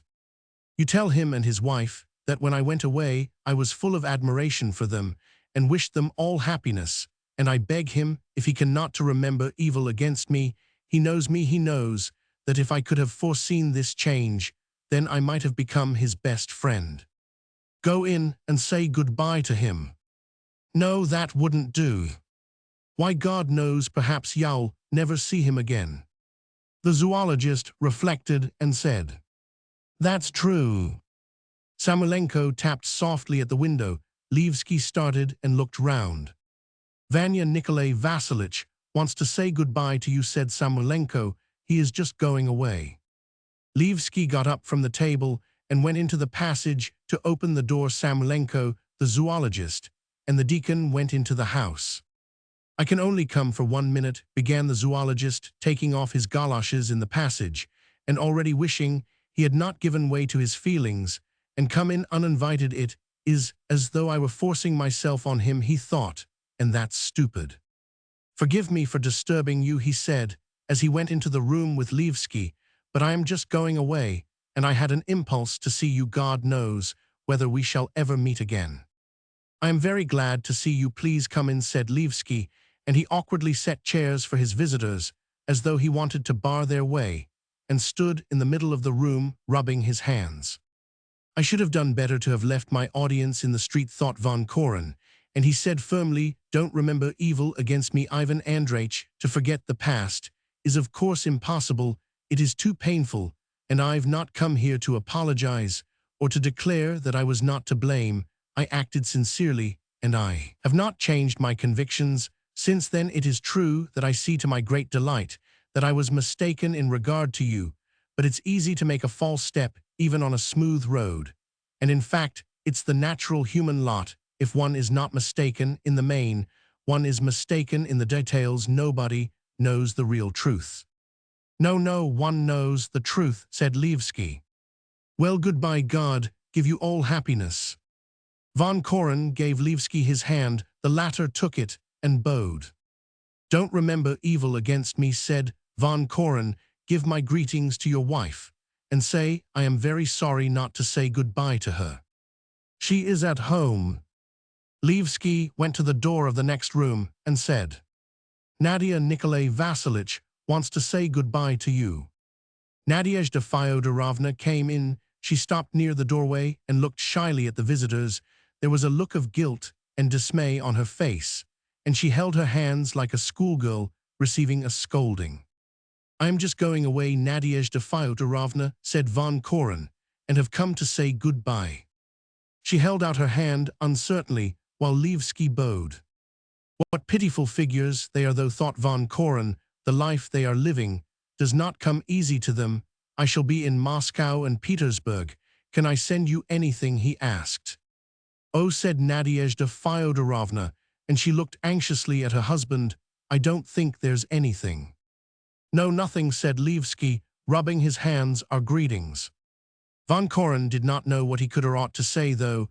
As he went in, he thought he would say a very great deal that would be warm and good and important. He shook hands with Levski and his wife in silence, and left them with a depressed feeling. "What people," said the deacon in a low voice as he walked behind them. "My God, what people of a truth! The right hand of God has planted this vine. Lord, one man vanquishes thousands, and another tens of thousands. Nikolai Vassilitch," he said ecstatically, "let me tell you that today you have conquered the greatest of man's enemies, pride. Hush, deacon, fine conquerors, we are conquerors ought to look like eagles, while he's a pitiful figure, timid, crushed he bows like a Chinese idol, and I am sad. They heard steps behind them. It was Levski hurrying after them to see him off. The orderly was standing on the quay with the 2 portmanteaus, and at a little distance stood 4 boatmen. There is a wind, though brrr, said Samolenko. There must be a pretty stiff storm on the sea now. You are not going off at a nice time, Koila. I am not afraid of seasickness. That's not the point. I only hope these rascals won't upset you. You ought to have crossed in the agent's sloop. Where's the agent's sloop? He shouted to the boatmen. It has gone, Your Excellency. And the customs house boat? That's gone too. Why didn't you let us know, said Samolenko angrily, you dolts. It's all the same, don't worry yourself, said von Koren. Well, goodbye, God keep you. Samolenko embraced von Koren and made the sign of the cross over him 3 times. Don't forget us, Kalia, right, we shall look out for you next spring. Goodbye, deacon, said von Koren, shaking hands with the deacon. Thank you for your company and for your pleasant conversation. Think about the expedition. Oh Lord, yes, to the ends of the earth, laughed the deacon. I've nothing against it. Von Koren recognized Levski in the darkness and held out his hand. Without speaking, the boatmen were by now below, holding the boat, which was beating against the piles, though the breakwaters screened it from the breakers. Von Koren went down the ladder, jumped into the boat, and sat at the helm. Right, Samolenko shouted to him, take care of yourself. No one knows the real truth, thought Levski, turning up the collar of his coat and thrusting his hands into his sleeves. The boat turned briskly out of the harbor into the open sea. It vanished in the waves, but at once from a deep hollow glided up onto a high breaker so that they could distinguish the men, and even the oars. The boat moved 3 yards forward and was sucked 2 yards back. Right, shouted Samolenko, it's devilish weather for you to go in. Yes, no one knows the real truth, thought Levski, looking wearily at the dark, restless sea. It flings the boat back. He thought she makes 2 steps forward and 1 step back, but the boatmen are stubborn. They work the oars unceasingly and are not afraid of the high waves. The boat goes on, and on. Now she is out of sight, but in half an hour the boatmen will see the steamer lights distinctly, and within an hour they will be by the steamer ladder. So it is in life. In the search for truth, man makes 2 steps forward and 1 step back. Suffering, mistakes, and weariness of life thrust them back, but the thirst for truth and stubborn will drive them on, and who knows, perhaps they will reach the real truth at last. Goodbye, shouted Samolenko. There's no sight or sound of them, said the deacon. Good luck on the journey. It began to spot with rain. Excellent people. Once upon a time, there lived in Moscow a man called Vladimir Semyonich Lyadovsky. He took his degree at the university in the faculty of law and had a post on the board of management of some railway. But if you had asked him what his work was, he would look candidly and openly at you with his large bright eyes through his gold pince-nez, and would answer in a soft, velvety, lisping baritone, my work is literature. After completing his course at the university, Vladimir Semyonich had had a paragraph of theatrical criticism accepted by a newspaper. From this paragraph, he passed on to reviewing, and a year later he had advanced to writing a weekly article on literary matters for the same paper. But it does not follow from these facts that he was an amateur, that his literary work was of an ephemeral, haphazard character. Whenever I saw his neat, spare figure, his high forehead and long mane of hair, when I listened to his speeches, it always seemed to me that his writing, quite apart from what and how he wrote, was something organically part of him, like the beating of his heart, and that his whole literary program must have been an integral part of his brain. While he was a baby in his mother's womb, even in his walk, his gestures, his manner of shaking off the ash from his cigarette, I could read this whole program from A to Z, with all its claptrap dullness and honorable sentiments. He was a literary man all over, when with an inspired face he laid a wreath on the coffin of some celebrity, or with a grave and solemn face collected signatures for some address. His passion for making the acquaintance of distinguished literary men, his faculty for finding talent even where it was absent, his perpetual enthusiasm, his pulse that went at 120 a minute, his ignorance of life, the genuinely feminine flutter with which he threw himself into concerts and literary evenings, for the benefit of destitute students, the way in which he gravitated towards the young girl, this would have created for him the reputation of a writer, even if he had not written his articles. He was one of those writers to whom phrases like "we are but few" or "what would life be without strife forward" were preeminently becoming, though he never strove with anyone and never did go forward. It did not even sound mawkish when he fell to discoursing of ideals every anniversary of the university on St. Tatiana's Day. He got drunk, chanted Gaudimus out of tune, and his beaming and perspiring countenance seemed to say, "See, I am drunk, I am keeping it up," but even that suited him. Vladimir Semyonich had genuine faith in his literary vocation, and his whole program he had no doubts, and was evidently very well pleased with himself. Only one thing grieved him: the paper for which he worked had a limited circulation, and was not very influential, but Vladimir Semyonich believed that sooner or later he would succeed in getting on to a solid magazine where he would have scope, and could display himself, and what little distress he felt on this score was pale beside the brilliance of his hopes. Visiting this charming man, I made the acquaintance of his sister Vera Semyonovna, a woman doctor at first sight. What struck me about this woman was her look of exhaustion and extreme ill health. She was young, with a good figure and regular, rather large features, but in comparison with her agile, elegant, and talkative brother, she seemed angular, listless, slovenly, and sullen. There was something strained, cold, apathetic in her movements, smiles, and words. She was not liked, and was thought proud, and not very intelligent. In reality, I fancy she was resting. "My dear friend," her brother would often say to me, sighing, and flinging back his hair in his picturesque literary way, "one must never judge by appearances. Look at this book. It has long ago been read.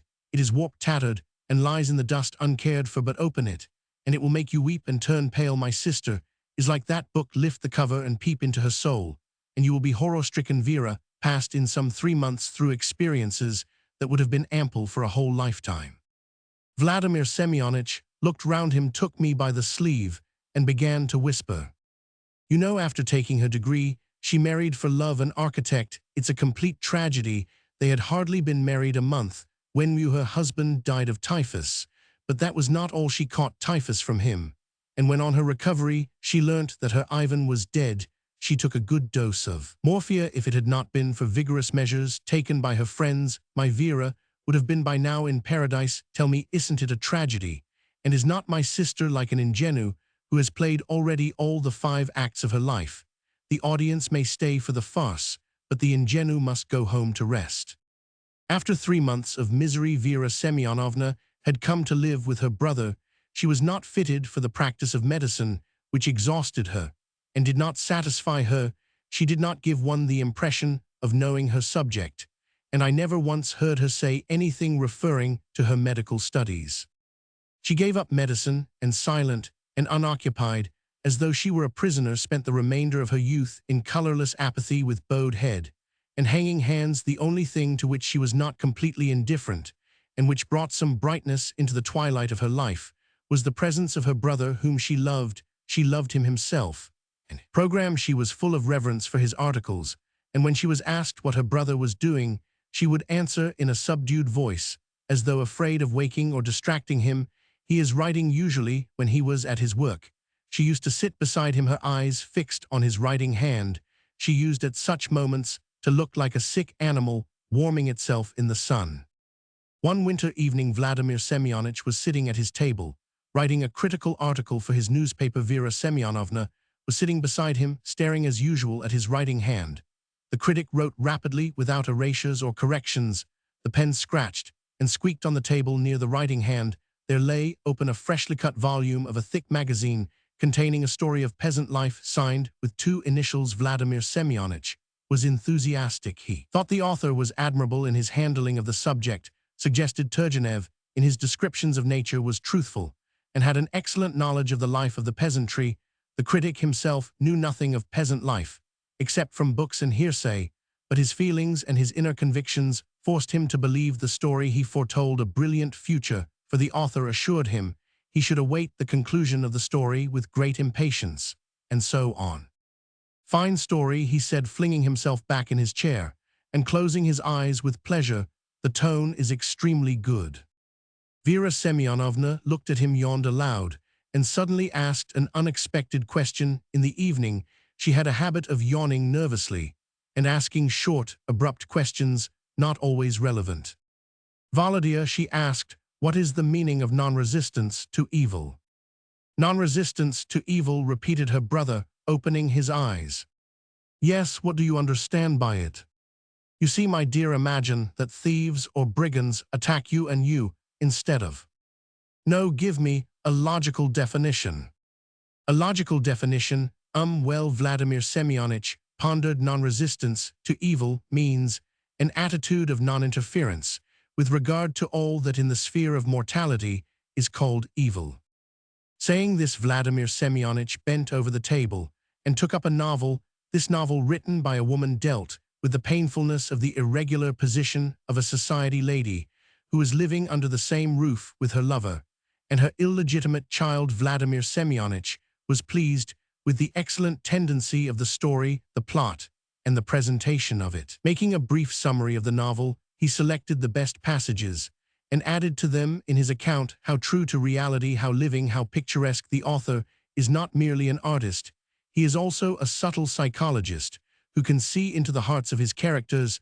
Take, for example, this vivid description of the emotions of the heroine on meeting her husband, and so on. Volodya. Vera Semyonovna interrupted his critical effusions. I've been haunted by a strange idea. Since yesterday, I keep wondering where we should all be if human life were ordered on the basis of non-resistance to evil. In all probability, nowhere non-resistance to evil would give the full rein to the criminal will, and to say nothing of civilization, this would leave not one stone standing upon another anywhere on earth. What would be left? Bashi Bazok and brothels in my next article talk about that perhaps. Thank you for reminding me. And a week later, my friend kept his promise.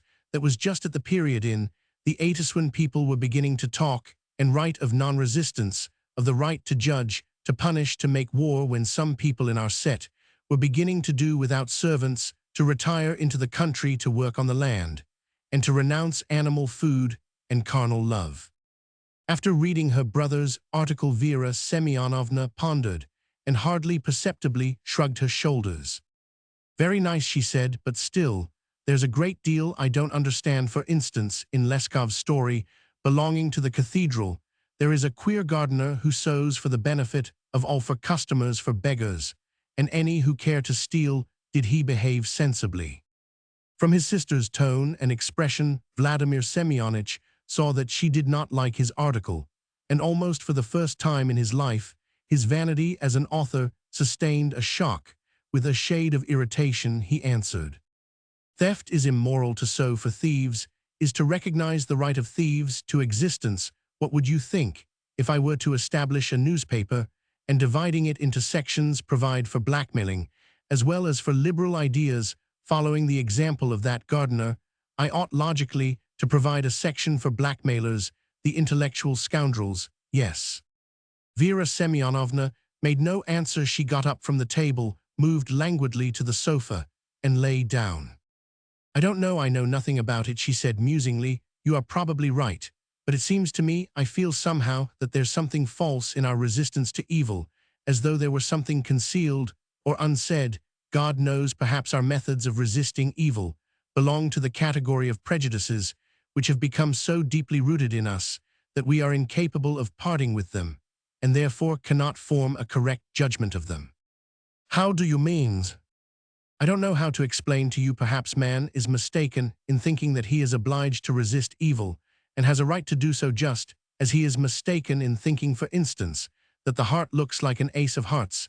It is very possible in resisting evil we ought not to use force, but to use what is the very opposite of force. If you, for instance, don't want this picture stolen from you, you ought to give it away rather than lock it up. That's clever, very clever. If I want to marry a rich, vulgar woman, she ought to prevent me from such a shabby action by hastening to make me an offer herself." The brother and sister talked till midnight without understanding each other, If any outsider had overheard them, he would hardly have been able to make out what either of them was driving at. They usually spent the evening at home. There were no friends' houses to which they could go, and they felt no need for friends. They only went to the theatre when there was a new play. Such was the custom in literary circles. They did not go to concerts, for they did not care for music. You may think what you like. Vera Semyonovna began again the next day, but for me, the question is to a great extent settled. I am firmly convinced that I have no grounds for resisting evil directed against me personally. If they want to kill me, let them. My defending myself will not make the murderer better. All I have now to decide is the second half of the question, how I ought to behave to evil directed against my neighbors. Vera, mind you don't become rabid, said Vladimir Semyonovich, laughing. I see non-resistance is becoming your idea fix. He wanted to turn off these tedious conversations with a jest, but somehow it was beyond a jest. His smile was artificial and sour. His sister gave up sitting beside his table and gazing reverently at his writing hand, and he felt every evening that behind him on the sofa lay a person who did not agree with him, and his back grew stiff and numb, and there was a chill in his soul. An author's vanity is vindictive, implacable, incapable of forgiveness, and his sister was the first and only person who had laid bare and disturbed that uneasy feeling which is like a big box of crockery, easy to unpack, but impossible to pack up again as it was before. Weeks and months passed by, and his sister clung to her ideas and did not sit down by the table. One spring evening, Vladimir Semyonovich was sitting at his table writing an article.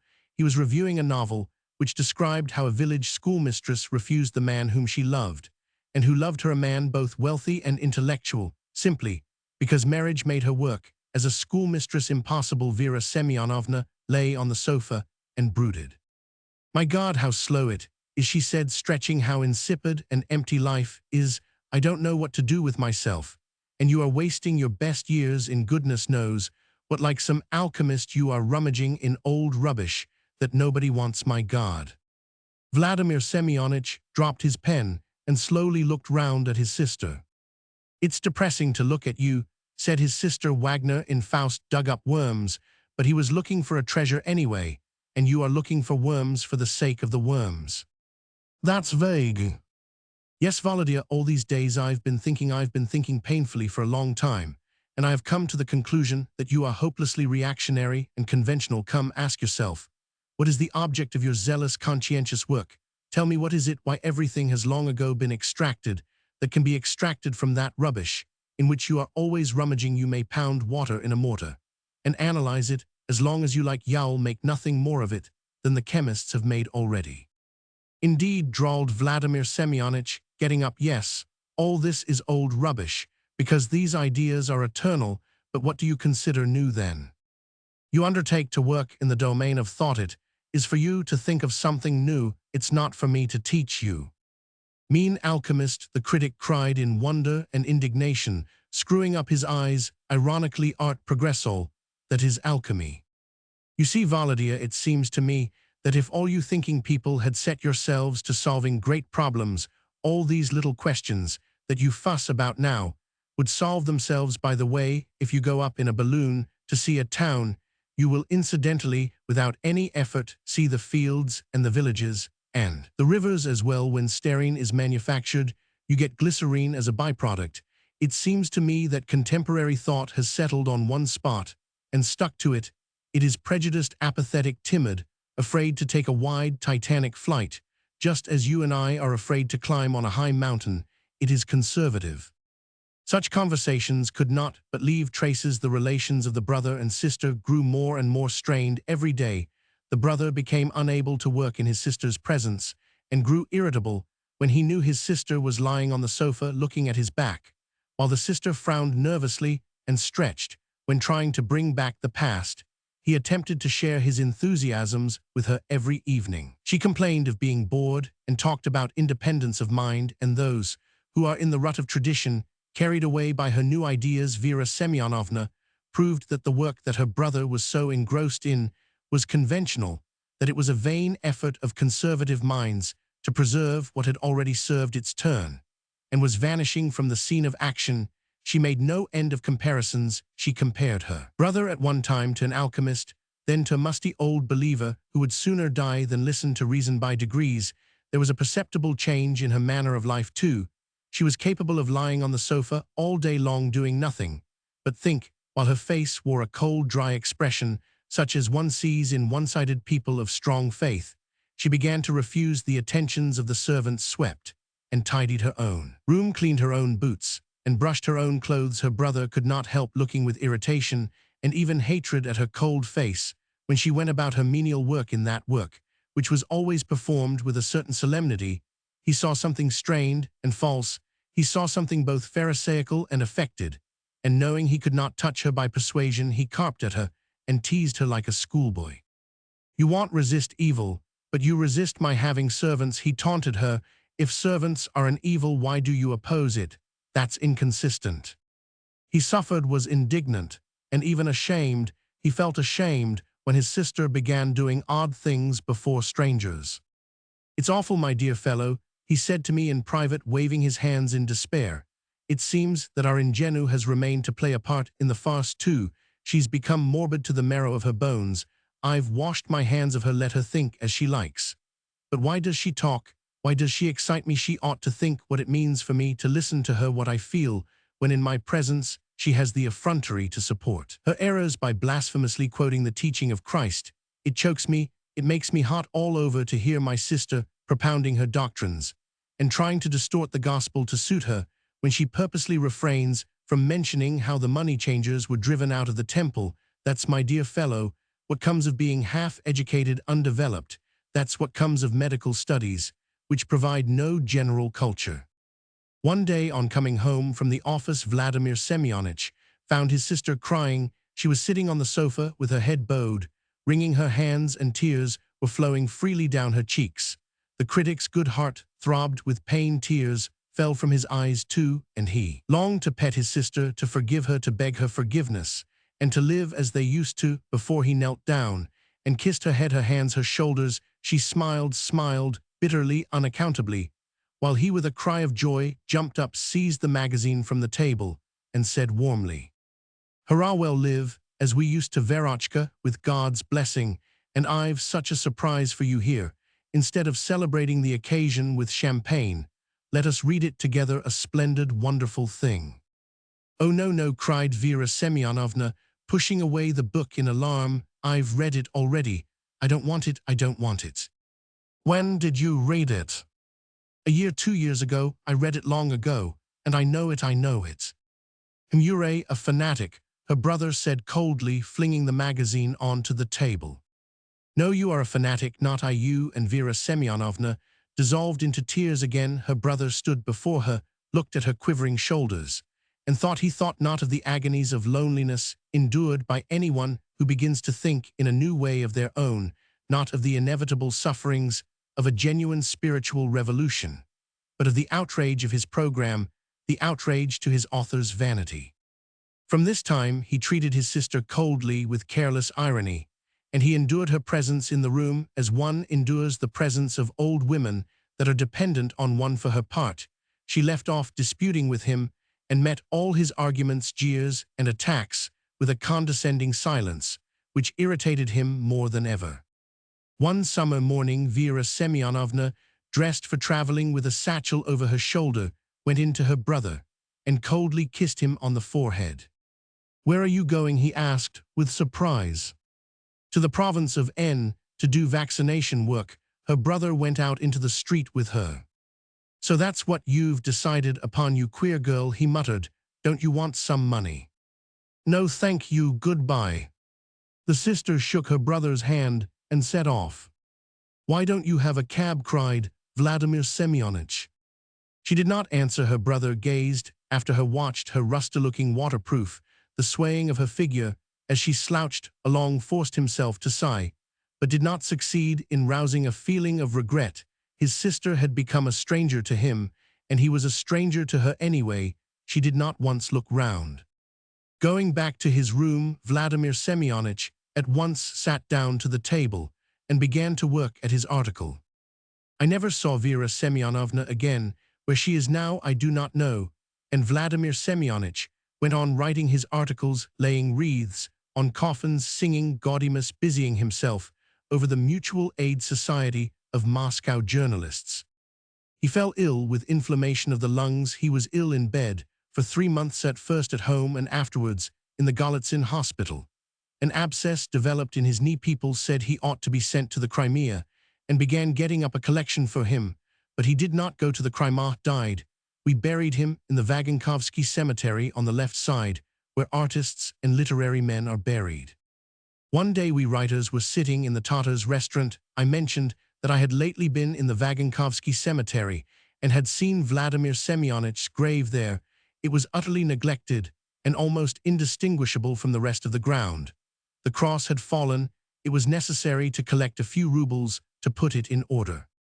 But they listened to what I said unconcernedly, made no answer, and I could not collect a farthing. No one remembered Vladimir Semyonich. He was utterly forgotten.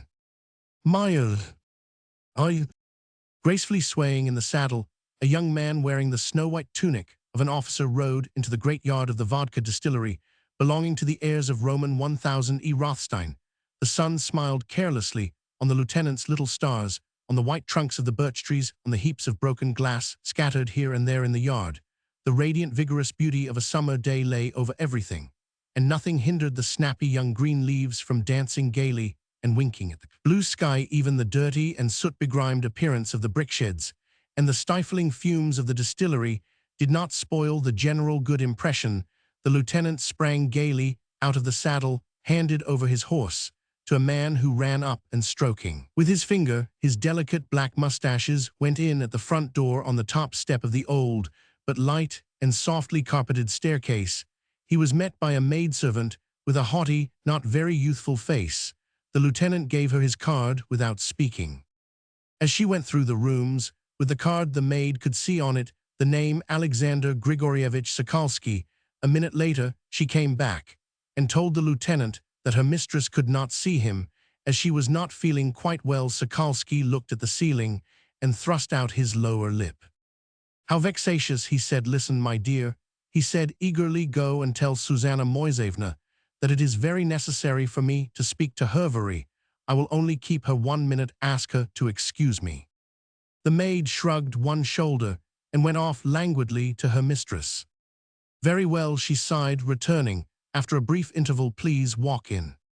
The lieutenant went with her through 5 or 6 large, luxuriously furnished rooms and a corridor, and finally found himself in a large and lofty square room in which from the first step he was impressed by the abundance of flowers and plants, and the sweet, almost revoltingly heavy fragrance of jasmine. Flowers were trained to trellis work along the walls, screening the windows, hung from the ceiling, and were wreathed over the corners, so that the room was more like a greenhouse than a place to live. In tits, canaries and goldfinches chirruped among the green leaves and fluttered against the window panes.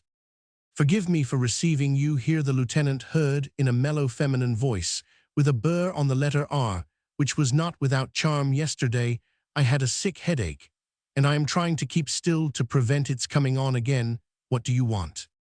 Exactly opposite the entrance he saw, sitting in a big low chair, such as old men use, a woman in an expensive Chinese dressing gown with her head wrapped up, leaning back on a pillow. Nothing could be seen behind the woolen shawl in which she was muffled, but a pale, long-pointed, somewhat aquiline nose, and one large dark eye. Her ample dressing gown concealed her figure, but judging from her beautiful hand, from her voice, her nose, and her eye, she might be 26 or 28.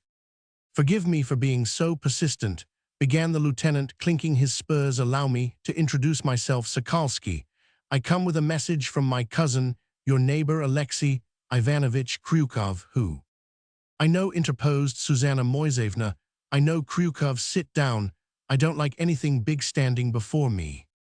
My cousin charges me to ask you a favor," the lieutenant went on, clinking his spurs once more and sitting down. "The fact is, your late father made a purchase of oats from my cousin last winter, and a small sum was left owing. The payment only becomes due next week, but my cousin begs you most particularly to pay him if possible today."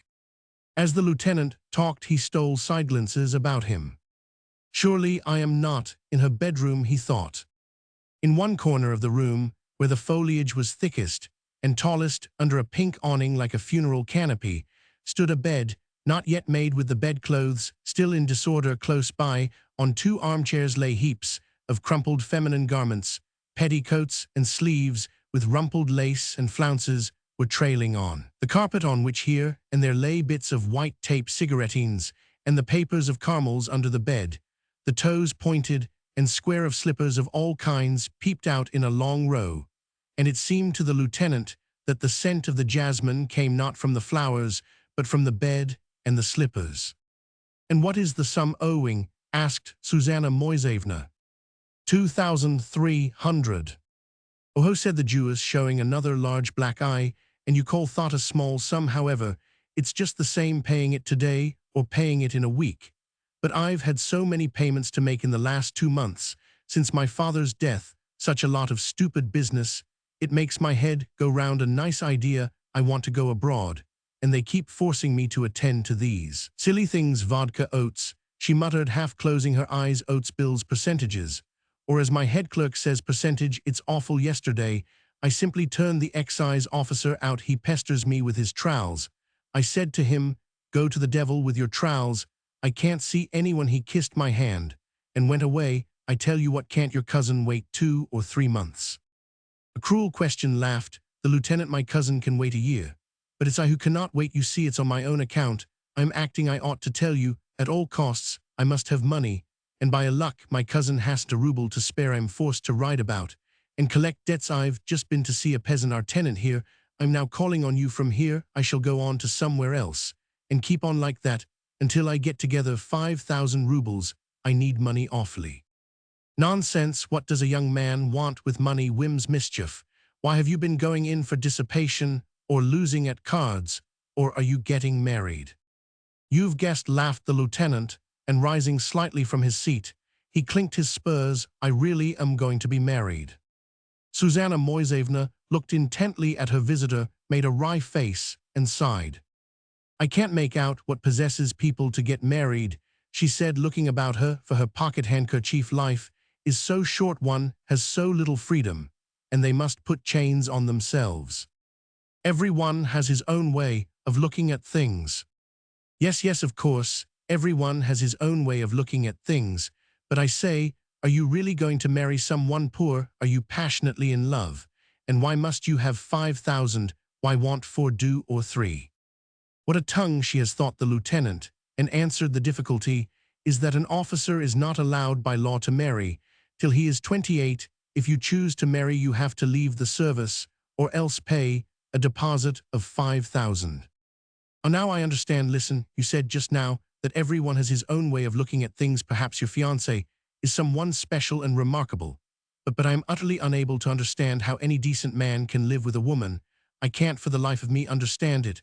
I have lived, thank the Lord, 27 years, and I have never yet seen an endurable woman.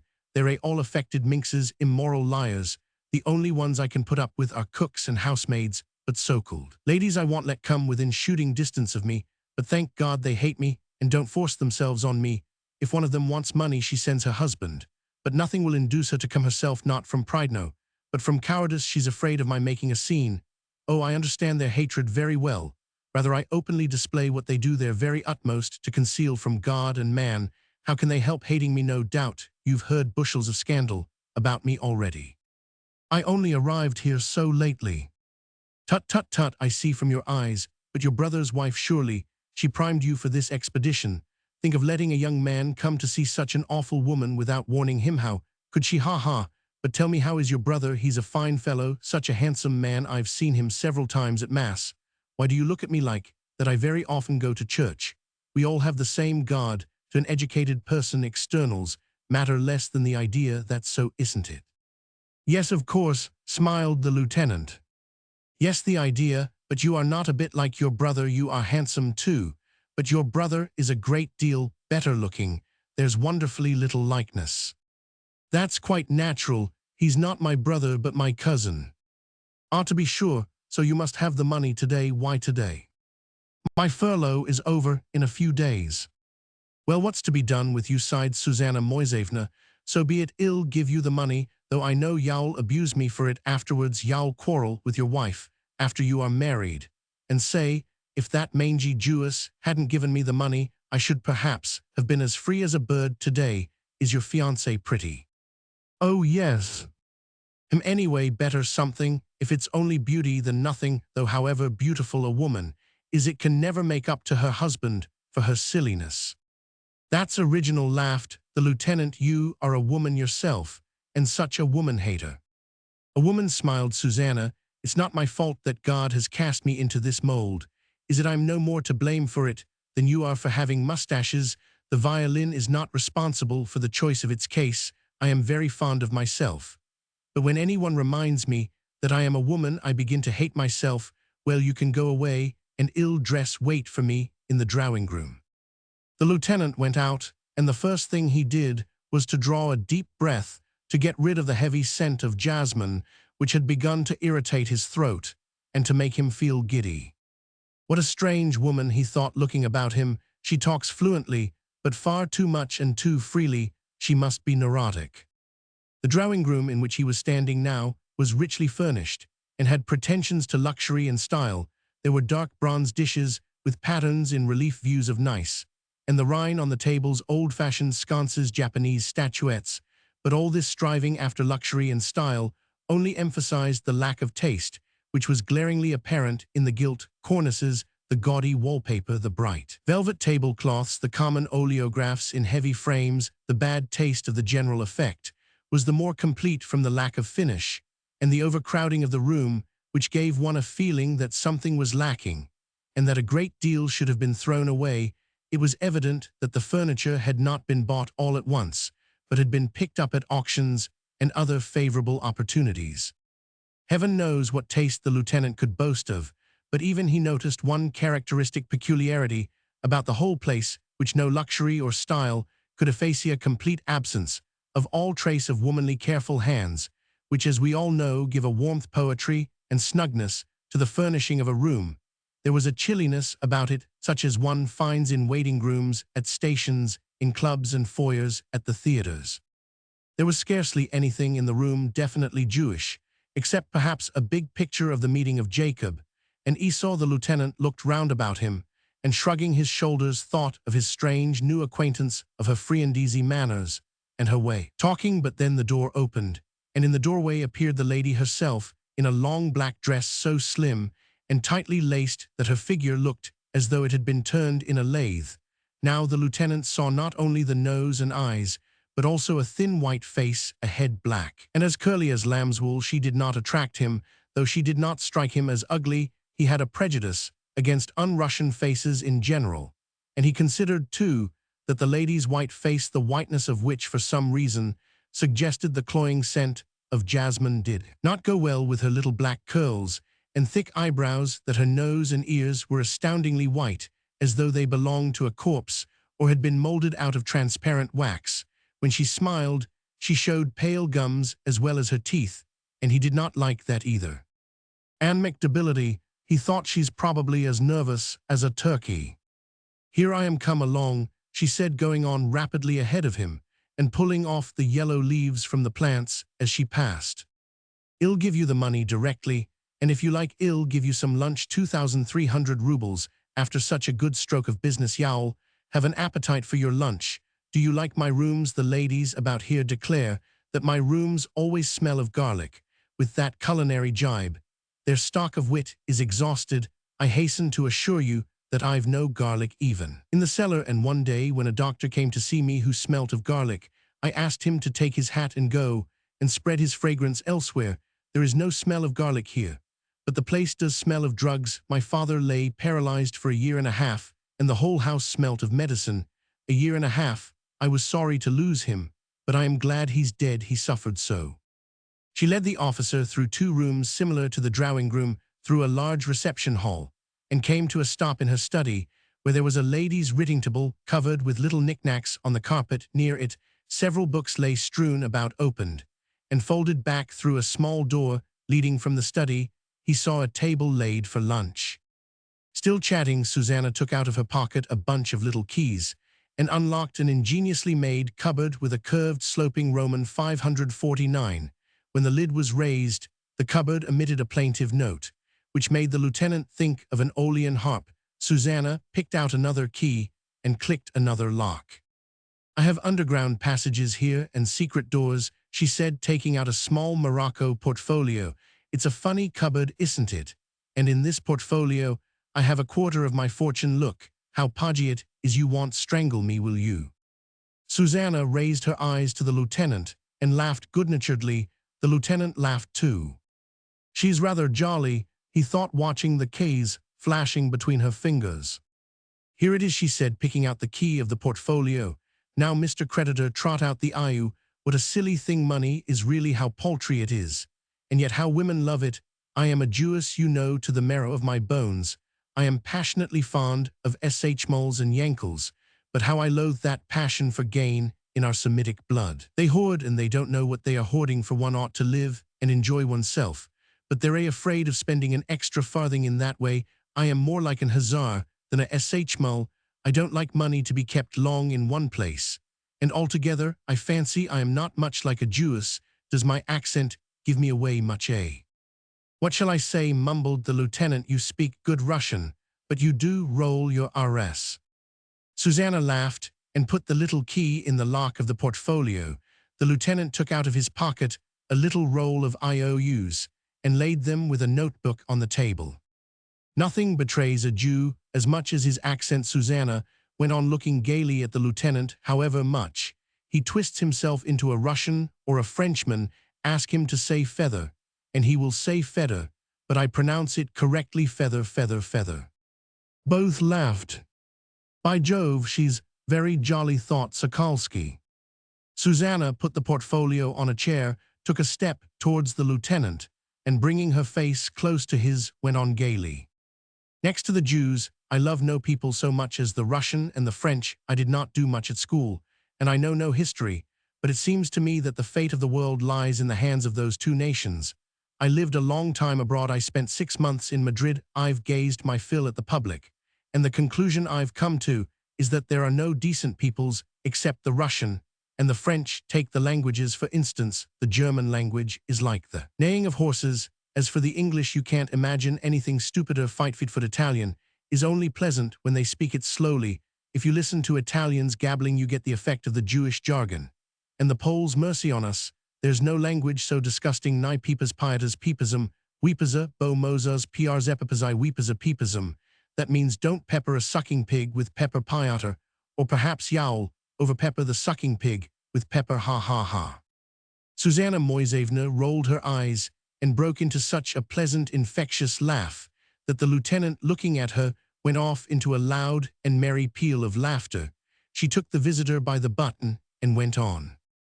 "You don't like Jews, of course. They've many faults like all nations. I don't dispute that, but are the Jews to blame for it? No, it's not the Jews who are to blame, but the Jewish women. They are narrow-minded, greedy. There's no sort of poetry about them. They're a dull. You have never lived with a Jewess, so you don't know how charming it is." Susanna Moisevna pronounced the last words with deliberate emphasis, and with no eagerness or laughter. She paused, as though frightened at her own openness, and her face was suddenly distorted. In a strange, unaccountable way, her eyes stared at the lieutenant without blinking. Her lips parted and showed clenched teeth. Her whole face, her throat, and even her bosom seemed quivering with a spiteful, cat-like expression. Still keeping her eyes fixed on her visitor, she rapidly bent to one side and swiftly, like a cat, snatched something from the table. All this was the work of a few seconds. Watching her movements, the lieutenant saw 5 fingers crumple up his IOUs and caught a glimpse of the white rustling paper as it disappeared in her clenched fist. Such an extraordinary transition from good-natured laughter to crime so appalled him that he turned pale and stepped back. And she, still keeping her frightened, searching eyes upon him, felt along her hip with her clenched fist for her pocket. Her fist struggled convulsively for the pocket like a fish in the net, and could not find the opening. In another moment, the IOUs would have vanished in the recesses of her feminine garments. But at that point, the lieutenant uttered a faint cry, and, moved more by instinct than reflection, seized the Jewess by her arm above the clenched fist. Showing her teeth more than ever, she struggled with all her might and pulled her hand away. Then Sokolsky put his right arm firmly round her waist and the other round her chest, and a struggle followed. Afraid of outraging her sex or hurting her, he He tried only to prevent her moving and to get hold of the fist with the IOUs, but she wriggled like an eel in his arms, with her supple, flexible body, struck him in the chest with her elbows, and scratched him so that he could not help touching her all over, and was forced to hurt her and disregard her modesty. How unusual this is, how strange, he thought, utterly amazed, hardly able to believe his senses, and feeling rather sick from the scent of jasmine. In silence, breathing heavily, stumbling against the furniture, they moved about the room. Susanna was carried away by the struggle. She flushed, closed her eyes, and forgetting herself, once even pressed her face against the face of the lieutenant, so that there was a sweetish taste left on his lips. At last, he caught hold of her clenched hand, forcing it open, and not finding the papers in it, he let go the Jewess. With flushed faces and disheveled hair, they looked at one another, breathing hard. The spiteful cat-like expression on the Jewess' face was gradually replaced by a good-natured smile. She burst out laughing and, turning on one foot, went towards the room where lunch was ready. The lieutenant moved slowly after her. She sat down to the table, and still flushed and breathing hard, tossed off half a glass of port. "Listen," the lieutenant broke the silence. "I hope you are joking." "Not a bit of it," she answered, thrusting a piece of bread into her mouth. How do you wish me to take all this?" "As you choose. Sit down and have lunch." "But it's dishonest." "Perhaps, but don't trouble to give me a sermon. I have my own way of looking at things." "Won't you give them back?" "Of course not. If you were a poor, unfortunate man with nothing to eat, then it would be a different matter. Buth wants to get married." "It's not my money, you know, it's my cousin's." "And what does your cousin want with money to get fashionable clothes for his wife? But I really don't care whether your Belissoa has dresses or not." The lieutenant had ceased to remember that he was in a strange house with an unknown lady, and did not trouble himself with decorum. He strode up and down the room, scowled, and nervously fingered his waistcoat. The fact that the Jewess had lowered herself in his eyes by her dishonest action made him feel bolder and more free and easy. "The devil knows what to make of it," he muttered. "Listen, I shan't go away from here until I get the IOUs." "Ah, so much the better," laughed Susanna. "If you stay here for good, it will make it livelier for me." Excited by the struggle, the lieutenant looked at Susanna's laughing, insolent face, at her munching mouth, at her heaving bosom, and grew bolder and more audacious. Instead of thinking about the IOU, he began, for some reason, recalling, with a sort of relish, his cousin's stories of the Jewess' romantic adventures, of her free way of life, and these reminiscences only provoked him to greater audacity. Impulsively, he sat down beside the Jewess, and thinking no more of the IOUs, began to eat. "Will you have vodka or wine?" Susanna asked with a laugh. "So you will stay till you get the IOUs? Poor fellow, how many days and nights you will have to spend with me waiting for those IOUs. Want your fiancé have something to say about it?" Roman 2. 5 hours had passed. The lieutenant's cousin, Alexei Ivanovich Chekhov, was walking about the rooms of his country house in his dressing gown and slippers, and looking impatiently out of window. He was a tall, sturdy man with a large black beard and a manly face, and as the Jewess had truly said, he was handsome, though he had reached the age when men are apt to grow too stout, puffy, and bald by mind and temperament.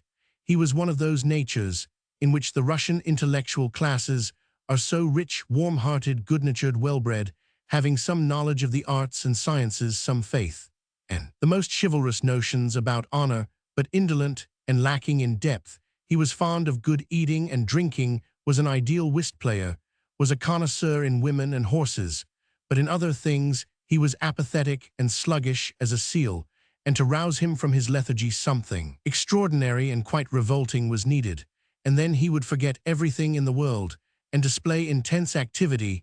He would fume and talk of a duel, write a petition of 7 pages to a minister, gallop at breakneck speed about the district, call someone publicly a scoundrel, would go to law, and so on. "How is it our Sasha's not back?" Yet he kept asking his wife, glancing out of window, "Why, it's dinner time." After waiting for the lieutenant till 6 o'clock, they sat down to dinner. When supper time came, however, Alexei Ivanovich was listening to every footstep, to every sound of the door, and kept shrugging his shoulders. Strange, he said the rascally dandy must have stayed on at the tenant's. As he went to bed after supper, Kryukov made up his mind that the lieutenant was being entertained at the tenant's, where after a festive evening he was staying the night. Alexander Grigorievich only returned next morning. He looked extremely crumpled and confused. "I want to speak to you alone," he said mysteriously to his cousin. They went into the study. The lieutenant shut the door, and he paced for a long time up and down before he began to speak. "Something's happened, my dear fellow," he began, "that I don't know how to tell you about. You wouldn't believe it." And blushing, faltering, not looking at his cousin, he told what had happened with the IOU's. Kryukov, standing with his feet wide apart and his head bent, listened and frowned. "Are you joking?" he asked. "How the devil could I be joking? It's no joking matter." "I don't understand," muttered Kryukov, turning crimson and flinging up his hands. "It's positively immoral on your part, before your very eyes. A hussy is up to the devil knows what a serious crime, plays a nasty trick, and you go and kiss her." "But I can't understand myself how it happened," whispered the lieutenant, blinking guiltily. "Upon my honor, I don't understand it. It's the first time in my life I've come across such a monster. It's not her beauty that does for you, not her mind, but that you understand insolent cynicism. Insolent cynicism. It's unclean. If you've such a longing for insolence and cynicism, you might have picked a sow out of the mire and have devoured her alive. It would have been cheaper anyway, instead of 2,300. "You do express yourself elegantly," said the lieutenant, frowning. "I'll pay you back the 2,300. I know y'all pay it back, but it's not a question of money. Damn the money. What revolts me is your being such a limp rag, such filthy feebleness, and engaged with a fiancé." "Don't speak of it," said the lieutenant, blushing. "I loathe myself as it is. I should like to sink into the earth. It's sickening and vexatious that I shall have to bother my aunt for that 5,000. Kryukov continued for some time longer, expressing his indignation and grumbling. Then, as he grew calmer, he sat down on the sofa and began to jeer at his cousin. "You young officers," he said, with contemptuous irony, "nice bridegrooms." Suddenly he leapt up, as though he had been stung, stamped his foot, and ran about the study. "No, I'm not going to leave it like that," he said, shaking his fist. "I will have those IOUs. I will give it her. One doesn't beat women, but break every bone in her body. Pound her to a jelly. I am not a lieutenant. You won't touch me with insolence or cynicism. No, damn her, Miss Carr," he shouted. "Run and tell them to get the racing droshky out for me." Kryukov dressed rapidly, and without heeding the agitated lieutenant, got into the droshky, and with a wave of his hand resolutely raced off to Susanna Moisevna. For a long time the lieutenant gazed out of window at the clouds of dust that rolled after his cousin's droshky stretched, yawned, and went to his own room. A quarter of an hour later he was sound asleep. At 6 o'clock he was waked up and summoned to dinner. "How nice this is of Alexei," his cousin's wife greeted him in the dining room. "He keeps us waiting for dinner." "Do you mean to say he's not come back yet?" yawned the lieutenant. He's probably gone round to see the tenant." But Alexei Ivanovich was not back by supper either. His wife and Sokolsky decided that he was playing cards at the tenant's and would most likely stay the night there. What had happened was not what they had supposed, however. Kryukov returned next morning, and without greeting anyone, without a word, dashed into his study. "Well," whispered the lieutenant, gazing at him, round-eyed. Kryukov waved his hand and gave a snort. "Why, what's the matter? What are you laughing at?" Kryukov flopped on the sofa, thrust his head in the pillow, and shook with suppressed laughter. A minute later he got up, and looking at the surprised lieutenant with his eyes full of tears from laughing, said, "Close the door. Well, she is a female, I beg to inform you. Did you get the IOUs?" Kryukov waved his hand and went off into a peal of laughter again. "Well, she is a female," he went on. "Merci for the acquaintance, my boy. She's a devil in petticoats. I walked in like such an avenging Jove, you know, that I felt almost afraid of myself. I frowned, I scowled, even clenched my fists. To be more awe-inspiring, jokes don't pay with me. madam, said I, and more in that style, and I threatened her with the law, and with the governor to begin with. She burst into tears, said she'd been joking with you, and even took me to the cupboard to give me the money. Then she began arguing that the future of Europe lies in the hands of the French, and the Russians swore at women like you. I listened, fascinated ass, that I was. She kept singing the praises of my beauty, patted me on the arm near the shoulder to see how strong I was. And as you see, I've only just got away from her. Ha ha, she's enthusiastic about you. You're a nice fellow, laughed the lieutenant, a married man, highly respected. Well, aren't you ashamed? Disgusted, joking apart though, old man, you've got your Queen Tamara in your own neighborhood.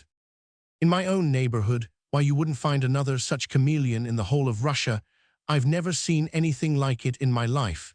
Though I know a good bit about women too, I have known regular devils in my time, but I never met anything like this. It is, as you say, by insolence and cynicism she gets over you. What is so attractive in her is the diabolical suddenness, the quick transitions, the swift shifting hues. Brrr.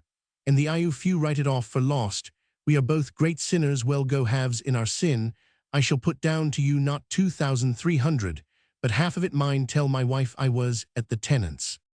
Kryukov and the lieutenant buried their heads in the pillows and broke into laughter. They raised their heads, glanced at one another, and again subsided into their pillows. Engaged, a Lieutenant Kryukov jeered.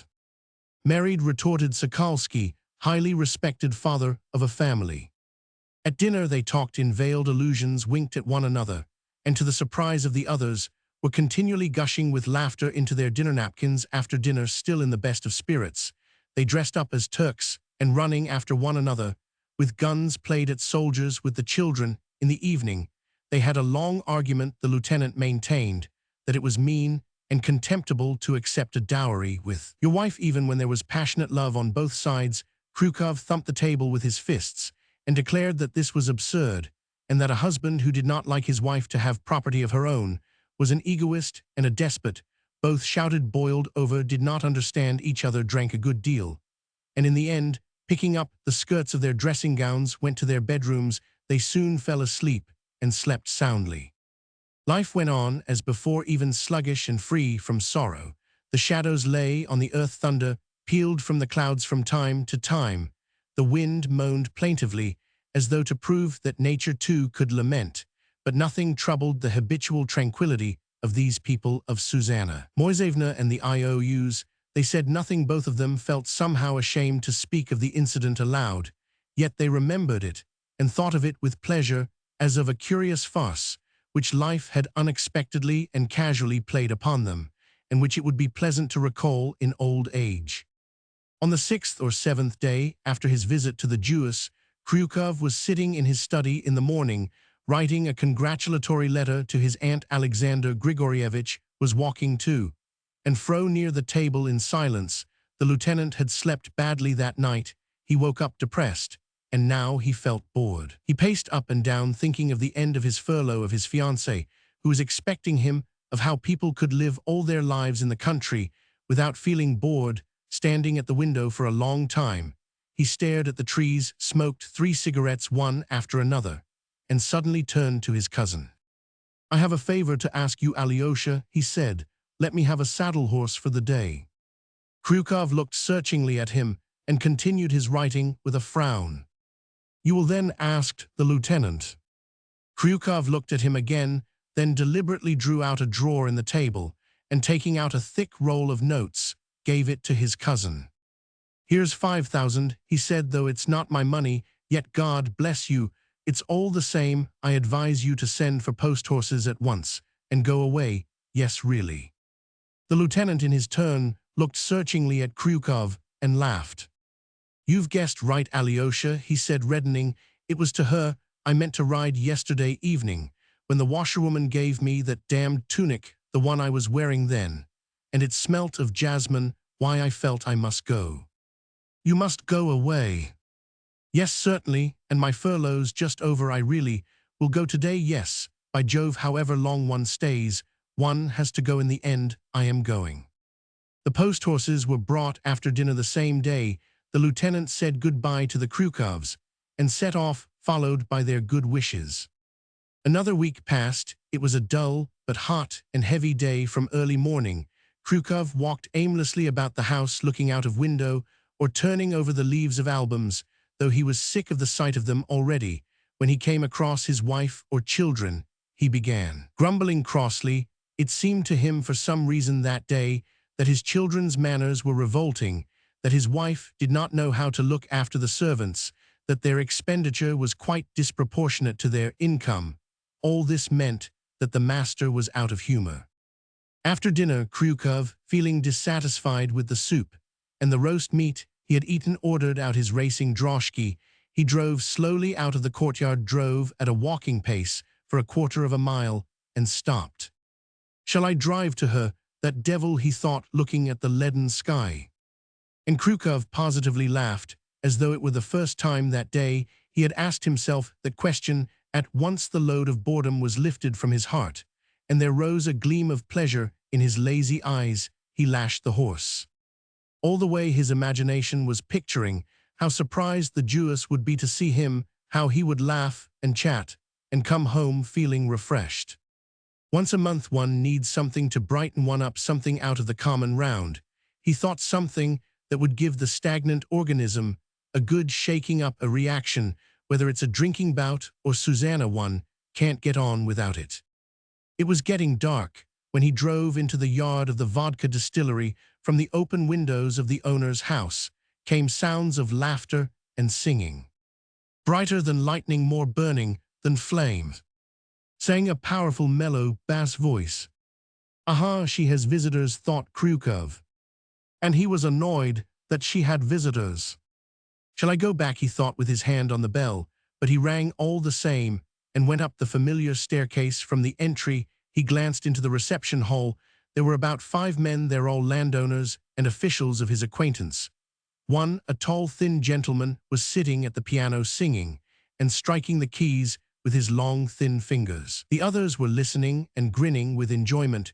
Krukov looked himself up and down in the looking-glass and was about to go into the hall when Susanna Moisevna herself darted into the entry in high spirits and wearing the same black dress. Seeing Krukov, she was petrified for an instant.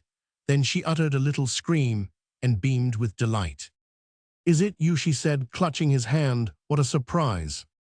"Here she is," smiled Krukov, putting his arm round her waist. "Well, does the destiny of Europe still lie in the hands of the French and the Russians?" "I am so glad," laughed the Jewess, cautiously removing his arm. "Come, go into the hall. There are all friends there. Ill go and tell them to bring you some tea. Your name's Alexei, isn't it? Well, go in. Ill come directly." She blew him a kiss and ran out of the entry, leaving behind her the same sickly smell of jasmine. Krukov raised his head and walked into the hall. He was on terms of friendly intimacy with all the men in the room, but scarcely nodded to them. They too scarcely responded, as though the places in which they met were not quite decent, and as though they were in tacit agreement with one another that it was more suitable for them not to recognize one another. From the hall, Krukov walked into the drawing-room, and from it into a second drawing-room. On the way he met 3 or 4 other guests, also men whom he knew though they barely recognized him. Their faces were flushed with drink and merriment. Alexei Ivanovich glanced furtively at them and marveled that these men, respectable heads of families who had known sorrow and privation, could demean themselves to such pitiful, cheap gaiety. He shrugged his shoulders, smiled, and walked on. There are places, he reflected, where a sober man feels sick and a drunken man rejoices. I remember I never could go to the operetta or the gypsies when I was sober. Wine makes a man more good-natured and reconciles him with vice. Suddenly he stood still, petrified, and caught hold of the doorpost. With both hands at the writing table in Susanna's study was sitting Lieutenant Alexander Grigorievich. He was discussing something in an undertone with a fat, flabby-looking Jew, and seeing his cousin flushed crimson and looked down at an album. The sense of decency was stirred in Krukov, and the blood rushed to his head. Overwhelmed with amazement, shame, and anger, he walked up to the table. Without a word, Sokolsky's head sank lower than ever. His face worked with an expression of agonizing shame. "Are it's you, Alyosha?" he articulated, making a desperate effort to raise his eyes and to smile. "I called here to say goodbye, and as you see, but tomorrow I am certainly going." What can I say to him? What thought Alexei Ivanovitch? How can I judge him, since I am here myself?" And clearing his throat, without uttering a word, he went out slowly. Call her not heavenly, and leave her on earth's. The bass was singing in the hall a little while, after Krukhov's racing droshky was bumping along the dusty road. "Neighbors!" Pyotr Mihalich Ivashin was very much out of humor. His sister, a young girl, had gone away to live with Vlasich, a married man, to shake off the despondency and depression which pursued him at home. And in the fields he called to his aid his sense of justice. His genuine and noble Idiesh had always defended free love, but this was of no avail, and he always came back to the same conclusion as their foolish old nurse, that his sister had acted wrongly, and that Vlasich had abducted his sister, and that was distressing. His mother did not leave her room all day long. The old nurse kept sighing and speaking in whispers. His aunt had been on the point of taking her departure every day, and her trunks were continually being brought down to the hall and carried up again to her room in the house in the yard. And in the garden it was as still as though there were someone dead in the house, his aunt, the servants, and even the peasants. So it seemed to Pyotr Mihalich, looked at him enigmatically, and with perplexity, as though they wanted to say, "Your sister has been seduced, why are you doing nothing?" And he reproached himself for inactivity, though he did not know precisely what action he ought to have taken. So passed 6 days. On the 7th, it was Sunday afternoon, a messenger on horseback brought a letter. The address was in a familiar feminine handwriting. Her ex-sigh, Anna Nikolaevna Ivashin. Pyotr Mihalich fancied that there was something defiant, provocative in the handwriting, and in the abbreviation ex-sigh. And advanced ideas in women are obstinate, ruthless, cruel. She'd rather die than make any concession to her unhappy mother, or beg her forgiveness, thought Pyotr Mihalich, as he went to his mother with the letter. His mother was lying on her bed, dressed. Seeing her son, she rose impulsively, and straightening her gray hair, which had fallen from under her cap, asked quickly, "What is it? What is it?" "This has come," said her son, giving her the letter. Zina's name, and even the pronoun she was not, uttered in the house. Zina was spoken of impersonally. "This has come, gone away." And so on. The mother recognized her daughter's handwriting, and her face grew ugly and unpleasant, and her gray hair escaped again from her cap.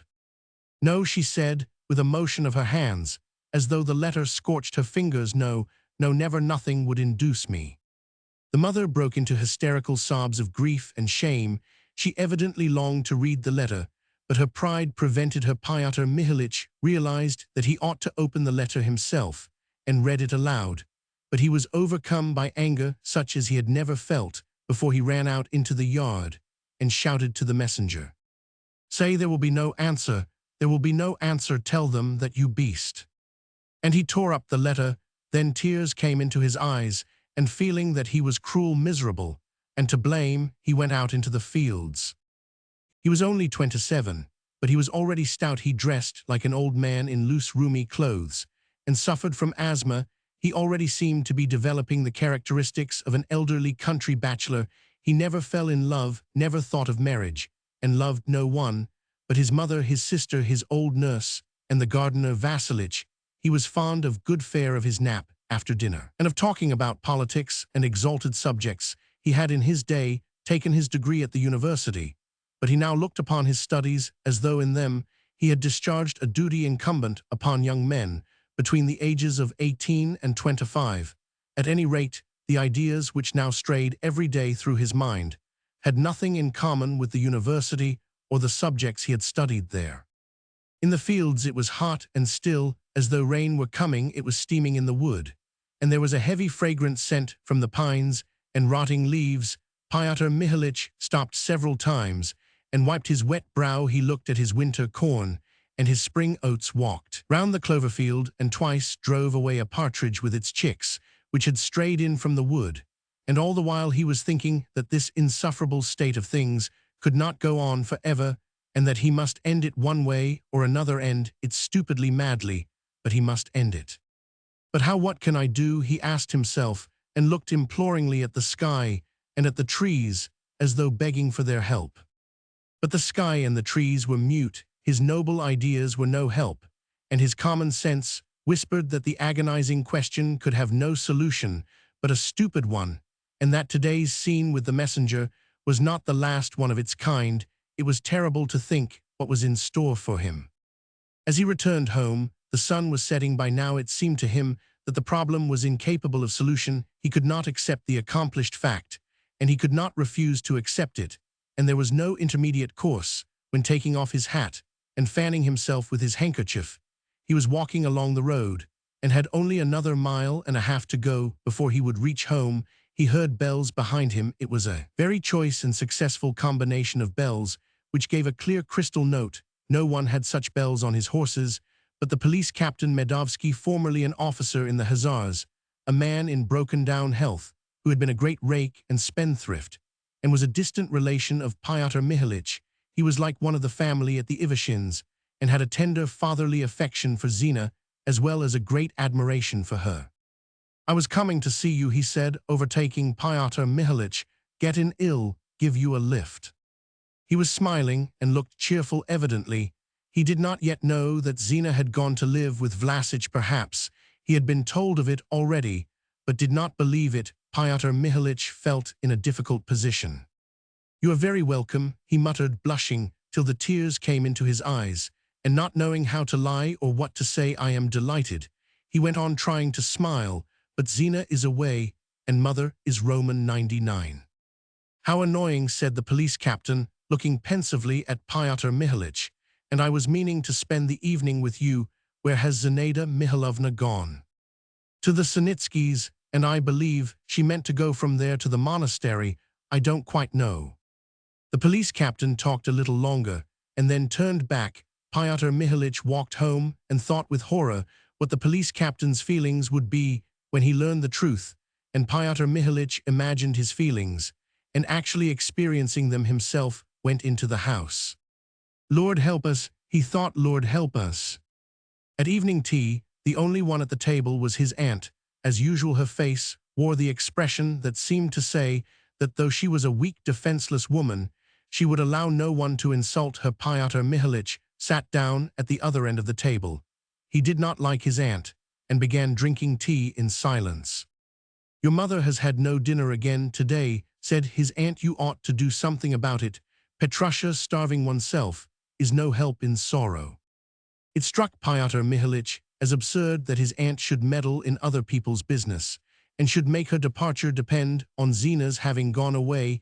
He was tempted to say something rude to her, but restrained himself, and as he restrained himself, he felt the time had come for action, and that he could not bear it any longer. Either he must act at once or fall on the ground and scream, and bang his head upon the floor. He pictured Vlasic and Zina, both of them progressive and self-satisfied, kissing each other somewhere under a maple tree, and all the anger and bitterness that had been accumulating in him for the last 7 days fastened upon Vlasic.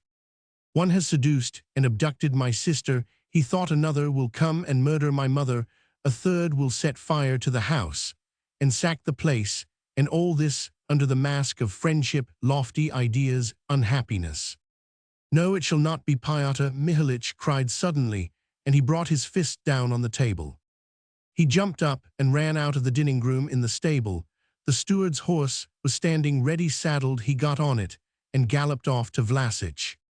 There was a perfect tempest within him. He felt a longing to do something extraordinary, startling, even if he had to repent of it all his life afterwards. Should he call Vlasic a blackguard, slap him in the face, and then challenge him to a duel? But Vlasic was not one of those men who do fight duels. Being called a blackguard and slapped in the face would only make him more unhappy, and would make him shrink into himself more than ever. These unhappy, defenseless people are the most insufferable, the most tiresome creatures in the world. They can do anything with impunity. When the luckless man responds to well-deserved reproach by looking at you with eyes full of deep and guilty feeling, and with a sickly smile bends his head submissively, even justice itself could not lift its hand against him. No matter, ill horsewhip him before her eyes, and tell him what I think of him. Pyotr Mihalich decided. He was riding through his wood and waste land, and he imagined Zina would try to justify her conduct by talking about the rights of women and individual freedom, and about there being no difference between legal marriage and free union. Like a woman, she would argue about what she did not understand, and very likely at the end, she would ask, "How do you come? In what right have you to interfere?" "No, I have no right," muttered Pyotr Mihalich, "but so much the better, the harsher I am, the less right I have to interfere, the better." It was sultry. Clouds of gnats hung over the ground, and in the waste places the peewits called plaintively. Everything betokened rain, but he could not see a cloud in the sky. Pyotr Mihalich crossed the boundary of his estate and galloped over a smooth level field. He often went along this road and knew every bush, every hollow in it. What now in the far distance looked in the dusk like a dark cliff was a red church. He could picture it all down to the smallest detail, even the plaster on the gate, and the calves that were always grazing in the church enclosure. 3/4 of a mile to the right of the church, there was a copse like a dark blur. It was Count Koltonovitz, and beyond the church Vlasich's estate began. From behind the church and the Count's copse, a huge black storm cloud was rising, and there were ashes of white lightning. "Here it is," thought Pyotr Mihalich. "Lord help us, Lord help us." The horse was soon tired after its quick gallop, and Pyotr Mihalich was tired too. The storm cloud looked at him angrily and seemed to advise him to go home. He felt a little scared. "I will prove to them they are wrong," he tried to reassure himself. "They will say that it is free love, individual freedom. But freedom means self-control and not subjection to passion. It's not liberty, but license." He reached the Count's big pond. It looked dark blue and frowning under the cloud, and a smell of damp and slime rose from it. Near the dam 2 willows, one old and one young, drooped tenderly towards one another. Pyotr Mihalich and Vlasich had been walking near this very spot only a fortnight before, humming a student's song. "Youth is wasted, life is not when the heart is cold and loveless." A wretched song. It was thundering as Pyotr Mihalich rode through the copse, and the trees were bending and rustling in the wind. He had to make haste. It was only 3/4 of a mile through a meadow from the copse to Vlasich's house. Here there were old birch trees on each side of the road. They had the same melancholy and unhappy air as their owner. Vlasich and looked as tall and lanky as he. Big drops of rain pattered on the birches, and on the grass the wind had suddenly dropped, and there was a smell of wet earth and poplars. Before him he saw Vlasich's fence, with a row of yellow acacias, which were tall and lanky too. Where the fence was broken, he could see the neglected orchard. Pyotr Mihalich was not thinking now of the horsewhip or of a slap in the face, and did not know what he would do at Vlasich's. He felt nervous. He felt frightened on his own account and on his sister's, and was terrified at the thought of seeing her. How would she behave with her brother? What would they both talk about? And had he not better go back before it was too late? As he made these reflections, he galloped up the avenue of limy trees to the house, rode round the big clumps of lilacs, and suddenly saw Vlasich. Vlasich, wearing a cotton shirt and top boots, bending forward with no hat on in the rain, was coming from the corner of the house to the front door. He was followed by a workman with a hammer and a box of nails. They must have been mending a shutter, which had been banging in the wind. Seeing Pyotr Mihalich, Vlasich stopped. "It's you," he said, smiling. "That's nice." "Yes, I've come, as you see," said Pyotr Mihalich, brushing the rain off himself with both hands. "Well, that's capital. I am very glad," said Vlasich, but he did not hold out his hand. Evidently, he did not venture, but waited for Pyotr Mihalich to hold out his. "It will do the oats good," he said, looking at the sky. "Yes." They went into the house. In silence. To the right of the hall was a door leading to another hall, and then to the drawing room, and on the left was a little room which in winter was used by the steward. Pyotr Mihalich and Vlasich went into this little room. "Where were you caught in the rain?" "Not far off, quite close to the house." Pyotr Mihalich sat down on the bed. He was glad of the noise of the rain and the darkness of the room. It was better. It made it less dreadful, and there was no need to see his companion's face. There was no anger in his heart, now nothing but fear and vexation with himself. He felt he had made a bad beginning, and that nothing would come of this visit. Both were silent for some time, and affected to be listening to the rain. "Thank you, Petrusha." Vlasich began, clearing his throat. "I am very grateful to you for coming. It's generous and noble of you. I understand it. And believe me, I appreciate it, believe me." He looked out of the window and went on standing in the middle of the room. "Everything happened so secretly, as though we were concealing it all from you. The feeling that you might be wounded and angry has been a blot on our happiness all these days. But let me justify myself. We kept it secret not because we did not trust you to begin with. It all happened suddenly by a kind of inspiration. There was no time to discuss it, besides it's such a private, delicate matter. And it was awkward to bring a third person in, even someone as intimate as you. Above all, in all this, we reckoned on your generosity. You are a very noble and generous person. I am infinitely grateful to you. If you ever need my life, come and take it."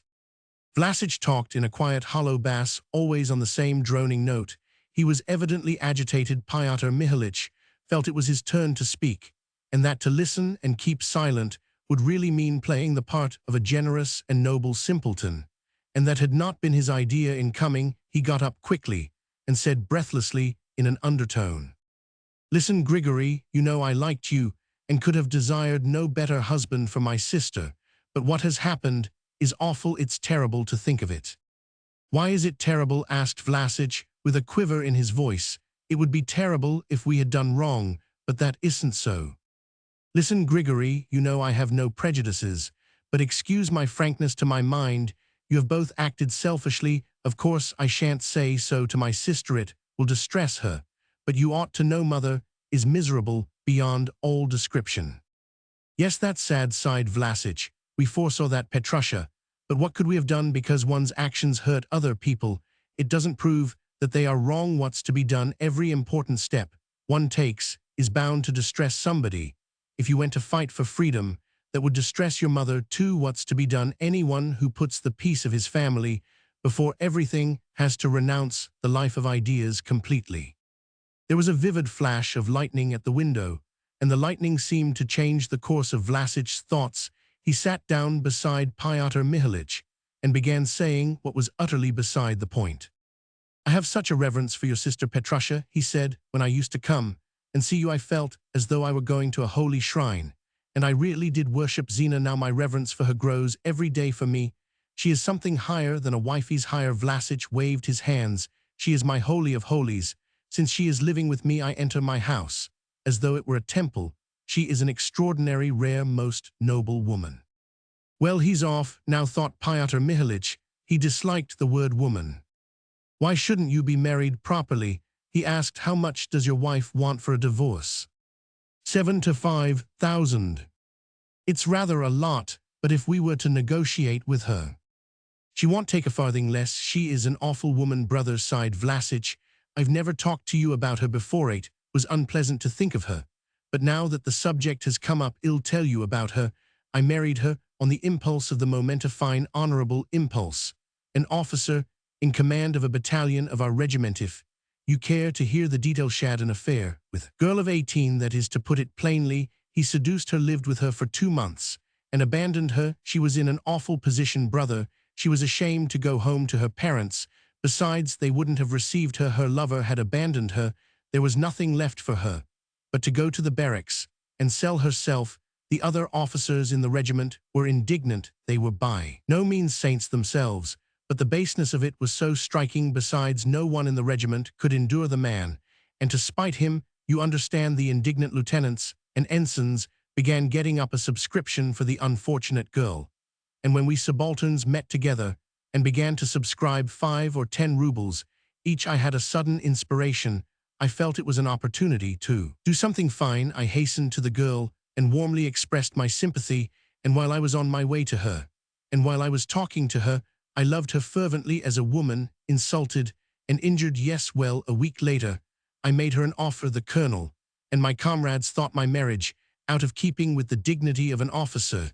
That roused me more than ever. I wrote a long letter, do you know, in which I proved that my action ought to be inscribed in the annals of the regiment in letters of gold.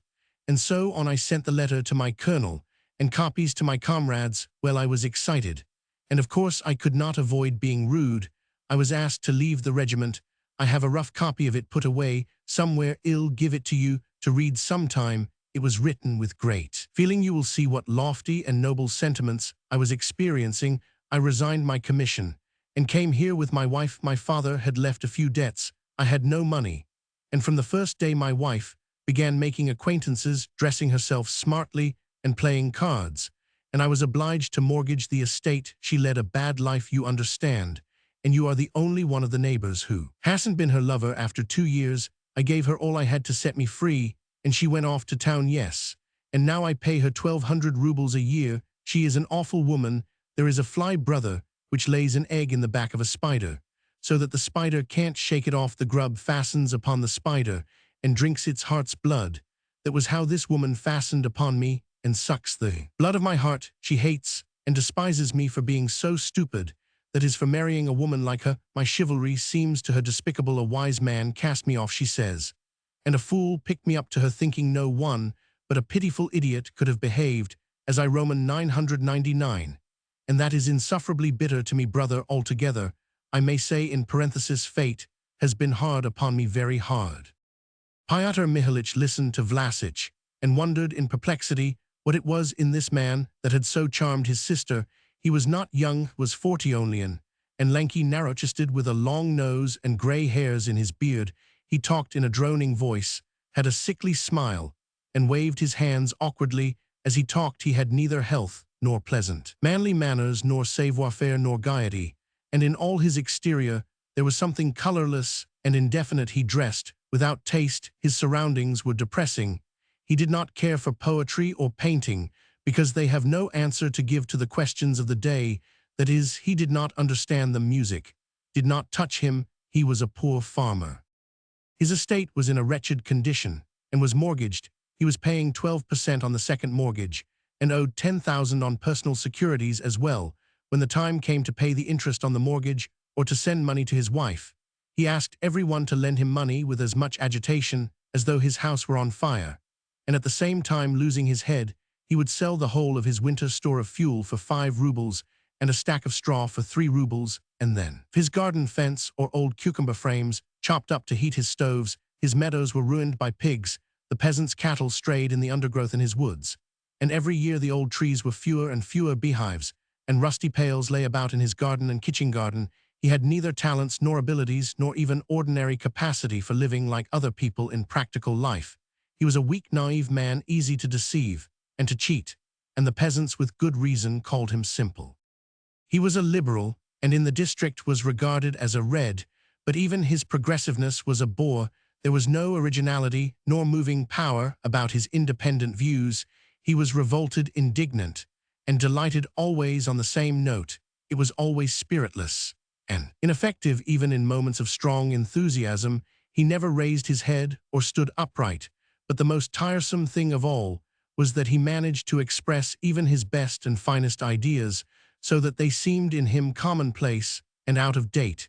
It reminded one of something old one had read long ago, when slowly, and with an air of profundity, he would begin discoursing of his noble, lofty moments of his best years, or when he went into raptures over the younger generation, which has always been and still is in advance of society, or abused Russians for donning their dressing gowns at 30 and forgetting the principles of their alma mater.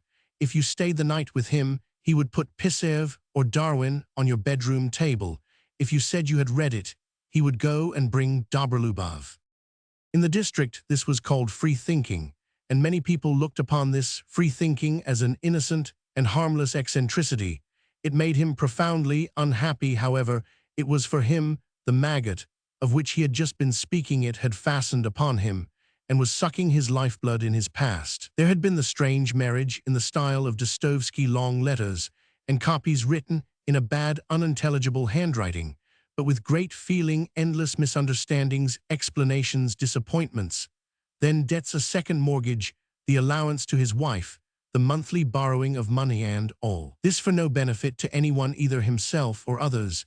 And in the present, as in the past, he was still in a nervous flurry, on the lookout for heroic actions, and poking his nose into other people's affairs.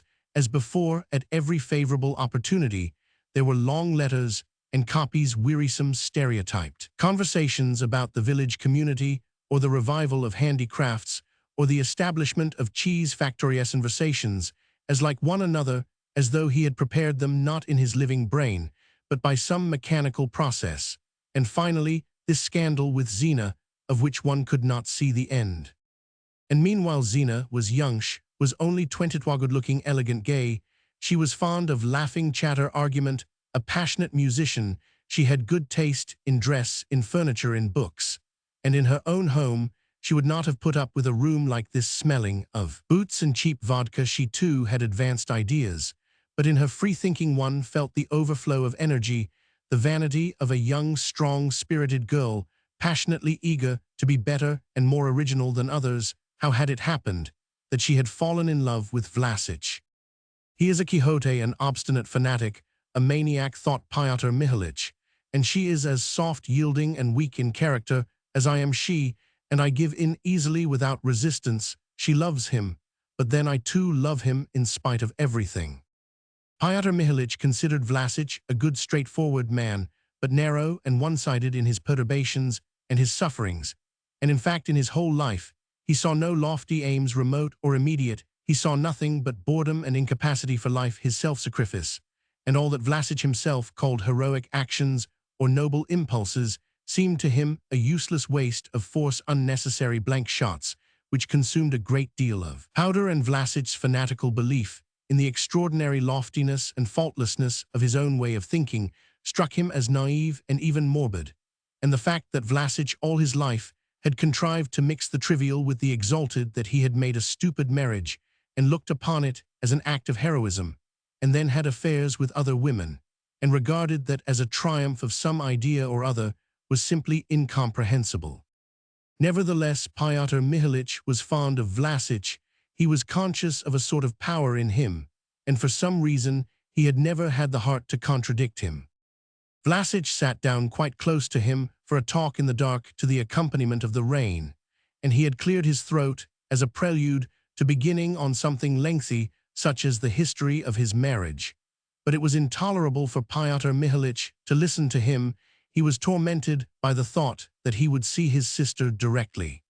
"Yes, you've had bad luck," he said gently, "but excuse me, we've been wandering from the point. That's not what we are talking about." Yes, quite so, well, let us come back to the point," said Vlasic, and he stood up. "I tell you, Petrusha, our conscience is clear. We are not married. But there is no need for me to prove to you that our marriage is perfectly legitimate. You are as free in your ideas as I am, and happily, there can be no disagreement between us on that point. As for our future, that ought not to alarm you. Ill work in the sweat of my brow, ill work day and night. In fact, I will strain every nerve to make Zina happy. Her life will be a splendid one. You may ask, am I able to do it? I am, brother. When a man devotes every minute to one thought, it's not difficult for him to attain his object. But let us go to Zina. It will be a joy to her to see you." Pyotr Mihalich's heart began to beat. He got up and followed Vlasic into the hall, and from there into the drawing-room. There was nothing in the huge, gloomy room but a piano, and a long row of old chairs ornamented with bronze, on which no one ever sat. There was a candle alight on the piano. From the drawing-room they went in silence into the dining-room. This room too was large and comfortless. In the middle of the room there was a round table with 2 leaves, with 6 thick legs, and only one candle. A clock in a large mahogany case, like an icon stand, pointed to 2:30. Vlasic opened the door into the next room and said, "Zina, here is Petrusha, come to see us." At once there was the sound of hurried footsteps, and Zina came into the dining-room. She was tall, plump, and very pale, and just as when he had seen her for the last time at home, she was wearing a black skirt and a red blouse with a large buckle on her belt. She flung one arm round her brother and kissed him on the temple. "What a storm," she said. "Grigory went off somewhere, and I was left quite alone in the house." She was not embarrassed, and looked at her brother as frankly and candidly as at home. Looking at her, Pyotr Mihalich too lost his embarrassment. "But you are not afraid of storms," he said, sitting down at the table. "No," she said, "but here the rooms are so big, the house is so old, and when there is thunder, it all rattles like a cupboard full of crockery. It's a charming house, altogether," she went on, sitting down opposite her brother. "There's some pleasant memory in every room. In my room, only fancy, Grigory's grandfather shot himself. In August, we shall have the money to do up the lodge in the garden, said Vlasic. For some reason, when it thunders, I think of that grandfather Zina went on, and in this dining room somebody was flogged to death. That's an actual fact, said Vlasic, and he looked with witty open eyes at Pyotr Mihalich. Sometime in the 40s, this place was let to a Frenchman called Olivier. The portrait of his daughter is lying in an attic. No, a very pretty girl. This Olivier, so my father told me, despised Russians for their ignorance and treated them with cruel derision. Thus, for instance, he insisted on the priest walking without his hat for half a mile round his house, and on the church bells being rung when the Olivier family drove through the village. The serfs, and altogether the humble of this world, of course, he treated with even less ceremony. Once there came along this road one of the simply-hearted sons of wandering Russia, somewhat after the style of Gogol's divinity student Homer Brute. He asked for a night's lodging, pleased the bailiffs, and was given a job at the office of the estate. There are many variations of the story. Some say the divinity student stirred up the peasants, others that Olivier's daughter fell in love with him. I don't know which is true. Only one fine evening Olivier called him in here and cross-examined him, then ordered him to be beaten. Do you know, he sat here at this table drinking claret, while the stable boys beat the man. He must have tried to wring something out of him. Towards morning the divinity student died of the torture, and his body was hidden. They say it was thrown into Koltovich's pond. There was an inquiry, but the Frenchman paid some thousands to someone in authority and went away to Alsace. His lease was up just then, and so the matter ended. What scoundrels, said Zina, shuddering. My father remembered Olivier and his daughter well. He used to say she was remarkably beautiful and eccentric. I imagine the divinity student had done both, stirred up the peasants and won the daughter's heart. Perhaps he wasn't a divinity student at all, but someone traveling incognito. Zina grew thoughtful. The story of the divinity student and the beautiful French girl had evidently carried her imagination far away. It seemed to Pyotr Mihalich that she had not changed in the least during the last week, except that she was a little paler. She looked calm, and just as usual, as though she had come with her brother to visit Vlasic. But Pyotr Mihalich felt that some change had taken place in himself. Before, when she was living at home, he could have spoken to her about anything, and now he did not feel equal to asking her the simple question, how do you like being here? The question seemed awkward and unnecessary. Probably the same change had taken place in her. She was in no haste to turn the conversation to her mother, to her home, to her relations with Vlasic. She did not defend herself. She did not say that free unions are better than marriages in the church. She was not agitated, and calmly brooded over the story of Olivier. And why had they suddenly begun talking of Olivier? You are both of you wet with the rain, said Zina, and she smiled joyfully. She was touched by this point of resemblance between her brother and Vlasic.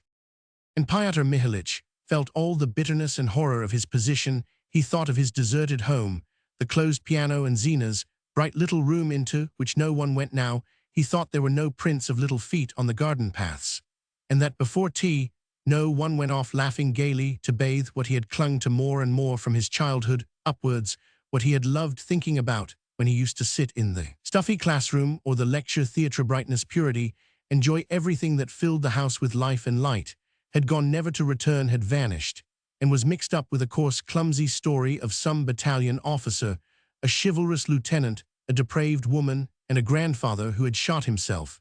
And to begin to talk about his mother, or to think that the past could ever return, would mean not understanding what was clear. Pyotr Mihalich's eyes filled with tears, and his hand began to tremble as it lay on the table. Zina guessed what he was thinking about, and her eyes too glistened and looked red. Grigory, come here, she said to Vlasic. They walked away to the window and began talking of something in a whisper. From the way that Vlasic stooped down to her, and the way she looked at him, Pyotr Mihalich realized again that everything was irreparably over, and that it was no use to talk of anything. Zina went out of the room. Well, brother, Vlasic began after a brief silence, rubbing his hands and smiling, I called our life happiness just now, but that was, so to speak, poetical license. In reality, there has not been a sense of happiness so far. Zina has been thinking all the time of you, of her mother, and has been worrying looking at her. I too felt worried. Hers is a bold, free nature, but you know it's difficult when you're not used to it, and she is young too. The servants call her miss. It seems a trifle, but it upsets her there. It is brother. Zina brought in a plateful of strawberries. She was followed by a little maidservant, looking crushed and humble, who set a jug of milk on the table, and made a very low bow. She had something about her that was in keeping with the old furniture, something petrified and dreary. The sound of the rain had ceased. Pyotr Mihalich ate strawberries, while Vlasic and Zina looked at him in silence. The moment of the inevitable but useless conversation was approaching, and all three felt the burden of it. Pyotr Mihalich's eyes filled with tears again. He pushed away his plate and said that he must be going home, or it would be getting late, and perhaps it would rain again. The time had come when common decency required Zina to speak of those at home and of her new life. "How are things at home?" she asked rapidly, and her pale face quivered. "How is mother?" "You know, mother," said Pyotr Mihalich, not looking at her. "Petrusha, you've thought a great deal about what has happened," she said, taking hold of her brother's sleeve. And he knew how hard it was for her to speak. "You've thought a great deal. Tell me, can we reckon on mother's accepting Grigory and the whole position one day?"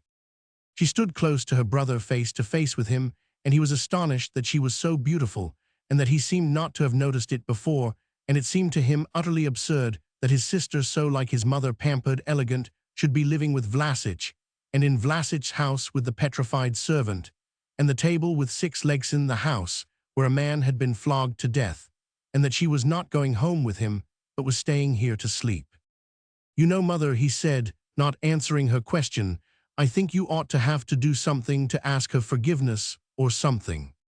"But to ask her forgiveness would mean pretending we had done wrong. I'm ready to tell a lie to comfort mother, but it won't lead anywhere. I know mother well. What will be must be said." Zina, growing more cheerful now that the most unpleasant had been said. "Well, wait for 5 years, 10 years, and be patient, and then God's will be done." She took her brother's arm, and when she walked through the dark hall, she squeezed close to him. They went out on the steps. Pyotr Mihalich said goodbye, got on his horse, and set off at a walk. Zina and Vlasic walked a little way with him. It was still and warm, with a delicious smell of hay. Stars were twinkling brightly between the clouds. Vlasic's old garden, which had seen so many gloomy stories in its time, lay slumbering in the darkness, and for some reason it was mournful riding through it. "Zina and I today after dinner spent some really exalted moments," said Vlasic. "I read aloud to her an excellent article on the question of emigration. You must read it, brother, you really must. It's remarkable for its lofty tone. I could not resist writing a letter to the editor to be forwarded to the author. I wrote only a single line: 'I thank you, and warmly press your noble hand.'" Pyotr Mihalich was tempted to say, "Don't meddle in what does not concern you," but he held his tongue. Vlasic walked by his right stirrup, and Zina by the left. Both seemed to have forgotten that they had to go home. It was damp, and they had almost reached Koltovich's copse. Pyotr Mihalich felt that they were expecting something from him, though they hardly knew what it was, and he felt unbearably sorry for them now as they walked by the horse with submissive faces, lost in thought. He had a deep conviction that they were unhappy and could not be happy, and their love seemed to him a melancholy, irreparable mistake. Pity, and the sense that he could do nothing to help them, reduced him to that state of spiritual softening when he was ready to make any sacrifice to get rid of the painful feeling of sympathy. "It'll come over sometimes for a night," he said. But it sounded as though he were making a concession, and did not satisfy him. When they stopped near Koltovich's copse to say goodbye, he bent down to Zina, touched her shoulder, and said, "You are right, Zina, you have done well to avoid saying more," and bursting into tears, he lashed his horse and galloped into the wood. As he rode into the darkness, he looked round and saw Vlasic and Zina walking home along the road, taking long strides, while she walked with a hurried, jerky step beside him, talking eagerly about something. "I am an old woman," thought Pyotr Mihalich. "I went to solve the question, and I have only made it more complicated than it is." He was heavy at heart. When he got out of the copse, he rode at a walk, and then stopped his horse near the pond. He wanted to sit and think without moving. The moon was rising, and was reflected in a streak of red on the other side of the pond. There were low rumbles of thunder in the distance. Pyotr Mihalich looked steadily at the water, and imagined his sister's despair, her martyr-like pallor, the tearless eyes with which she would conceal her humiliation from others. He imagined her with child, imagined the death of their mother, her funeral, Zina's horror, the proud, superstitious old woman, would be sure to die of grief. Terrible pictures of the future rose before him on the background of smooth, dark water, and among pale feminine figures, he saw himself a weak, cowardly man with a guilty face. 100 paces off on the right bank of the pond, something dark was standing motionless. Was it a man or a tall post? Pyotr Mihalich thought of the divinity student who had been killed and thrown into the pond. Olivier behaved inhumanly, but one way or another he did settle the question, while I have settled nothing, and have only made it worse, he thought, gazing at the dark figure that looked like a ghost. He said, and did what he thought right, while I say and do what I don't think right, and I don't know really what I do think. He rode up to the dark figure. It was an old rotten post, the relic of some shed.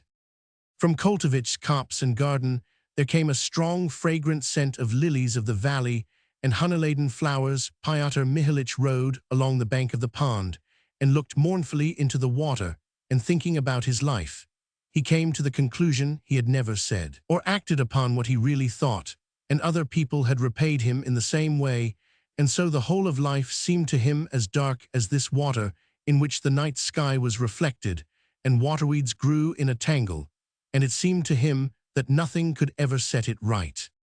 At home.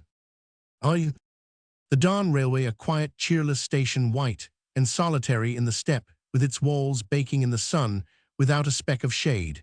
And it seems without a human being. The train goes on. After leaving one here, the sound of it is scarcely audible and dies away at last. Outside the station it is a desert, and there are no horses, but one's own. One gets into the carriage, which is so pleasant after the train end is borne along the road through the steppe, and by degrees there are unfolded before one views such as one does not see near Moscow, immense, endless, fascinating in their monotony, the steppe, and nothing more in the distance, an ancient barrow or a windmill. Ox wagons laden with coal trail by solitary birds fly low over the plain, and a drowsy feeling comes with the monotonous beat of their wings. It is hot. Another hour or so passes, and still the steppe, and still in the distance the barrow. The driver tells you something, some long, unnecessary tale, pointing into the distance with his whip, and tranquility takes possession of the soul. One is loth to think of the past. A carriage with 3 horses had been sent to fetch Vera Ivanovna Kardin. The driver put in her luggage and set the harness to rights. Everything just as it always has been, said Vera, looking about her. I was a little girl when I was here last, 10 years ago. I remember old Boris came to fetch me then. Is he still living, I wonder? The driver made no reply, but like a little Russian looked at her angrily and clambered on to the box. It was a 20-mile drive from the station, and Vera too abandoned herself to the charm of the steppe, forgot the past, and thought only of the wide expanse of the freedom. Healthy, clever, beautiful, and young, she was only 23. She had hitherto lacked nothing in her life but just this space and freedom. The steppe, the horses trotted, the sun rose higher and higher, and it seemed to Vera that never in her childhood had the steppe been so rich, so luxuriant. In June, the wild flowers were green, yellow, lilac, white, and a fragrance rose from them, and from the warmed earth, and there were strange blue birds along the roadside. Vera had long got out of the habit of praying, but now, struggling with drowsiness, she murmured, Lord, grant that I may be happy here. And there was peace and sweetness in her soul, and she felt as though she would have been glad to drive like that all her life, looking at the steppe. Suddenly there was a deep ravine overgrown with oak saplings and alder trees. There was a moist feeling in the air. There must have been a spring at the bottom, on the near side, on the very edge of the ravine. A covey of partridges rose noisily. Vera remembered that in old days they used to go for evening walks to this ravine, so it must be near home. And now she could actually see the poplars, the barn. Black smoke rising on one side. They were burning old straw, and there was Auntie Dasha coming to meet her and waving her handkerchief. Grandfather was on the terrace. Oh dear, how happy she was. My darling, cried her aunt, shrieking as though she were in hysterics. Our real mistress has come. You must understand, you are our mistress. You are our queen here. Everything is yours, my darling, my beauty. I am not your aunt, but your willing slave. Vera had no relations, but her aunt and her grandfather, her mother, had long been dead. Her father, an engineer, had died 3 months before at Kazan on his way from Siberia. Her grandfather had a big gray beard. He was stout, red-faced, and asthmatic, and walked leaning on a cane and sticking his stomach out. Her aunt, a lady of fortitude, drawn in tightly at the waist, and fashionably dressed with sleeves high on the shoulder, evidently tried to look young, and was still anxious to be charming. She walked with tiny steps, with a wriggle of her spine. "Will you love us?" she said, embracing Vera. "You are not proud." At her grandfather's wish, there was a Thanksgiving service. Then they spent a long while over dinner, and Vera's new life began. She was given the best room. All the rugs in the house had been put in it, and a great many flowers. And when at night she lay down in her snug, wide, very soft bed, and covered herself with a silk quilt that smelt of old clothes long stored away, she laughed with pleasure. Auntie Dasha came in for a minute to wish her good night. "Here you are home again, thank God," she said, sitting down on the bed. "As you see, we get along very well, and have everything we want. There's only one thing: your grandfather is in a poor way, a terribly poor way. He is short of breath, and he has begun to lose his memory, and you remember how strong, how vigorous he used to be. There was no doing anything with him in old days. If the servants didn't please him, or anything else went wrong, he would jump up at once and shout 25 strokes the birch. But now he has grown milder, and you never hear him, and besides, times are changed, my precious. One mayn't beat them nowadays, of course. They ought to be beaten, but they need looking after." "And are they beaten now, Auntie?" asked Vera. "The steward beats them sometimes, but I never do, bless their hearts. And your grandfather sometimes lifts his stick from old habit, but he never beats them." Auntie Dasha yawned and crossed herself over her mouth and her right ear.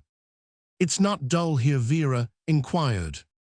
"What shall I say? There are no landowners living here now, but there have been works built near Darling, and there are lots of engineers, doctors, and mine managers. Of course, we have theatricals and concerts, but we play cards more than anything. They come to us, too. Dr. Neshchapov from the works comes to see us. Such a handsome, interesting man. He fell in love with your photograph. I made up my mind he is Verotchka's destiny. I thought he's young, handsome. He has means a good match, in fact. And of course, you're a match for anyone. You're of good family. The place is mortgaged, it's true, but it's in good order and not neglected. There is my share in it, but it will all come to you. I am your willing slave, and my brother, your father, left you 15,000 rubles. But I see you can't keep your eyes open. Sleep, my child." Next day, Vera spent a long time walking round the house. The garden, which was old and unattractive, lying inconveniently upon the slope, had no paths, and was utterly neglected. Probably the care of it was regarded as an unnecessary item in the management. There were numbers of grass snakes. Hoopoes flew about under the trees, calling "udutut," as though they were trying to remind her of something. At the bottom of the hill, there was a river overgrown with tall reeds, and half a mile beyond the river was the village. From the garden, Vera went out into the fields, looking into the distance, thinking of her new life in her own home. She kept trying to grasp what was in store for her. The space, the lovely peace of the steppe told her that happiness was near at hand, and perhaps was here already. Thousands of people, in fact, would have said, what happiness to be young, healthy, well-educated, to be living on one's own estate. And at the same time, the endless plain, all alike, without one living soul, frightened her, and at moments it was clear to her that its peaceful green vastness would swallow up her life and reduce it to nothingness. She was very young, elegant, fond of life. She had finished her studies at an aristocratic boarding school, had learnt 3 languages, had read a great deal, had travelled with her father, and could all this have been meant to lead to nothing but settling down in a remote country house in the steppe, and wandering day after day from the garden into the fields, and from the fields into the garden, to while away the time, and then sitting at home listening to her grandfather's breathing? But what could she do? Where could she go? She could find no answer, and as she was returning home, she doubted whether she would be happy here, and thought that driving from the station was far more interesting than living here. Dr. Neshchapov drove over from the works. He was a doctor, but 3 years previously he had taken a share in the works, and had become one of the partners, and now he no longer looked upon medicine as his chief vocation, though he still practiced. In appearance, he was a pale, dark man in a white waistcoat with a good figure, but to guess what there was in his heart and his brain was difficult. He kissed Auntie Dasha's hand on greeting her, and was continually leaping up to set a chair or give his seat to someone. he was very silent and grave all the while, and when he did speak, it was for some reason impossible to hear and understand his first sentence, though he spoke correctly and not in a low voice. "You play the piano?" he asked Vera, and immediately leapt up, as she had dropped her handkerchief. He stayed from midday to midnight without speaking, and Vera found him very unattractive. She thought that a white waistcoat in the country was bad form, and his elaborate politeness, his manners, and his pale, serious face with dark eyebrows were mawkish, and it seemed to her that he was perpetually silent, probably because he was stupid. When he had gone, her aunt said enthusiastically, "Well, isn't he charming? Roman too." Auntie Dasha looked after the estate, tightly laced, with jingling bracelets on her wrists. She went into the kitchen, the granary, the cattle yard, tripping along with tiny steps, wriggling her spine. And whenever she talked to the steward or to the peasants, she used, for some reason, to put on a pince-nez. Vera's grandfather always sat in the same place, playing patience or dozing. He ate a very great deal at dinner, and supper they gave him the dinner cooked today, and what was left from yesterday, and cold pie left from Sunday, and salt meat from the servants' dinner, and he ate it all greedily, and every dinner left on Vera such an impression that, when she saw afterwards a flock of sheep driven by or flour being brought from the mill, she thought, "Grandfather will eat," that for the most part he was silent, absorbed in eating or in patience, but it sometimes happened at dinner that at the sight of Vera he would be touched and say tenderly, "My only grandchild Verochka," and tears would glisten in his eyes, or his face would turn suddenly crimson, his neck would swell, he would look with fury at the servants and ask, tapping with his stick, "Why haven't you brought the horseradish?" In winter he led a perfectly inactive existence. In summer he sometimes drove out into the fields to look at the oats and the hay, and when he came back he would flourish his stick and declare that everything was neglected now, that he was not there to look after it. "Your grandfather is out of humor," Auntie Dasha would whisper, "but it's nothing now to what it used to be in the old days." 25 strokes the birch. Her aunt complained that everyone had grown lazy, that no one did anything, and that the estate yielded no profit. Indeed, there was no systematic farming. They plowed and sowed a little simply from habit, and in reality did nothing and lived in idleness. Meanwhile, there was a running to and fro, reckoning and worrying all day long. The bustle in the house began at 5 o'clock in the morning. There were continual sounds of "bring it," "fetch it," "make haste," and by the evening the servants were utterly exhausted. Auntie Dasha changed her cooks and her housemaids every week. Sometimes she discharged them for immorality, sometimes they went of their own accord, complaining that they were worked to death. None of the village people would come to the house as servants. Auntie Dasha had to hire them from a distance. There was only one girl from the village living in the house, Aliona, and she stayed because her whole family, old people and children, were living upon her wages. This Aliona, a pale, rather stupid little thing, spent the whole day turning out the rooms, waiting at table, heating the stoves, sewing, washing. But it always seemed as though she were only pottering about, treading heavily with her boots, and were nothing but a hindrance in the house. In her terror that she might be dismissed and sent home, she often dropped and broke the crockery, and they stopped the value of it out of her wages, and then her mother and grandmother would come and bow down at Auntie Dasha's feet. Once a week, or sometimes oftener, visitors would arrive. Her aunt would come to Vera and say, "You should sit a little with the visitors, or else they'll think that you are stuck up." Vera would go in to the visitors and play vint with them for hours together, or play the piano for the visitors to dance. Her aunt, in high spirits and breathless from dancing, would come up and whisper to her, "Be nice to Maria Nikiforovna." On the 6th of December, St. Nikolai's Day, a large party of about 30 arrived all at once. They played vint until late at night, and many of them stayed the night. In the morning, they sat down to cards again. Then they had dinner, and when Vera went to her room after dinner to rest from conversation and tobacco smoke, there were visitors there too, and she almost wept in despair. And when they began to get ready to go in the evening, she was so pleased they were going at last that she said, "Do stay a little longer." She felt exhausted by the visitors and constrained by their presence, yet every day as soon as it began to grow dark something drew her out of the house, and she went out to pay visits either at the works or at some neighbors, and then there were cards, dancing, forfeits, suppers. The young people in the works or in the mines sometimes sang little Russian songs, and sang them very well. It made one sad to hear them sing, or they all gathered together in one room and talked in the dusk of the mines of the treasures that had once been buried in the steps of Sower's grave. Later on, as they talked, a shout of help sometimes reached them. It was a drunken man going home, or someone was being robbed by the pit near by, or the wind howled in the chimneys, the shutters banged.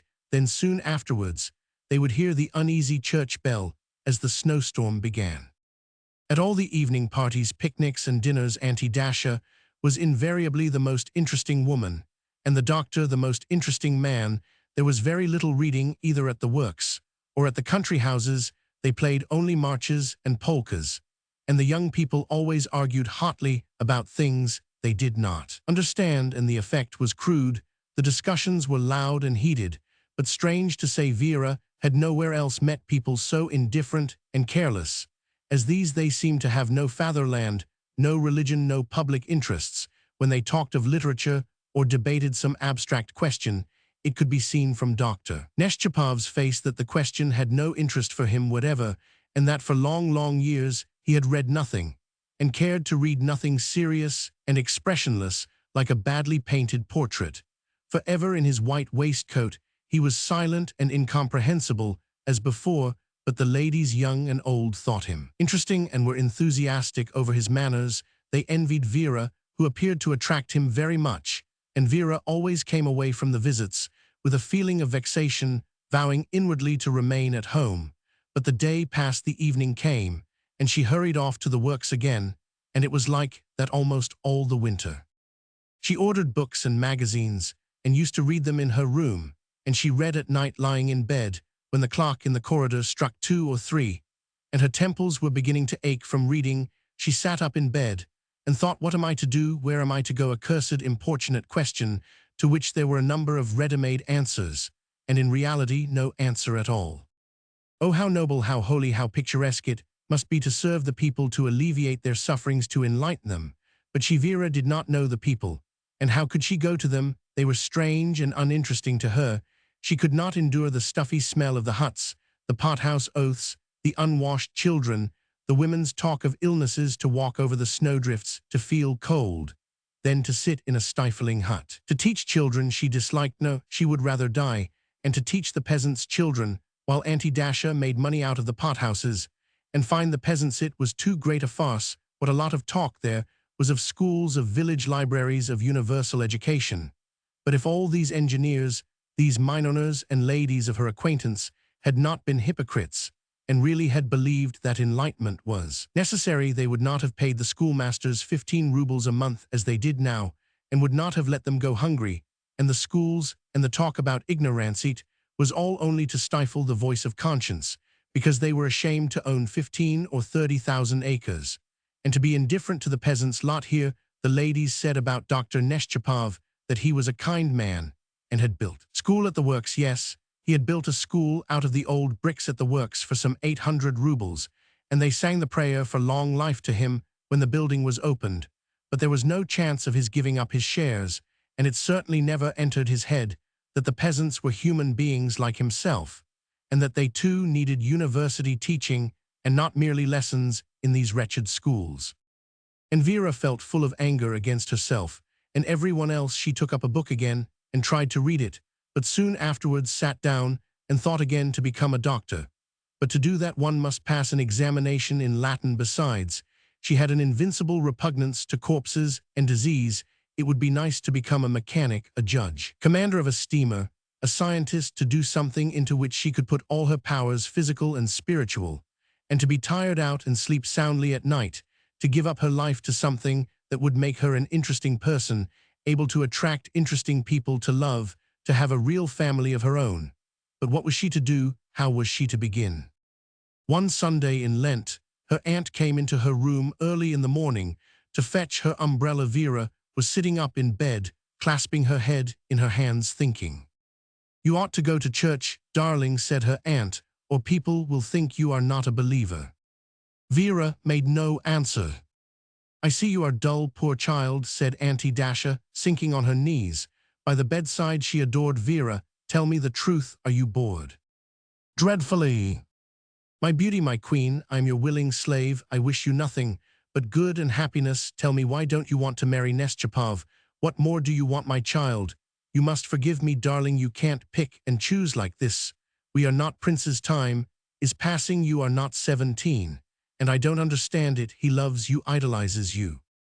Oh, mercy, said Vera, with vexation. How can I tell? He sits dumb and never says a word. He's shy, darling. He's afraid. You'll refuse him.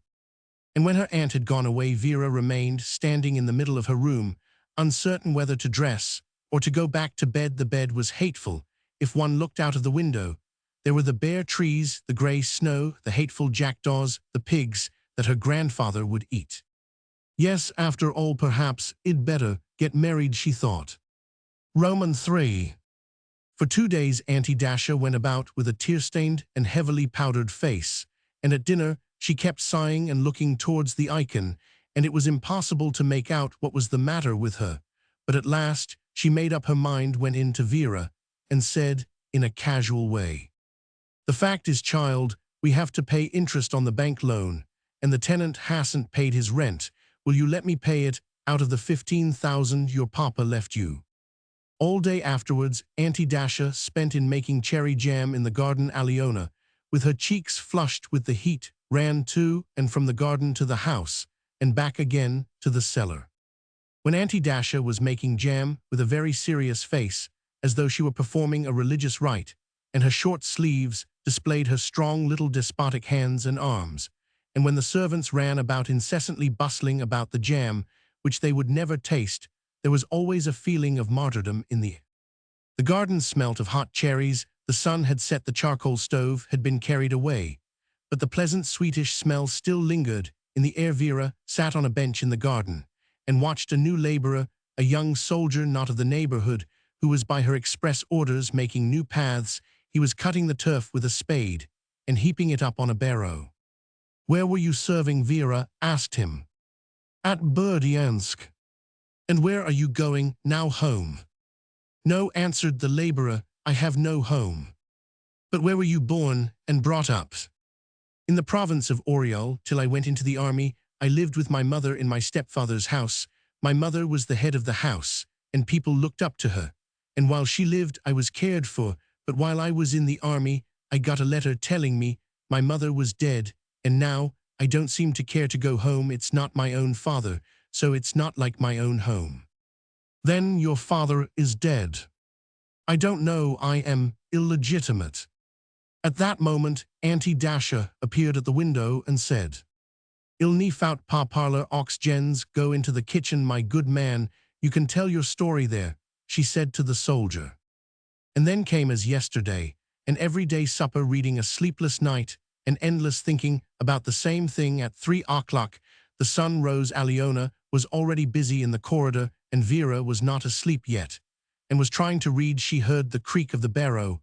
It was the new laborer at work in the garden. Vera sat at the open window with a book, dozed, and watched the soldier making the paths for her, and that interested her. The paths were as even and level as a leather strap, and it was pleasant to imagine what they would be like when they were strewn with yellow sand. She could see her aunt come out of the house soon after 5 o'clock in a pink wrapper and curl papers. She stood on the steps for 3 minutes without speaking, and then said to the soldier, "Take your passport and go in peace. I can't have anyone illegitimate in my house." An oppressive, angry feeling sank like a stone on Vera's heart. She was indignant with her aunt. She hated her. She was so sick of her aunt that her heart was full of misery and loathing. But what was she to do to stop her mouth, to be rude to her? But what would be the use? Suppose she struggled with her, got rid of her, made her harmless, prevented her grandfather from flourishing his stick? What would be the use of it? It would be like killing one mouse or one snake in the boundless steppe. The vast expanse, the long winters, the monotony and dreariness of life instill a sense of helplessness. The position seems hopeless, and one wants to do nothing. Everything is useless. Aliona came in, and bowing low to Vera, began carrying out the armchairs to beat the dust out of them. "You have chosen a time to clean up," said Vera, with annoyance. "Go away." Aliona was overwhelmed, and in her terror could not understand what was wanted of her. she began hurriedly tidying up the dressing table. "Go out of the room, I tell you," Vera shouted, turning cold. She had never had such an oppressive feeling before. "Go away." Aliona uttered a sort of moan like a bird and dropped Vera's gold watch on the carpet. "Go away," Vera shrieked in a voice not her own, leaping up and trembling all over. "Send her away, she worries me to death." She went on walking rapidly after Aliona down the passage, stamping her feet. "Go away, Birch her, beat her." Then suddenly she came to herself, and just as she was unwashed, uncombed, in her dressing gown and slippers, she rushed out of the house. She ran to the familiar ravine and hid herself there among the sloe trees so that she might see no one and be seen by no one. Lying there motionless on the grass, she did not weep, she was not horror-stricken, but gazing at the sky open-eyed. She reflected coldly and clearly that something had happened which she could never forget, and for which she could never forgive herself all her life. "No, I can't go on like this," she thought. "It's time to take myself in hand, or there'll be no end to it. I can't go on like this." At midday, Dr. Neschapov drove by the ravine on his way to the house. She saw him and made up her mind that she would begin a new life, and that she would make herself begin it. And this decision calmed her, and following with her eyes the doctor's well-built figure, she said, as though trying to soften the crudity of her decision, "He's a nice man, we shall get through life somehow." She returned home. While she was dressing, Auntie Dasha came into the room and said, "Aliona upset you, darling. I've sent her home to the village. Her mother's given her a good beating and has come here crying." "Auntie," said Vera quickly, "I am going to marry Dr. Neschapov. Only talk to him yourself, I can't." And again she went out into the fields, and wandering aimlessly about, she made up her mind that when she was married, she would look after the house doctor the peasants teach in the school, that she would do all the things that other women of her circle. Roman 999. And this perpetual dissatisfaction with herself and everyone else, this series of crude mistakes which stand up like a mountain before one whenever one looks back upon one's past, she would accept as her real life, to which she was fated, and she would expect nothing better. Of course, there was nothing better. Beautiful nature, dreams, music told one story, but reality, another. Evidently truth and happiness existed somewhere outside real life. One must give up one's own life and merge oneself into this luxuriant steppe, boundless and indifferent as eternity, with its flowers, its ancient barrows, and its distant horizon, and then it would be well with one. A month later, Vera was living at the works. Expensive lessons. For a cultivated man to be ignorant of foreign languages is a great inconvenience. Vorotov became acutely conscious of it when, after taking his degree, he began upon a piece of research work. "It's awful," he said, breathing hard. Although he was only 26, he was fat, heavy, and suffered from shortness of breath. "It's awful without languages. I am like a bird without wings. I might just as well give up the work." And he made up his mind at all costs to overcome his innate laziness and to learn French and German, and began to look out for a teacher. One winter noon, as Vorotov was sitting in his study at work, the servant told him that a young lady was inquiring for him. "Ask her in," said Vorotov. And a young lady, elaborately dressed in the last fashion, walked in. She introduced herself as a teacher of French, Alice Osipovna Enquete, and told Vorotov that she had been sent to him by one of his friends. "Delighted, please sit down," said Vorotov, breathing hard, and putting his hand over the collar of his nightshirt to breathe more freely. He always wore a nightshirt at work, instead of a stiff linen one with collar. "It was Pyotr Sergeich sent you?" "Yes, yes, I asked him about it." "Delighted." As he talked to Mdil Enquete, he looked at her shyly and with curiosity. She was a genuine Frenchwoman, very elegant, and still quite young, judging from her pale, languid face, her short, curly hair, and her unnaturally slim waist. She might have been 18, but looking at her broad, well-developed shoulders, the elegant lines of her back, and her severe eyes, Vorotov thought that she was not less than 23 and might be 25. But then again, he began to think she was not more than 18. Her face looked as cold and businesslike as the face of a person who has come to speak about money.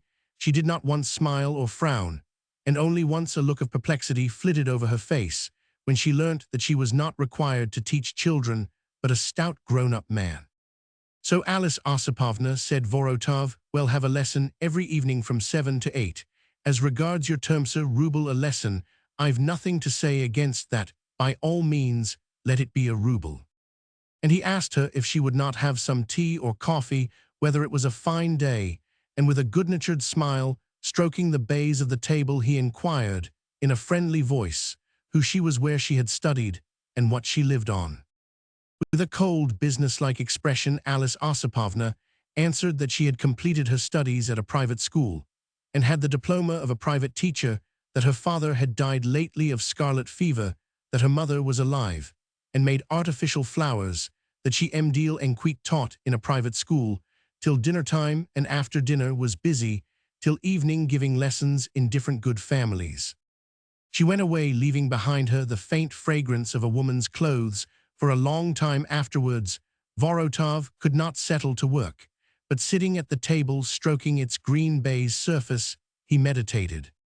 "It's very pleasant to see a girl working to earn her own living," he thought. "On the other hand, it's very unpleasant to think that poverty should not spare such elegant and pretty girls as Alice Osipovna, and that she too should have to struggle for existence. It's a sad thing." Having never seen virtuous Frenchwomen before, he reflected also that this elegantly dressed young lady, with her well-developed shoulders and exaggeratedly small waist, in all probability, followed another calling, as well as giving French lessons. The next evening, when the clock pointed to 5 minutes to 7, Duel and appeared rosy from the frost. She opened Margot, which she had brought with her, and without introduction began. "French grammar has 26 letters. The first letter is called a, the second B." "Excuse me," Vorotov interrupted, smiling. "I must warn you, mademoiselle, that you must change your method a little in my case. You see, I know Russian, Greek, and Latin well. I've studied comparative philology, and I think we might omit Margot and pass straight to reading some author." And he explained to the French girl how grown-up people learn languages. "A friend of mine," he said, wanting to learn modern languages, laid before him the French, German, and Latin Gospels, and read them side by side, carefully analyzing each word. And would you believe it, he attained his object in less than a year. Let us do the same. Well, take some author, and read him." The French girl looked at him in perplexity. Evidently, the suggestion seemed to her very naive and ridiculous. If this strange proposal had been made to her by a child, she would certainly have been angry and have scolded it. But as he was a grown-up man and very stout, and she could not scold him, she only shrugged her shoulders hardly perceptibly and said, "As you please." Vorotov rummaged in his bookcase and picked out a dog-eared French book. "Will this do?" "It's all the same," she said. "In that case, let us begin, and good luck to it. Let's begin with the title, Memoirs. Reminiscences, Duel and translated." With a good-natured smile, breathing hard, he spent a quarter of an hour over the word memoirs, and as much over the word de, and this wearied the young lady. She answered his questions languidly, grew confused, and evidently did not understand her pupil well, and did not attempt to understand him. Vorotov asked her questions, and at the same time kept looking at her fair hair and thinking. "Her hair isn't naturally curly. She curls it. It's a strange thing. She works from morning to night, and yet she has time to curl her hair." At 8 o'clock precisely, she got up, and saying coldly and dryly, "Au revoir, monsieur," walked out of the study, leaving behind her the same tender, delicate, disturbing fragrance. For a long time again her pupil did nothing. He sat at the table meditating. During the days that followed, he became convinced that his teacher was a charming, conscientious, and precise young lady, but that she was very badly educated and incapable of teaching grown-up people.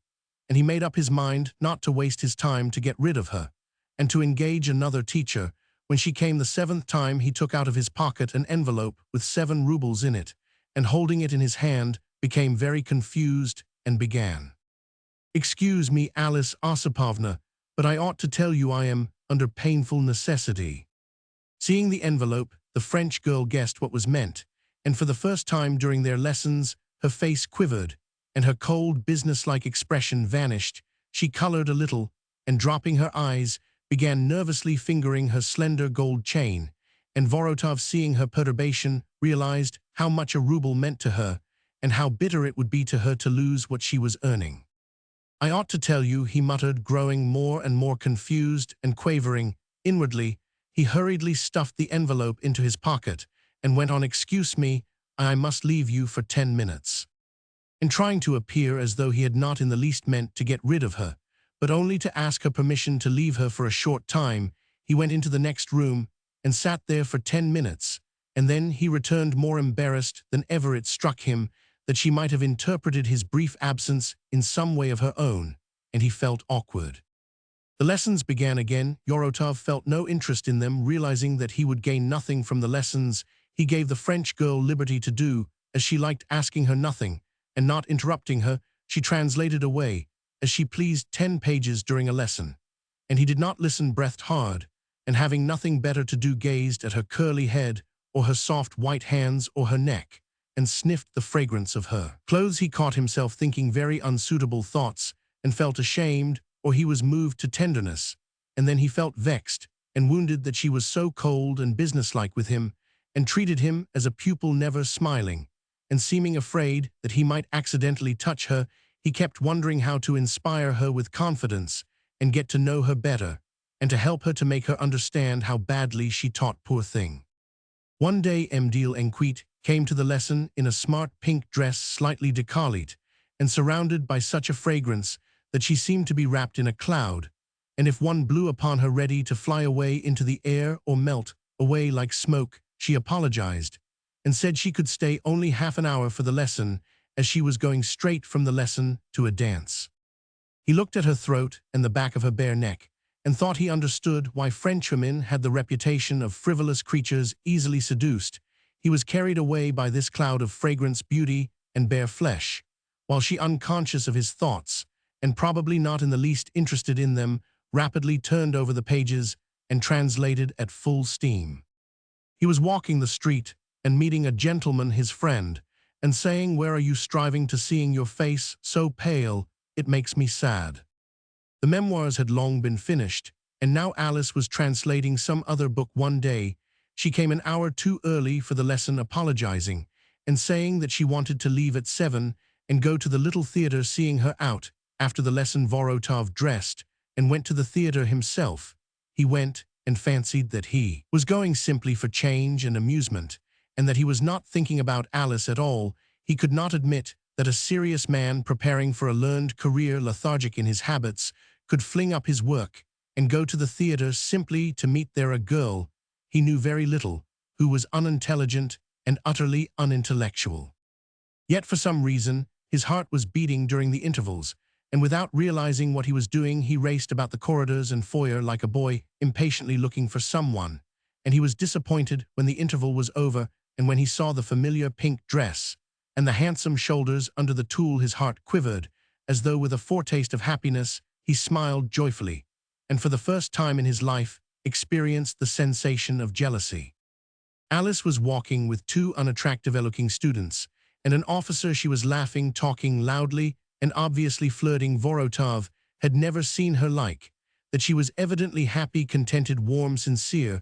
What for? Why? Perhaps because these men were her friends and belonged to her own circle, and Vorotov felt there was a terrible gulf between himself and that circle. He bowed to his teacher, but she gave him a chilly nod and walked quickly by. She evidently did not care for her friends to know that she had pupils and that she had to give lessons to earn money.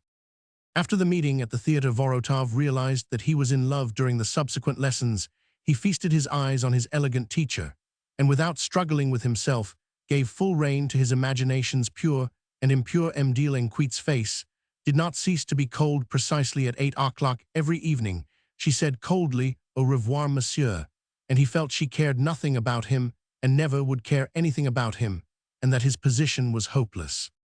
Sometimes in the middle of a lesson, he would begin dreaming, hoping, making plans. He inwardly composed declarations of love, remembered that Frenchwomen were frivolous and easily won. But it was enough for him to glance at the face of his teacher for his ideas to be extinguished as a candle is blown out when you bring it into the wind on the veranda. Once overcome, forgetting himself, as though in delirium, he could not restrain himself, and barred her way as she was going from the study into the entry after the lesson, and gasping for breath and stammering, began to declare his love. "You are dear to me, I love you, allow me to speak." And Alice turned pale, probably from dismay, reflecting that after this declaration she could not come here again and get a ruble a lesson. With a frightened look in her eyes, she said in a loud whisper, "Och, you mustn't, don't speak, I entreat you, you mustn't." And Vorotov did not sleep all night afterwards. He was tortured by shame, he blamed himself, and thought intensely. It seemed to him that he had insulted the girl by his declaration, that she would not come to him again. He resolved to find out her address from the address bureau in the morning, and to write her a letter of apology, but Alice came without a letter. For the first minute she felt uncomfortable. Then she opened a book, and began briskly and rapidly translating, as usual. "Oh, young gentleman, don't tear those flowers in my garden, which I want to be giving to my ill daughter." She still comes to this day. 4 books have already been translated, but Vorotov knows no French but the word memoirs, and when he is asked about his literary researches, he waves his hand, and without answering turns the conversation to the weather. The princess. A carriage with 4 fine sleek horses drove in at the big so-called red gate of the N monastery. While it was still at a distance, the priests and monks, who were standing in a group round the part of the hostel allotted to the gentry, recognized by the coachman and horses that the lady in the carriage was Princess Vera Gavrilovna, whom they knew very well. An old man in livery jumped off the box and helped the princess to get out of the carriage. She raised her dark veil and moved in a leisurely way up to the priests to receive their blessing. Then she nodded pleasantly to the rest of the monks and went into the hostel. "Well, have you missed your princess?" she said to the monk who brought in her things. "It's a whole month since I've been to see you, but here I am, behold your princess. And where is the Father Superior? My goodness, I am burning with impatience. Wonderful, wonderful old man, you must be proud of having such a superior." When the Father Superior came in, the princess uttered a shriek of delight, crossed her arms over her bosom, and went up to receive his blessing.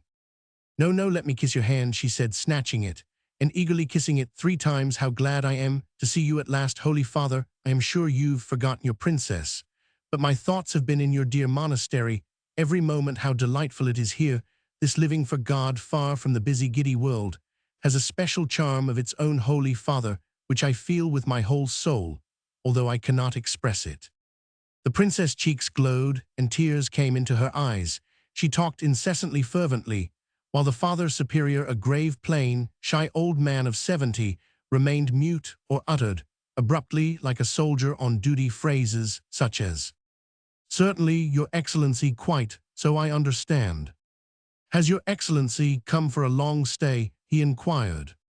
"I shall stay the night here, and tomorrow I am going on to Klavdia Nikolaevna. It's a long time since I've seen her, and the day after tomorrow I'll come back to you and stay 3 or 4 days.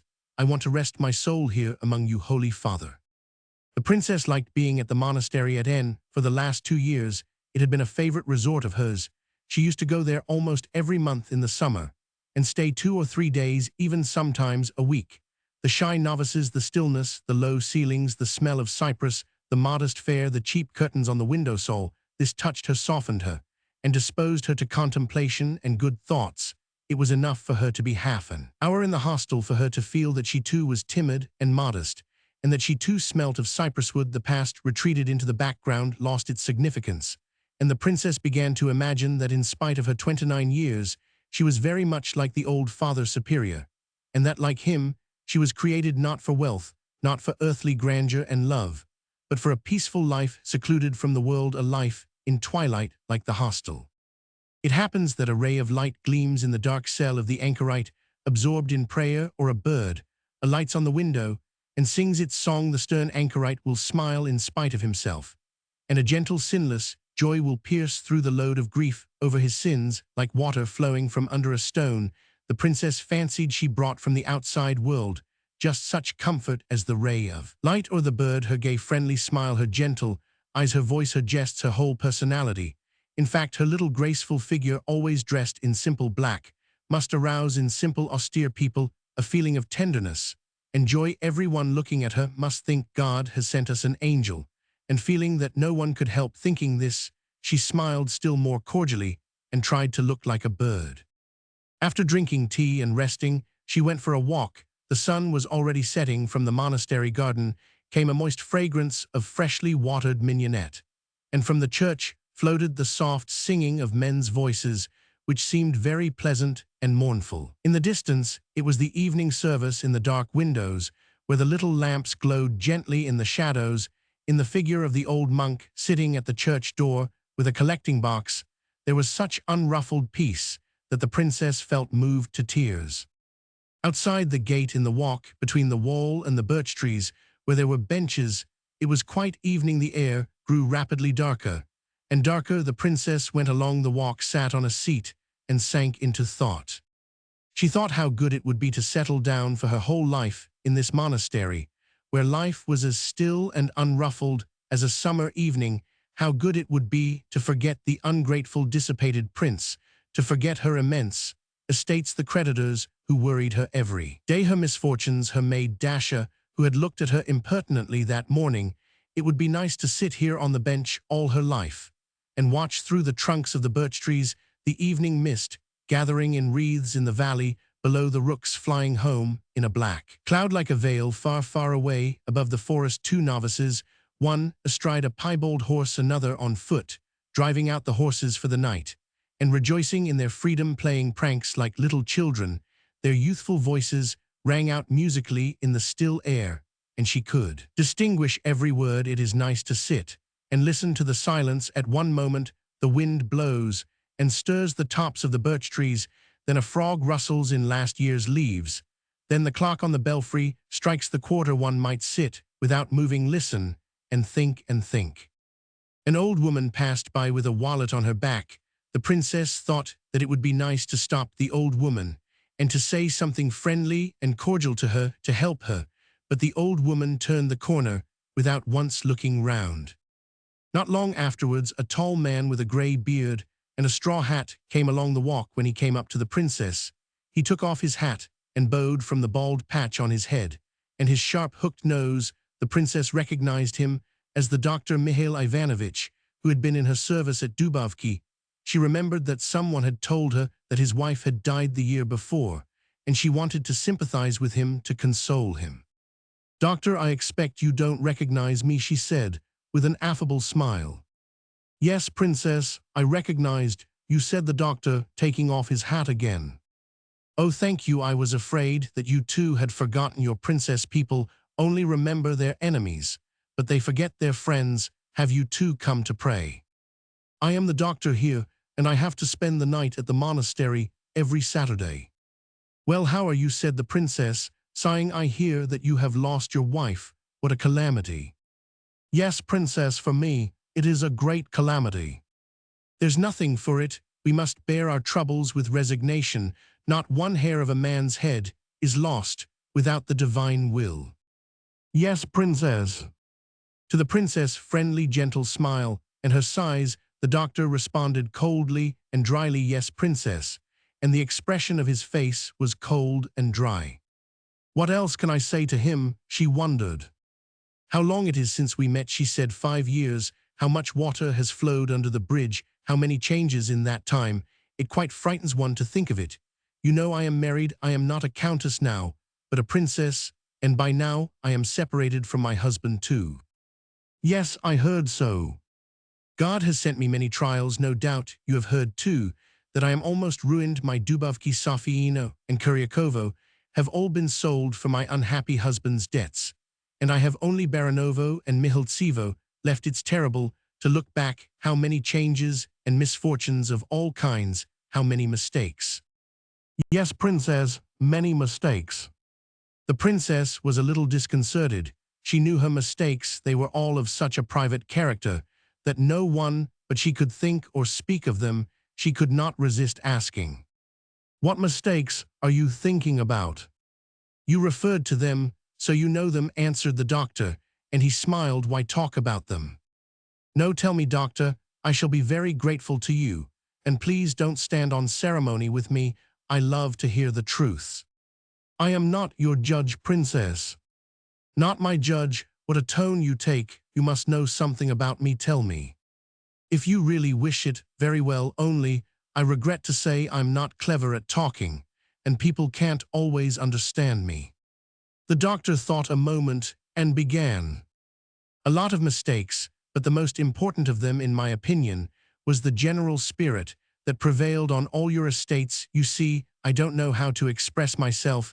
I mean chiefly the lack of love, the aversion for people that was felt in absolutely everything. Your whole system of life was built upon that aversion for the human voice, for faces, for heads, steps, in fact for everything that makes up a human being. At all the doors and on the stairs there stand sleek, rude, and lazy grooms in livery to prevent badly dressed persons from entering the house. In the hall there are chairs with high backs, so that the footmen waiting there during balls and receptions may not soil the walls with their heads. In every room there are thick carpets, that no human step may be heard. Everyone who comes in is infallibly warned to speak as softly and as little as possible, and to say nothing that might have a disagreeable effect on the nerves or the imagination.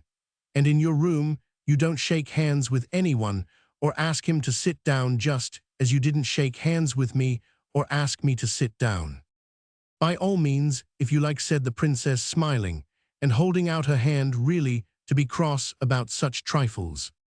But I am not cross, laughed the doctor, but at once he flushed, took off his hat, and waving it about began hotly. To be candid, I've long wanted an opportunity to tell you all I think.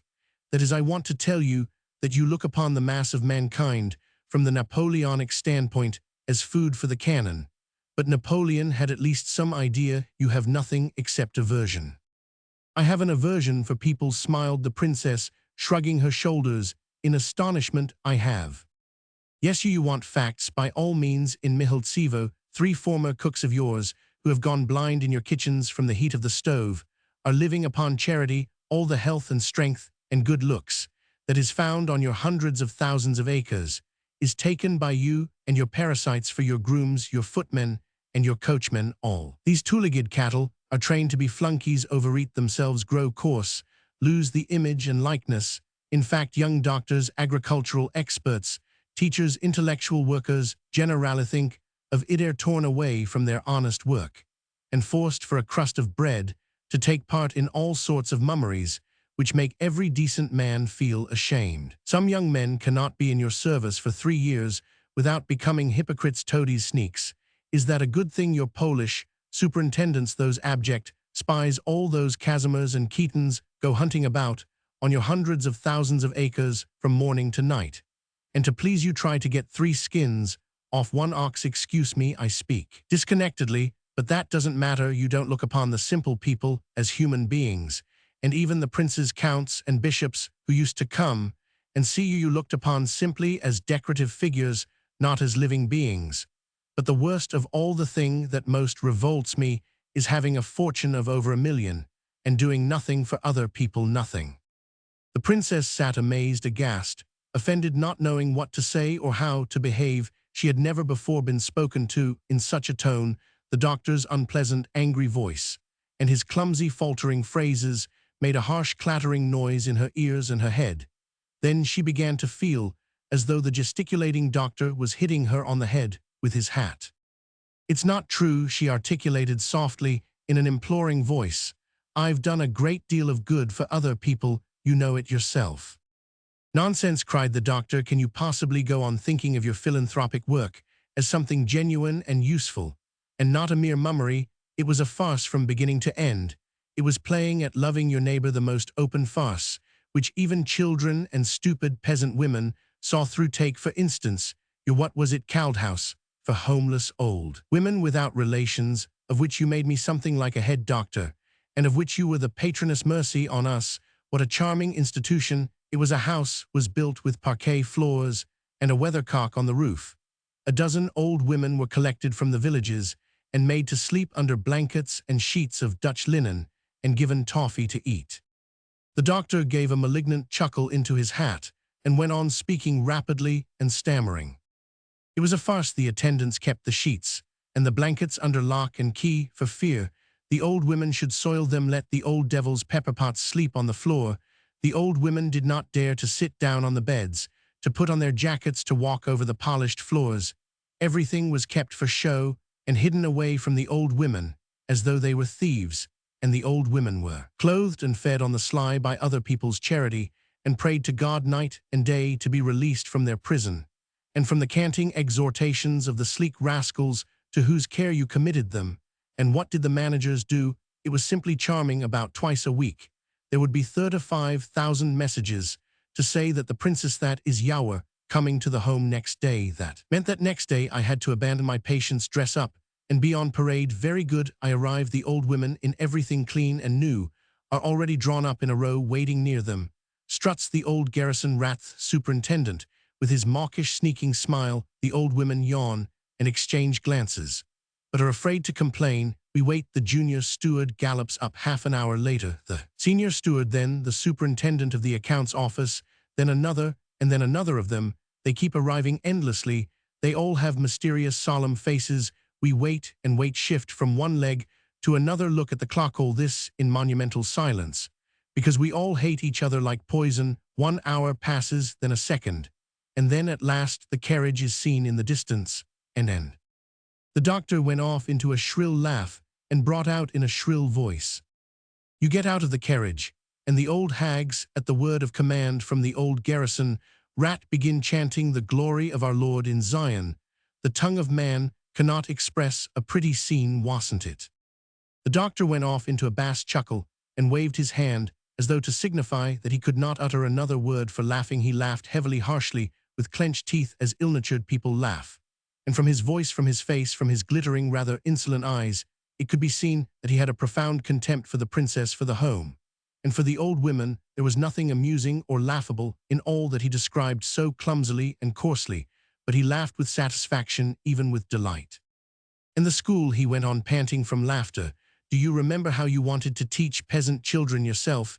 You must have taught them very well, for very soon the children all ran away, so that they had to be thrashed and bribed to come and be taught.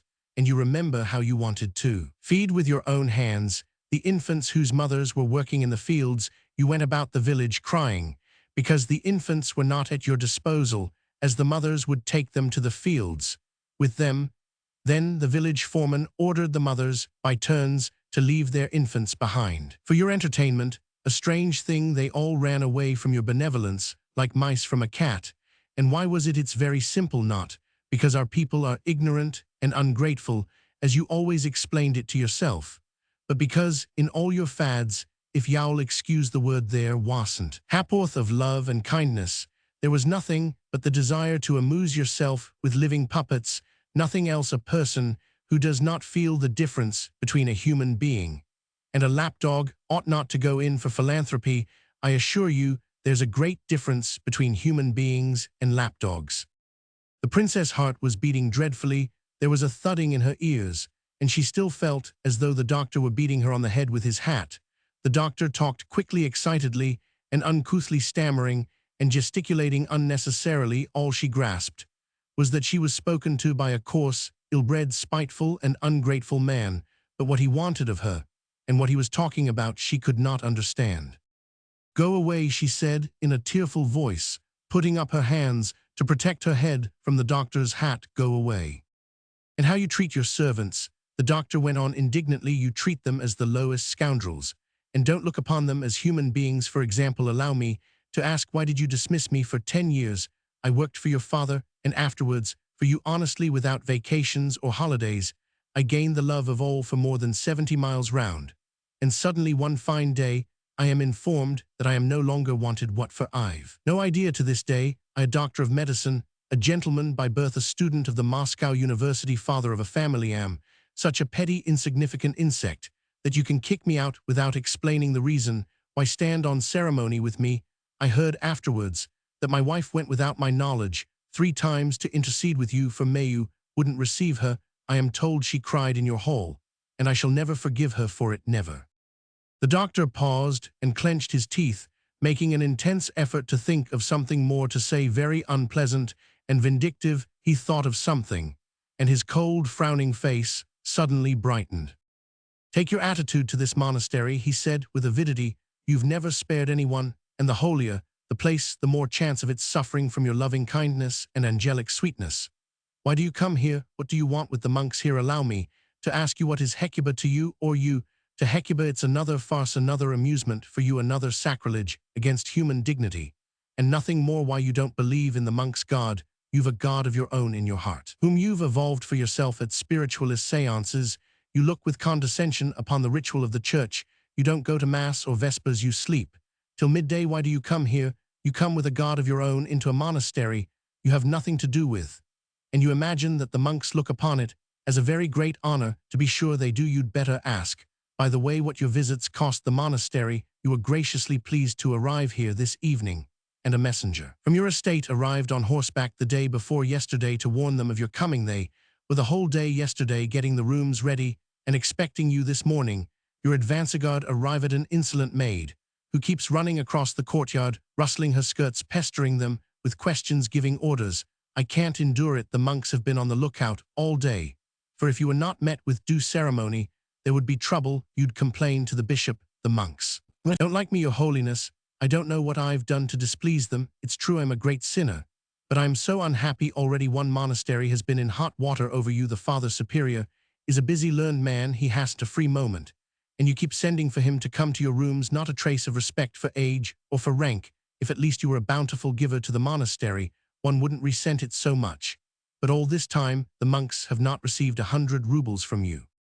Whenever people worried, the princess misunderstood her or mortified her, and when she did not know what to say or do, she usually began to cry. And on this occasion, too, she ended by hiding her face in her hands and crying aloud in a thin treble like a child. The doctor suddenly stopped and looked at her. His face darkened and grew stern. Forgive me, princess, he said in a hollow voice. I've given way to a malicious feeling and forgotten myself.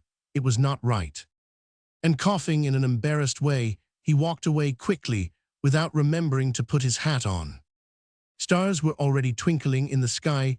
The moon must have been rising on the further side of the monastery, for the sky was clear, soft, and transparent bats were flitting noiselessly along the white monastery wall. The clock slowly struck 3/4, probably 8:45. The princess got up and walked slowly to the gate.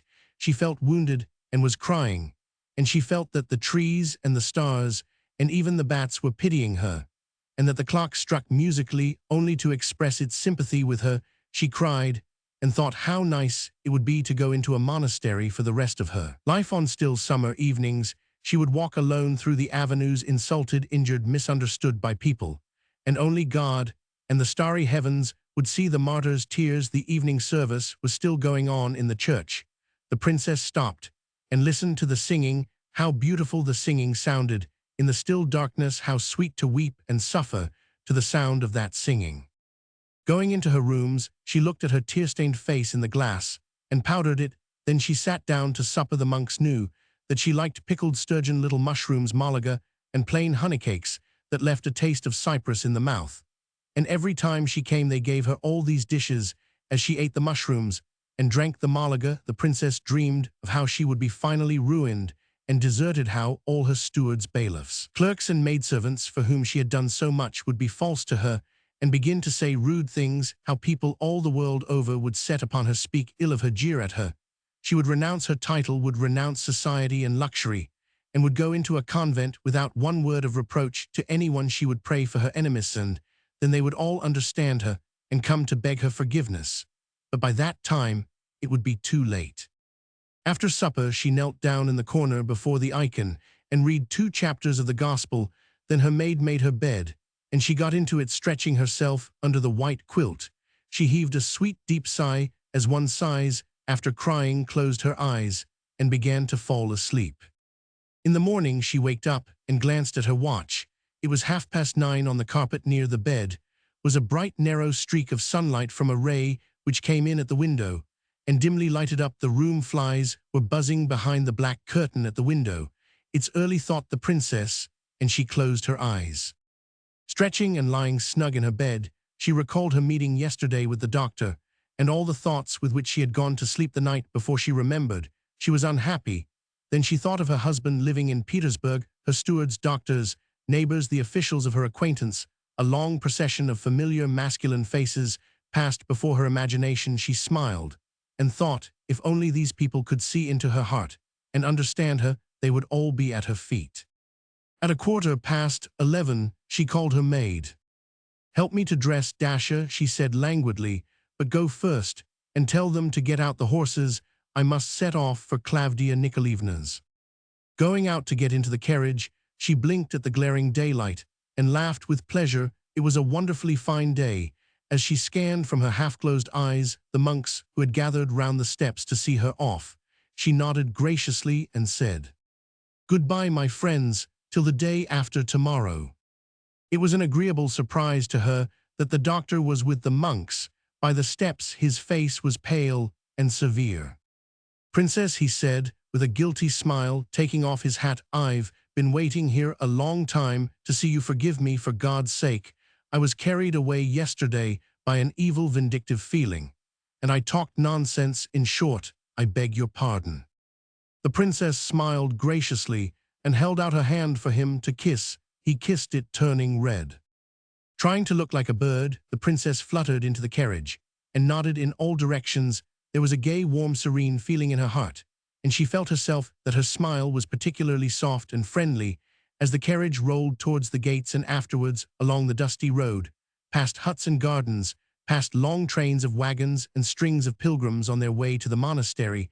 She still screwed up her eyes and smiled softly. She was thinking there was no higher bliss than to bring warmth, light, and joy wherever one went, to forgive injuries, to smile graciously on one's enemies. The peasants she passed bowed to her. The carriage rustled softly. Clouds of dust rose from under the wheels and floated over the golden rye, and it seemed to the princess that her body was swaying not on carriage cushions but on clouds, and that she herself was like a light, transparent little cloud. "How happy I am," she murmured, shutting her eyes. "How happy I am." The chemist's wife. The little town of B, consisting of 2 or 3 crooked streets, was sound asleep. There was a complete stillness in the motionless air. Nothing could be heard, but far away outside the town, no doubt the barking of a dog in a thin hoarse tenor. It was close upon daybreak. Everything had long been asleep. The only person not asleep was the young wife of T. Chernomordik, a qualified dispenser who kept a chemist's shop at B. She had gone to bed and got up again 3 times, but could not sleep. She did not know why. She sat at the open window in her nightdress and looked into the street. She felt bored, depressed, vexed, so vexed that she felt quite inclined to cry again. She did not know why. There seemed to be a lump in her chest that kept rising into her throat. A few paces behind her, T. Chernomordik lay, curled up close to the wall, snoring sweetly. A greedy flea was stabbing the bridge of his nose, but he did not feel it, and was positively smiling, for he was dreaming that everyone in the town had a cough, and was buying from him, the King of Denmark's, cough drops. He could not have been wakened now by pinpricks, or by cannon, or by caresses. The chemist's shop was almost at the extreme end of the town, so that the chemist's wife could see far into the fields. She could see the eastern horizon growing pale by degrees, then turning crimson as though from a great fire. A big, broad-faced moon peeped out unexpectedly from behind bushes in the distance. It was red as a rule. When the moon emerges from behind bushes, it appears to be blushing. Suddenly, in the stillness of the night, there came the sounds of footsteps and a jingle of spurs. She could hear voices. That must be the officers going home to the camp from the police captains, thought the chemist's wife. Soon afterwards, 2 figures wearing officers' white tunics came into sight, one big and tall, the other thinner and shorter. They slouched along by the fence, dragging one leg after the other, and talking loudly together. As they passed the chemist's shop, they walked more slowly than ever and glanced up at the windows. "It smells like a chemist's," said the thin one. "And so it is. Ah, I remember. I came here last week to buy some castor oil. There's a chemist here with a sour face, and the jawbone of an ass. Such a jawbone, my dear fellow. It must have been a jawbone like that Samson killed the Philistines with." "My," said the big one in a bass voice, "the pharmacist is asleep, and his wife is asleep too. She is a pretty woman, Obtyasov. I saw her. I liked her very much. Tell me, doctor, can she possibly love that jawbone of an ass? Can she?" "No, most likely she does not love him," sighed the doctor, speaking as though he were sorry for the chemist. The little woman is asleep behind the window, Obtyasov, what tossing with the heat, her little mouth half open, and one little foot hanging out of bed. I bet that fool the chemist doesn't realize what a lucky fellow he is, no doubt. He sees no difference between a woman and a bottle of carbolic. I say, doctor, said the officer, stopping, let us go into the shop and buy something. Perhaps we shall see her. What an idea! In the night. What of it? They are obliged to serve one even at night. My dear fellow, let us go in. If you like.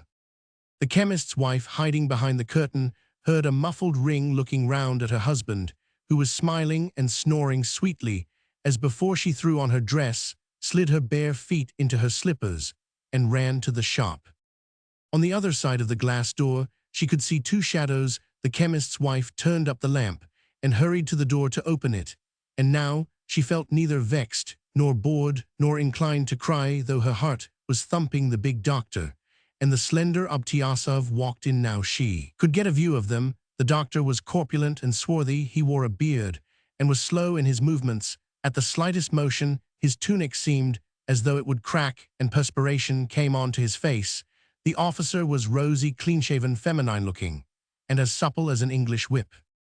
What may I give you? Asked the chemist's wife, holding her dress across her bosom. Give us 4 pennyworth of peppermint lozenges. Without haste, the chemist's wife took down a jar from a shelf and began weighing out lozenges. The customers stared fixedly at her back. The doctor screwed up his eyes like a well-fed cat, while the lieutenant was very grave. It's the first time I've seen a lady serving in a chemist's shop, observed the doctor. There's nothing out of the way in it, replied the chemist's wife, looking out of the corner of her eye at the rosy-cheeked officer. My husband has no assistant, and I always help him. To be sure, you have a charming little shop.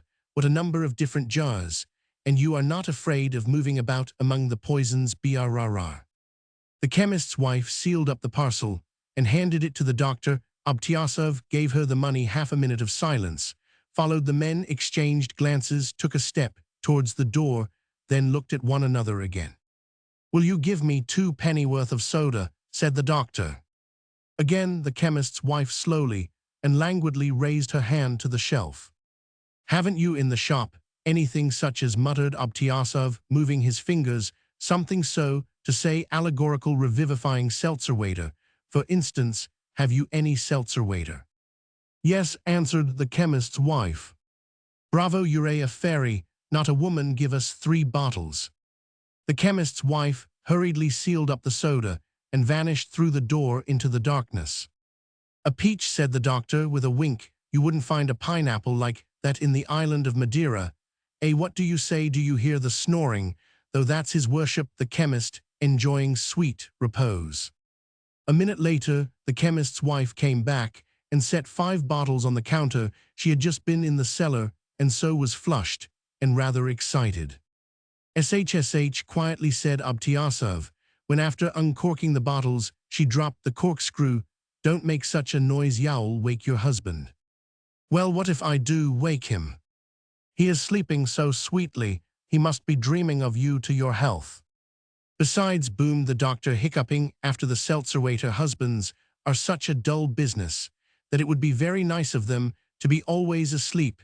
How good a drop of red wine would be in this water. What an idea, laughed the chemist's wife. That would be splendid. What a pity they don't sell spirits in chemists' shops, though you ought to sell wine as a medicine. Have you any vinum gallicum rubrum? Yes. Well then, give us some. Bring it here, damn it. How much do you want?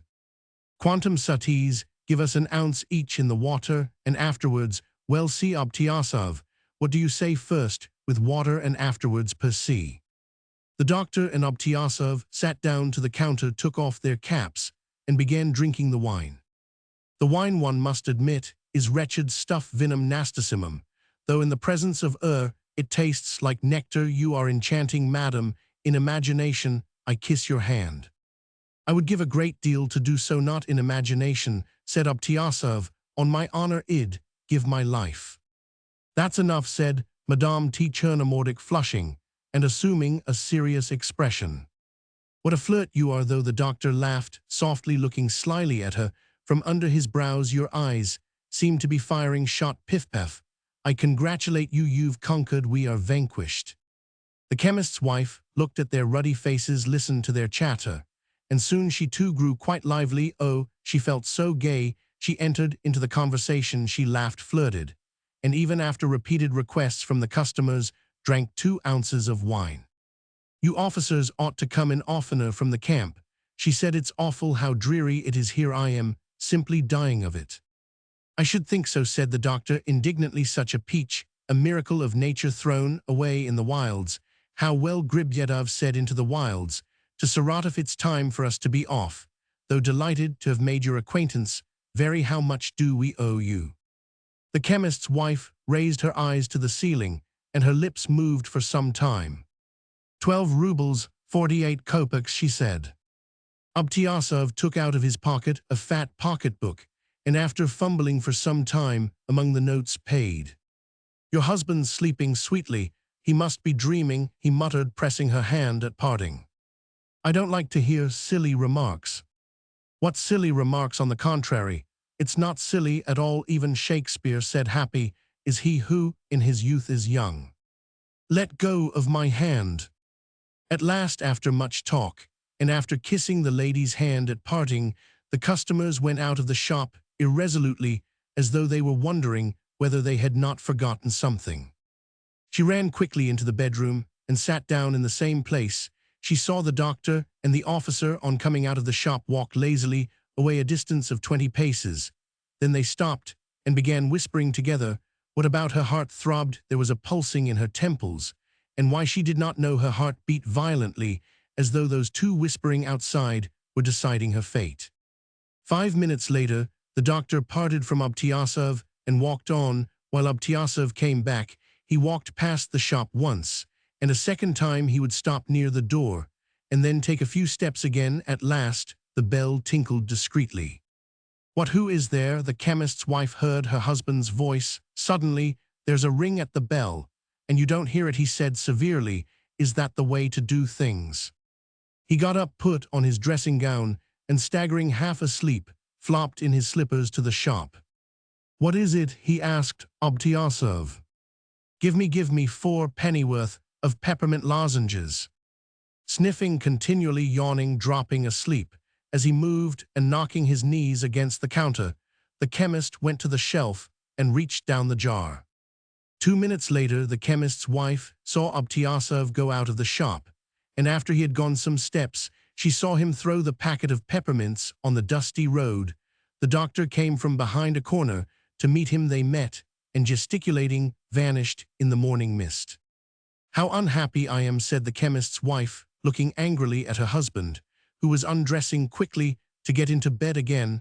Oh, how unhappy I am, she repeated, suddenly melting into bitter tears.